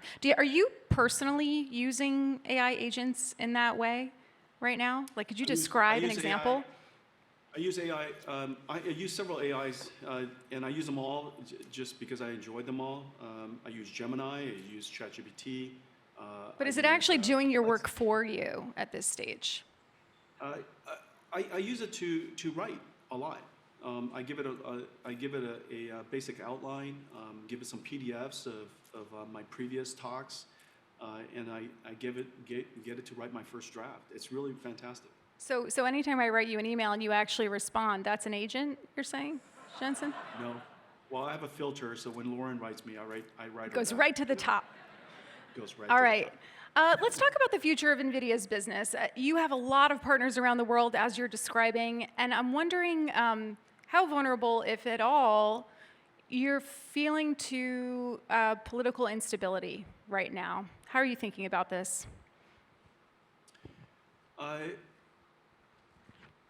Well, the world is changing. The world is changing, but also simultaneously, the fundamental technology trends are so incredible, and so in our industry, in our business, this fundamental trend of artificial intelligence, this new layer of computing, this reinvention of the computer, a reset of computing as we know it over the last 60 years, is just an extraordinary opportunity. And the type of problems we're able to solve now, the type of products and solutions and capabilities we can offer to the world is just extraordinary. And I think that's one of the reasons why artificial intelligence is so central to your conference today. And so I think we all recognize that that's probably that fundamental force, that dynamic, that tailwind, if you will, is just so incredibly strong that the technology industry and all of the software industries that sit on top of it, and all the industries that sit on top of that, are going to go through some extraordinary transformation over the next decade. To specifically drill down to politics, though, I'm thinking about something like, for example, this Monday, the U.S. Department of Commerce just expanded its export controls. And that's something that has the potential to affect NVIDIA's business because the export controls apply not just to semiconductors, but also to more broadly, more componentry, and that goes into your GPUs. So, when you look at something like that, do you think the export controls the reasons for them are justified? How concerned are you about China, for example, come rising up in AI and the competition that China poses? Yeah, several questions there. I think first of all, our job is to do our best to inform, to address and make aware the dynamics of our industry and how it works and how our company works in various markets around the world. Do our best to explain those things to the administration, and it's up to them to come up with the best possible policies. And then after that, our job is to continue to do our best to innovate and drive our technology forward, support our customers, and continue to be successful. And so those are things within our control.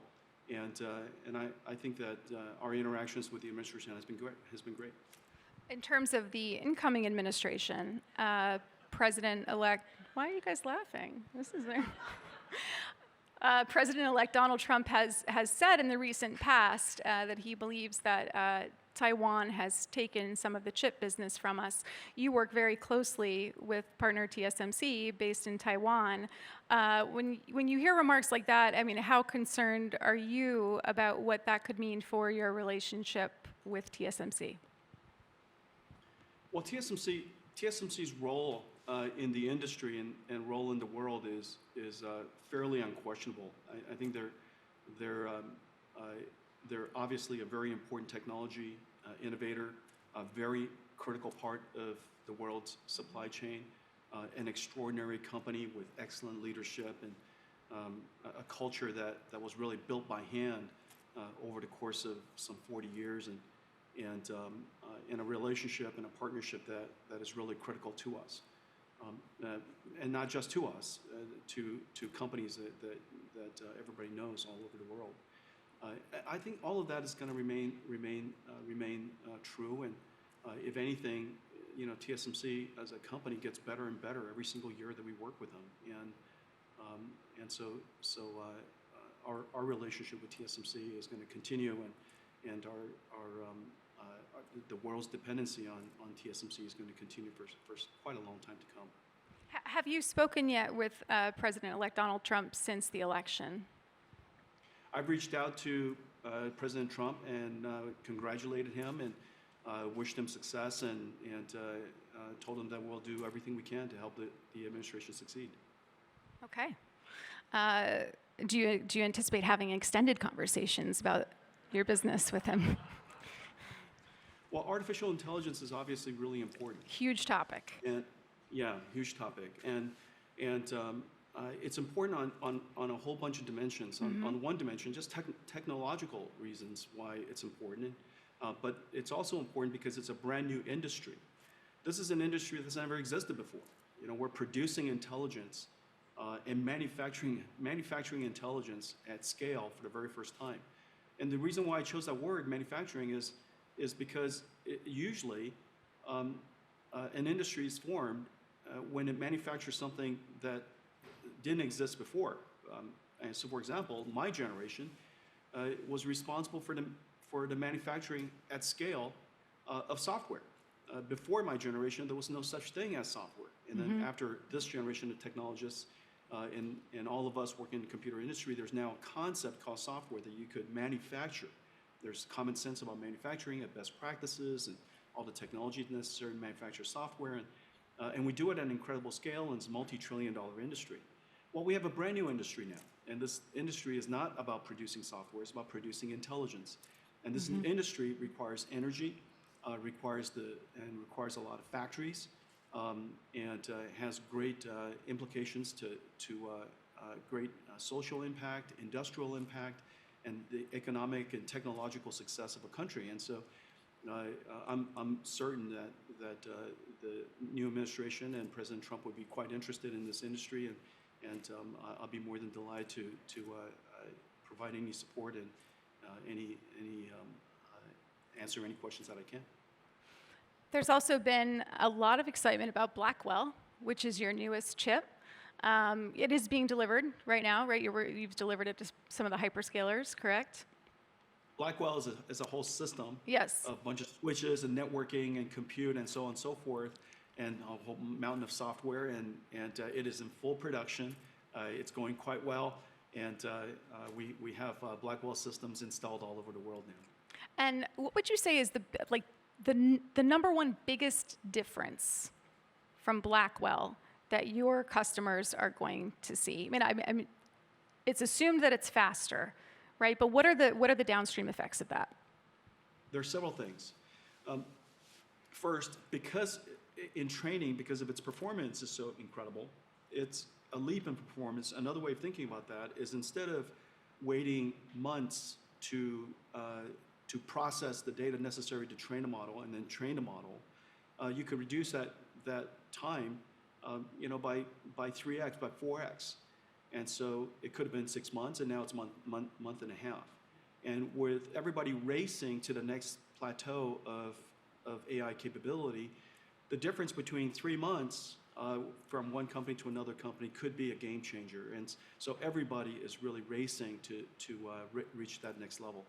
In inference, this is one of the extraordinary things that we've done with Blackwell, because we realized that inference is not going to be just zero shot or one shot, but inference is going to include long thinking, and it's going to be essentially an AI coming up with all kinds of different scenarios in its mind, and then of course with more compute offer a better answer, which is a new way of scaling. We call it test time scaling or inference time scaling. And so because of that, we invented new technologies so that inference can continue to be super fast, super energy efficient. It's like 30 times more energy efficient and faster than previous inference capabilities. So all these capabilities are now possible. Jensen, we have less than 5 minutes left, and I wish we could cover a million more topics, but I want to ask you about the future of NVIDIA. I got all day. You have? Do you? Yeah.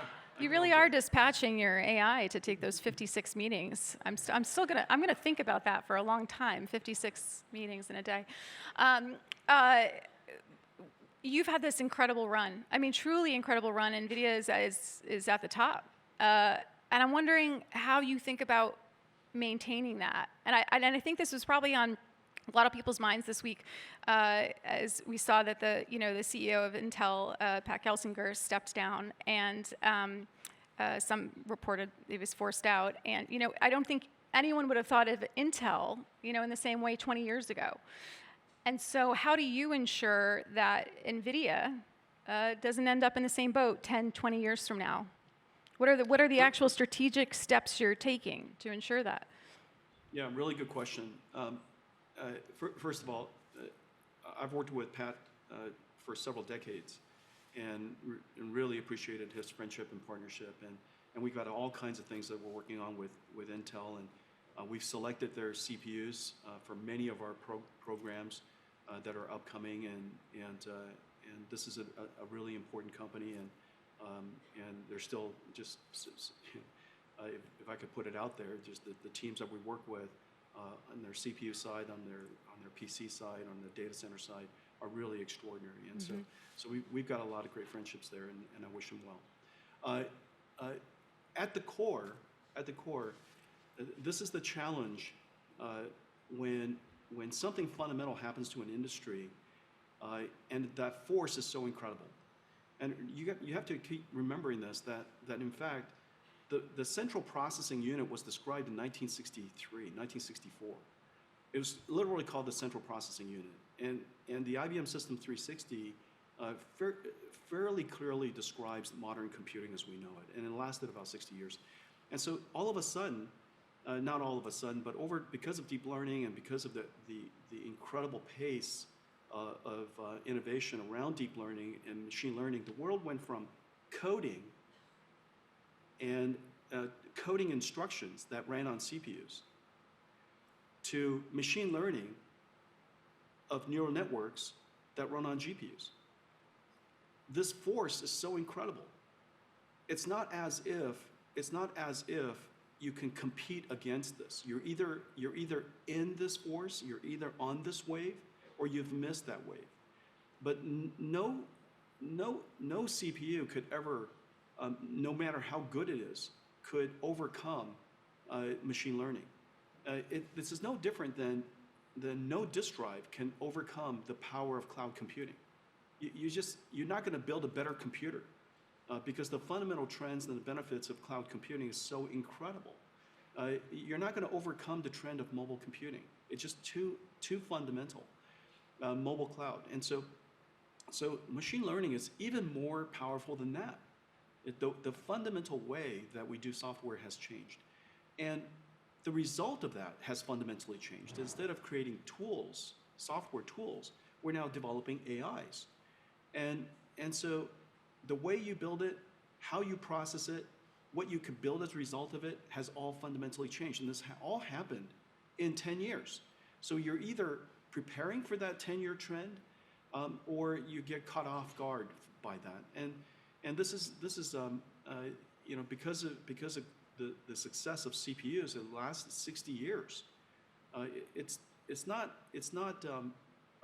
probably not unexpected, and it's probably even understandable that an organization that is so focused on building CPUs and its leadership in that area would be caught off guard. And so I think, first of all, I think that's really at the core of it. There, of course, a lot of other people could criticize their circumstance, but I think foundationally, it's really about a seismic change in technology, and that the future of computing is going to fundamentally change. So how do you ensure that 30 years from now, we're not saying that about GPUs and NVIDIA's position? Well, there's no guarantee. Lauren, first of all, we just got to put it out there. There's no guarantee. I will say that because of the way that NVIDIA was born and built by hand, the company was really designed for agility. Remember, this is a company that started out with a fundamental technology architecture that 2 years after we were founded we completely changed. We admitted the fact that recognized and admitted the fact that the architecture that we had, the technology we had, was just wrong. We understood why we did it, but it was fundamentally the wrong approach, and we completely changed the company to go after a new way of doing computer graphics.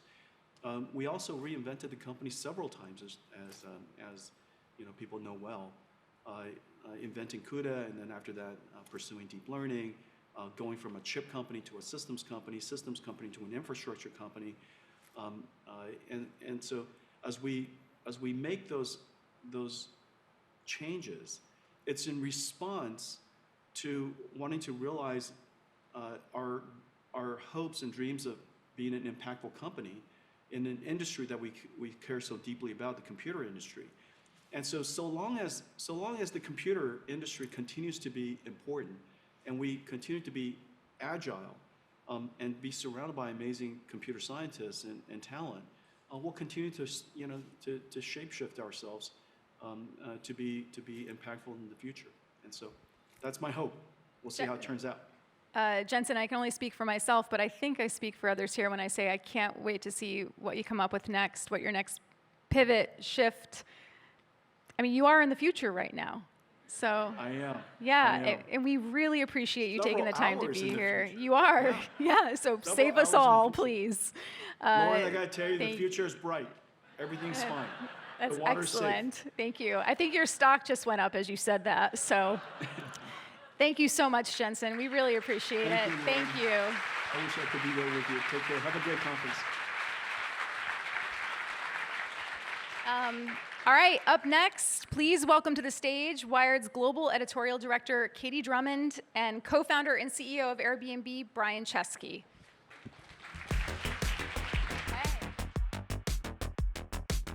Hello. I am now going to awkwardly wait for this chair to be placed. Hi, Brian. Yeah, you can sit down. While we're doing this, I'm going to tell you just a little bit about Brian and Airbnb. I won't be long, but I will just say, Airbnb, 4 million hosts, 1.5 billion guests across more than 220 countries. Pretty incredible. Transformed the entire travel industry, no big deal. Very happy to have you here for our last conversation of the day before we have some drinks. And let me start by backing up, which is something I maybe tend to do in interviews. I apologize, I'm a linear thinker. But I've been thinking a lot lately, for reasons that are probably obvious, about time in 4-year increments. And if you think back 4 years, 2020, the world in the midst of a devastating pandemic, and an event that for your company was, I mean, the word that comes to mind for me is existential, right? Catastrophic. I think you laid off at the time something like 25% of your staff. And yet here we are today talking about, or we are going to be talking about, the evolution of Airbnb. What's next? So I'm curious from your point of view, I will not make you relive that whole experience, but from 2020 to now, when you think about everything that has changed for your company, what stands out? What are sort of like the big milestones or the big moments in Airbnb's like recent history from that really sort of like existential moment 4 years ago? So it was January 2020. We were working on our IPO. Oh yeah. And it was going to be one of the big IPOs since like Uber. And I remember I was in a meeting, and it was late January, and we saw our business in China. We had a business in China, and it fell off a cliff. It dropped like 80%. And I said, what is this? What happened? And they said, oh, there's this thing called the coronavirus. And I had never heard of it, and probably none of you had, because it hadn't made the front page of the newspaper yet. Mm-hmm. And I remember saying something kind of innocently like, wow, if this thing spread beyond China, it would be really bad. We would be real screwed, yeah. And within 8 weeks, we lost 80% of our business.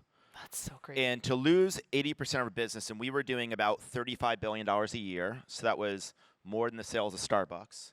And when you're doing that much business and you lose almost all of it, it's like you're in an 18-wheeler, you're going 80 miles an hour, and then you slam on the brakes. There is no easy, non-violent way that everything just is smooth. And there were actually articles like, "Is this the end of Airbnb? Yeah. Will Airbnb exist?" And I think we were one of the tips of the spear of this kind of crisis. And there's nothing thankfully I've never had a near-death experience, and I don't think we ever had a near-death business experience, but we didn't know it at the time. And there's something about your business flashing before your eyes that gives you a clarity that you don't have in any other time. And at that moment, I think that became the defining moment of the company. The first thing we had to do is we had to cut the company almost in half by size. We did a layoff of about 25% employees, but we also had a lot of contingent workers, contractors. So we really lost about a third of the company. We had to then I had to go through 1,000 different projects in the company, line by line, cutting as many things as possible. And so it's like your house is on fire. You go in a house, and you can only take out a handful of things out of the house. That is really, really clarifying. And I suddenly just changed how I operated, because I think I had been operating in a totally different way. See, I was told that the way you should run a company is you should hire great people and you should just trust them and get out of their way to do their job. And that sounds nice on the surface. I don't think Jensen, who was just before me, does that. He has 40 direct reports, I believe. And what I had done was I thought founders are in the details, and you are involved in all decisions. And over time, you step out. And that was the biggest mistake I ever did. And many of the founders and many of the leaders I've met, the biggest mistake they make is they step out of the details. Because what I've learned is that great leadership is presence, not absence. And that people can be empowered with you being very involved because you can actually put your entire weight behind them. And so I got really, really hands-on. We made the company much smaller. We felt like we wanted to be not the Navy, but the Navy SEALs. We went back to a functional organization. We moved to these release cycles where we started doing software updates kind of like an operating system. We almost started developing software like hardware because I felt like we were a free-for-all organization. We were divided into all these different divisions, going in 1,000 different directions. And you open the app every year and you're like, why does the app look no different than the year before? So we really simplified. We got back to the basics, got back to and the first thing we did is I said, all right, we're going to expand beyond our core business, which I know you'll ask about. But we have to have permission to expand beyond the core business. So before we do new stuff, we're going to figure out all the things people don't like about Airbnb, and we're going to start to address them one by one. So people said prices are too high. So we started working on making Airbnb more affordable. People started saying well, the quality is not really good. So we started working on a lot of quality issues. People said the app was too difficult to use. It become pretty much a Frankenstein of an app because you had all these different teams pushing code every hour, every day. There was no cohesive vision. So we started focusing on that. And over the last 3 years, we do these releases twice a year, one in May, one in November. The entire company rows in one direction. We have this 2-year roadmap, so we look out 2 years. Almost no other software company does that. And we've made over 535 features and upgrades and fixes. The service is by no means perfect, but the results are today the company is stronger than ever. And a company that people thought was going out of business does more money on free cash flow as a percent of revenue than almost any company in Silicon Valley. And I think this is really just comes back to this, quote that Andy Grove, he was CEO of Intel. He said, "Bad companies are destroyed by a crisis. Good companies survive a crisis, but great companies are defined by a crisis." And I always wanted the pandemic to be our defining moment, and I think it probably was. Fantastic. So you're now in this position where you've effectively sort of rebuilt and reoriented Airbnb. And you're right, I am going to ask you about moving beyond the core business. You've launched some really interesting features relatively recently, right? Like the Icons program is one where you can stay in all sorts of wild and crazy different places. You recently launched a co-host program. And I noticed I'm taking my daughter on a trip in the spring. I can't tell you where because she doesn't know yet. But when I booked the trip on Airbnb, all of these different experiences came up, which is the experiences program, like make cheese with this person, go drink wine, which she's young. We're not going to go drink wine with anyone. But it genuinely did to me as a user feel like, oh, there's like something different is happening here.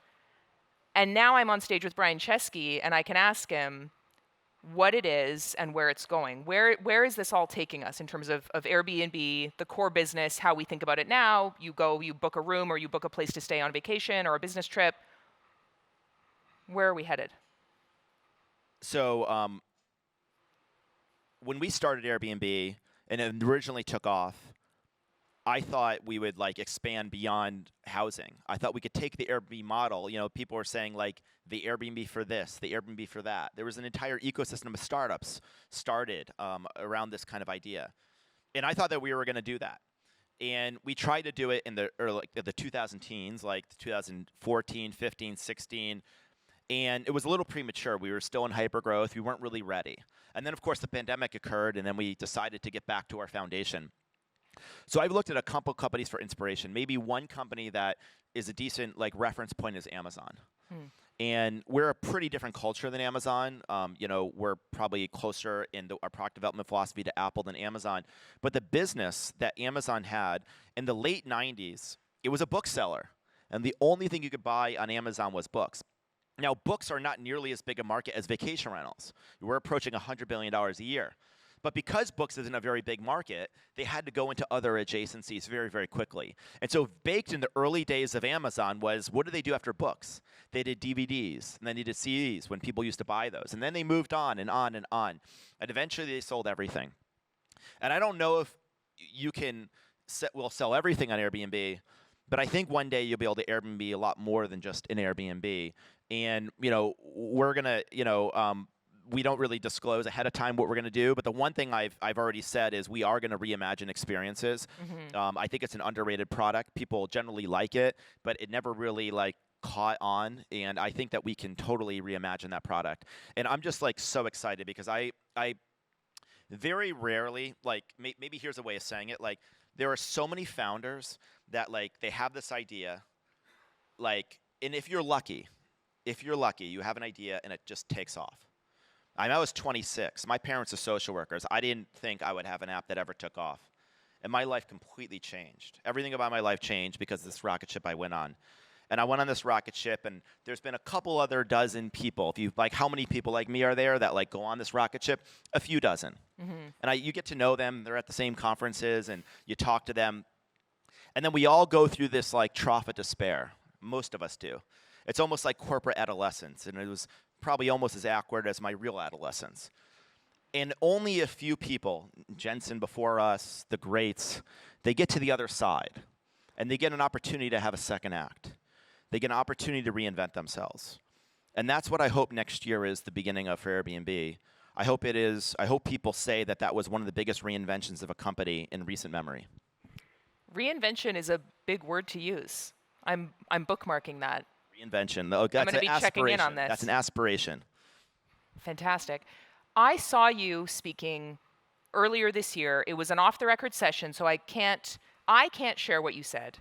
But you talked about sort of your theory of the case around the value of physical experiences and the value of physical community, particularly in an environment where, you know, we're spending a lot of time talking about digital experiences. We're talking about AI. We're talking about the inshitification of the internet, which Jay Graber talked a little bit about earlier. Can you talk us through a little bit of sort of that? I mean, obviously your company is very well positioned to capitalize on the resurgence of physical experience, but just give me your thesis on that topic. Briefly.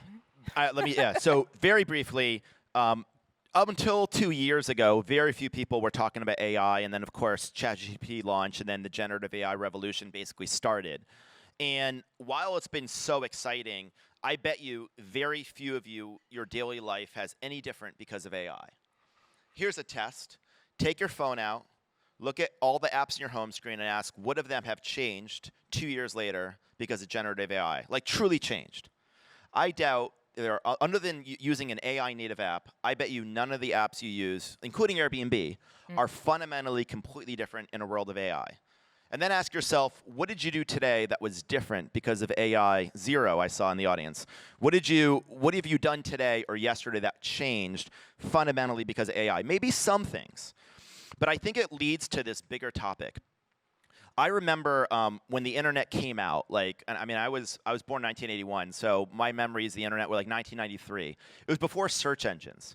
And before search engines, some of you might remember, do you know how you found a website? There was a phone book. And there was this actual phone book with these websites. And you would say, oh, if I want to learn about this, you go to the phone book and you type in the browser. And the reason I say that is I feel like we are in the phone book stage of AI. We are still that early. And I think it is starting to begin to change our digital world, but it has not yet changed the most important part of our lives, which is the physical world. And that's maybe one of the reasons why your life hasn't completely changed by AI, is even when it does change on the phone, our physical reality is still exactly the same as it was before. And then the question is, well, when does the physical world start to change? Or when does the physical world start to be enabled in a completely different way because of AI? Airbnb is kind of unique because, there's this word that Silicon Valley uses, product. You have product managers. And product managers are basically software managers. In other words, product means software. What's our product? It's not our app. It's the home. It's the experience. It's the wine tasting. It's all the things we're going to be launching. So I'm so excited about what we can do.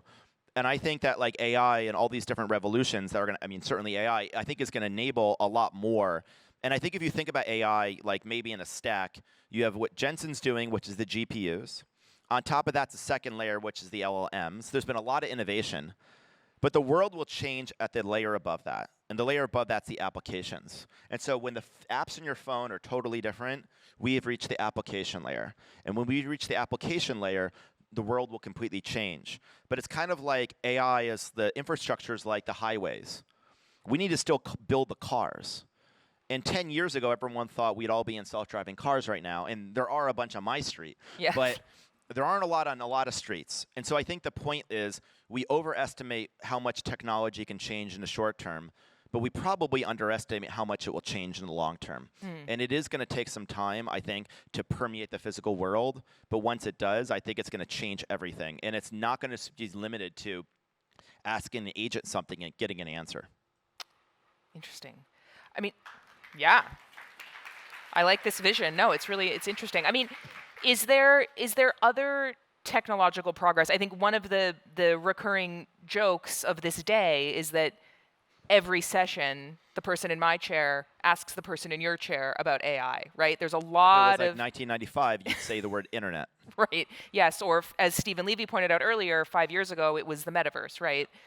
Is there other technological progress, whether it affects your company or whether it's just something you are seeing as a leader in the tech industry that you think is really salient, that you think is important, that you think maybe has implications for Airbnb that we are not talking about because we are spending so much time talking about AI? Or is AI really deservedly sucking up this much oxygen? Maybe the way to think, there are so many different technologies that will probably impact the world. Maybe the way to think about it is that AI will be enabler. I think that one part of AI that I think will be massive is when AI can do software development. Because I think right now, there are only so many people that can hire software engineers. A small ski company can't have can't have an app because they can't hire engineers. But when software development becomes much more prompting, then software can be completely ubiquitous. And as software is completely ubiquitous, then suddenly the physical world can start to change because everything could have software in it. And so that's just a very small example. So I think that AI is an accelerant. I don't know. I think a lot of times when we say AI and we say AI is going to change the world, I wonder if we're using AI, we're really saying it's technology. I wonder if we're just saying that technological progress is going to speed up. and that the next 20 years are going to feel like the last 50. And that probably is true. And it probably is in large part for AI, but AI is built on a lot of other technologies. And so if AI is built on other technologies, then wouldn't other new technologies emerge that are built on AI that will also accelerate technology? And so I just think that there's going to be a huge amount of technological progress, and I'm a designer at heart, not a technologist, so I'm not probably the best person to ask what the specific technologies are. But I think when we say AI, I think sometimes, or AGI, I think we kind of mean technological progress. Yeah, yeah. Makes sense. No, I think AGI is at the center of it, but it's going to probably lead to there's going to be a lot of other developments. Like AI is only possible with like processing power increasing, and like AI is going to lead to discovery of a lot of new areas and a lot of new fields that are going to be self-reinforcing. Yeah. No, it makes sense.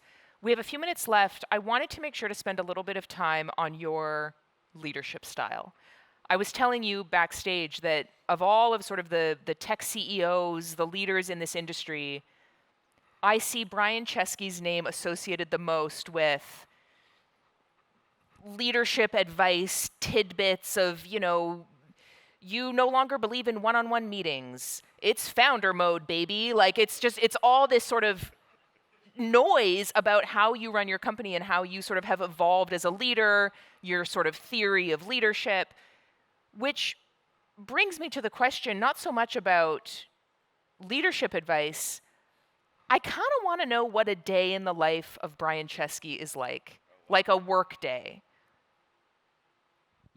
When you think about founder mode, sweating the small stuff, being in the details, not sort of trusting, not sort of delegating and operating in sort of manager mode. What does that look like every day? I ask as a manager and someone who That's a great question. really. By the way, I love this term founder mode has become pretty ubiquitous, and yet most I know Paul. It's Graham, not you didn't say it. It wasn't. Paul Graham said it, and he never actually explained what it was. And one time when it was first went viral, somebody said, "I'm going founder mode on this burrito," and that was. It's so good. That was the moment I realized we probably should clarify what this means. Otherwise, because otherwise I feel bad for the burrito. Yeah, it is a little bit threatening. I think it means a lot of things, but just to be very simple, at its crux, I think it means to be in the details. Yeah. I think it means that great leadership is presence, not absence. And I think a lot of us are taught to delegate, because the opposite of delegation is this horrible ill that you can commit to on your employees, which is micromanagement. And no one wants to be a micromanager. No one good wants to work for a micromanager. And I think it's way more nuanced than that.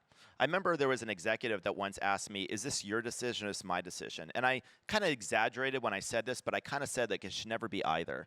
In other words, everything is a dialogue. It's a partnership. It's not about me telling you what to do, and it's not about you doing your own thing. It's about being involved.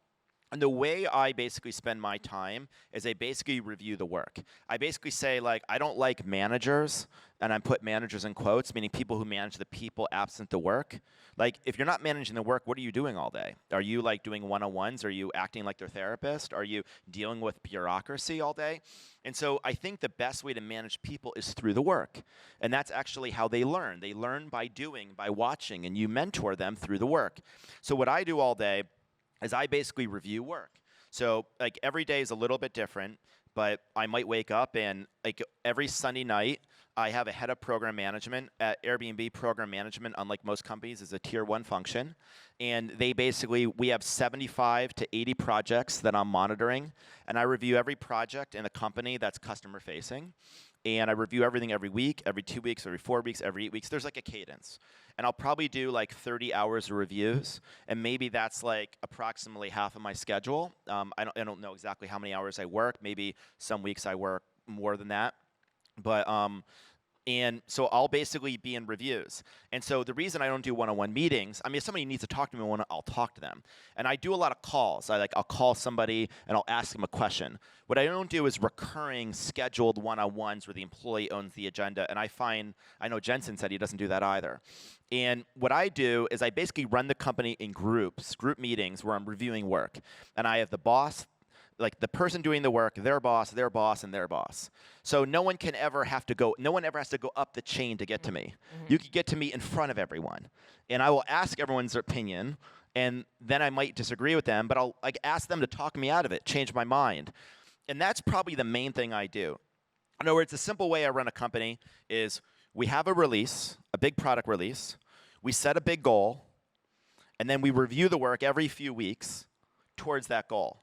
And we're either on track or we're either off track. And if I'm not doing that, I'm probably trying to find great people to work on the next thing. And by hiring them, developing talent, or promoting them. Who do you lean on as a leader? Who do you learn from? Who do you look up to?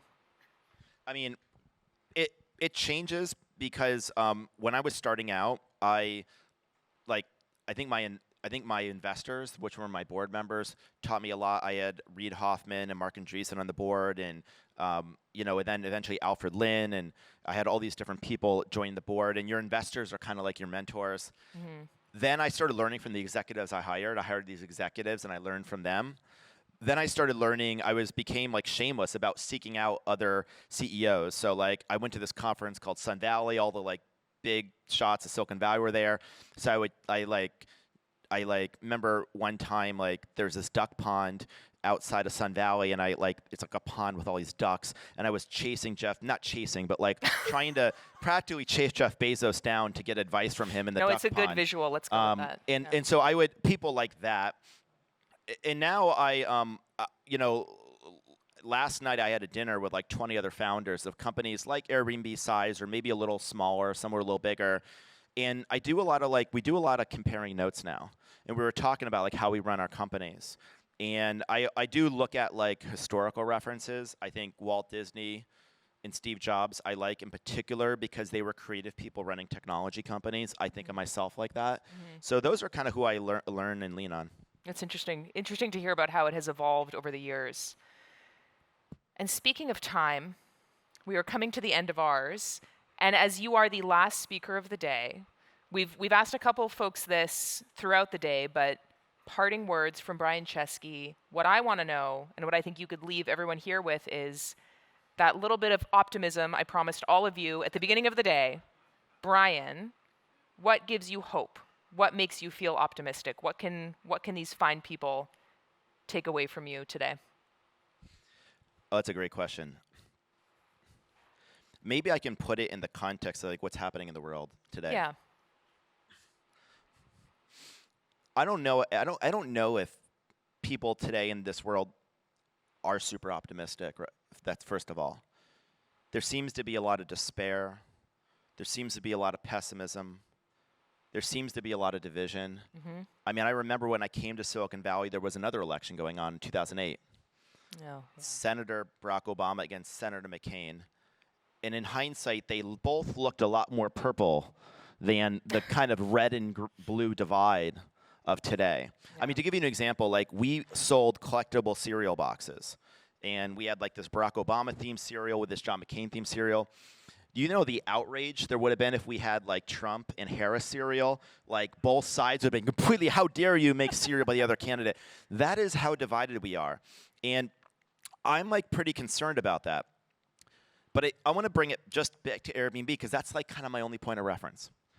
When I started Airbnb with my two friends, I remember telling one of the first people I told about the idea, and he looked at me with a straight face, said, "Brian?" I said, "Yes." He goes, "I hope that's not the only idea you're working on." And the reason he said that, and it was, like a completely reasonable, rational thought, is he said, strangers will never trust one another. They'll never be able to do this. And I've learned since that day, more than 2 billion people have stayed in Airbnb in 220 countries and regions in 100,000 cities.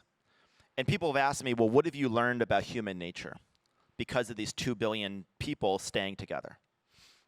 And I said, I think what I've learned is that at some fundamental level, people are fundamentally good, and we're 99.9% the same. And I think that we live in these echo chambers and these bubbles where we other everyone, and we tend to identify as one group, and then everyone else becomes the other group. And I think one of the best ways to change your mind about someone, I mean, first of all, no one's ever changed someone else's mind in the YouTube comment section. Not yet. I guarantee you, here's a way to change someone else's mind. Like, have them walk in your shoes. Or walk in their shoes. And there's many ways to do that. And one way is, obviously to be minorly solicitous, like staying in Airbnb, but we're not the only way. But like get out into the world. Meet the kind of people you disagree with. And you'll start to realize that they're not so different than you at some fundamental level. And when you start to believe that, and if you believe we're in the phone book era of AI, that we're about to have the biggest engine for curiosity and possibility in the world, and that technology can permeate the physical world. And if we can get out people back into the physical world, connecting back together with one another, I think that's the ultimate promise of the internet, that the internet was always meant to bring us together. But I think the physical version of bringing us together is in the physical world. Why is everyone here physically here right now? You could just watch YouTube videos. But you all chose to come here. And I think that's what I'm optimistic about. I'm optimistic that I think this is maybe one of the greatest times in human history to be alive, with one of the biggest technological revolutions in front of us. And if we can just see besides our differences, we can come together, and I think we can create such a wonderful world together. And when I say world, I mean a real world, a physical world that we can live in together. I hope we see that come to pass. Brian, thank you so much. Thank you. All right. Give me 30 more seconds, although we are done. I want to just take a minute to thank all of you. I want to thank our speakers, our moderators, everybody involved in today's event. I am very grateful for your support of Wired, particularly in a moment where journalism and facts are more important than they have ever been. And I want to take one last opportunity to thank our presenting sponsor, Volvo, the Age Tech Collaborative from AARP, Omidyar Network, SHOT, and Meta. And I am thrilled to announce that we are already planning next year's big interview event in December, right here in San Francisco. We are lining up speakers, and we will be back in touch with all of you early next year with a date. We will see you then. Now, I'm so done. I'm so ready for this to be over. It was a great day. Let's go have some drinks.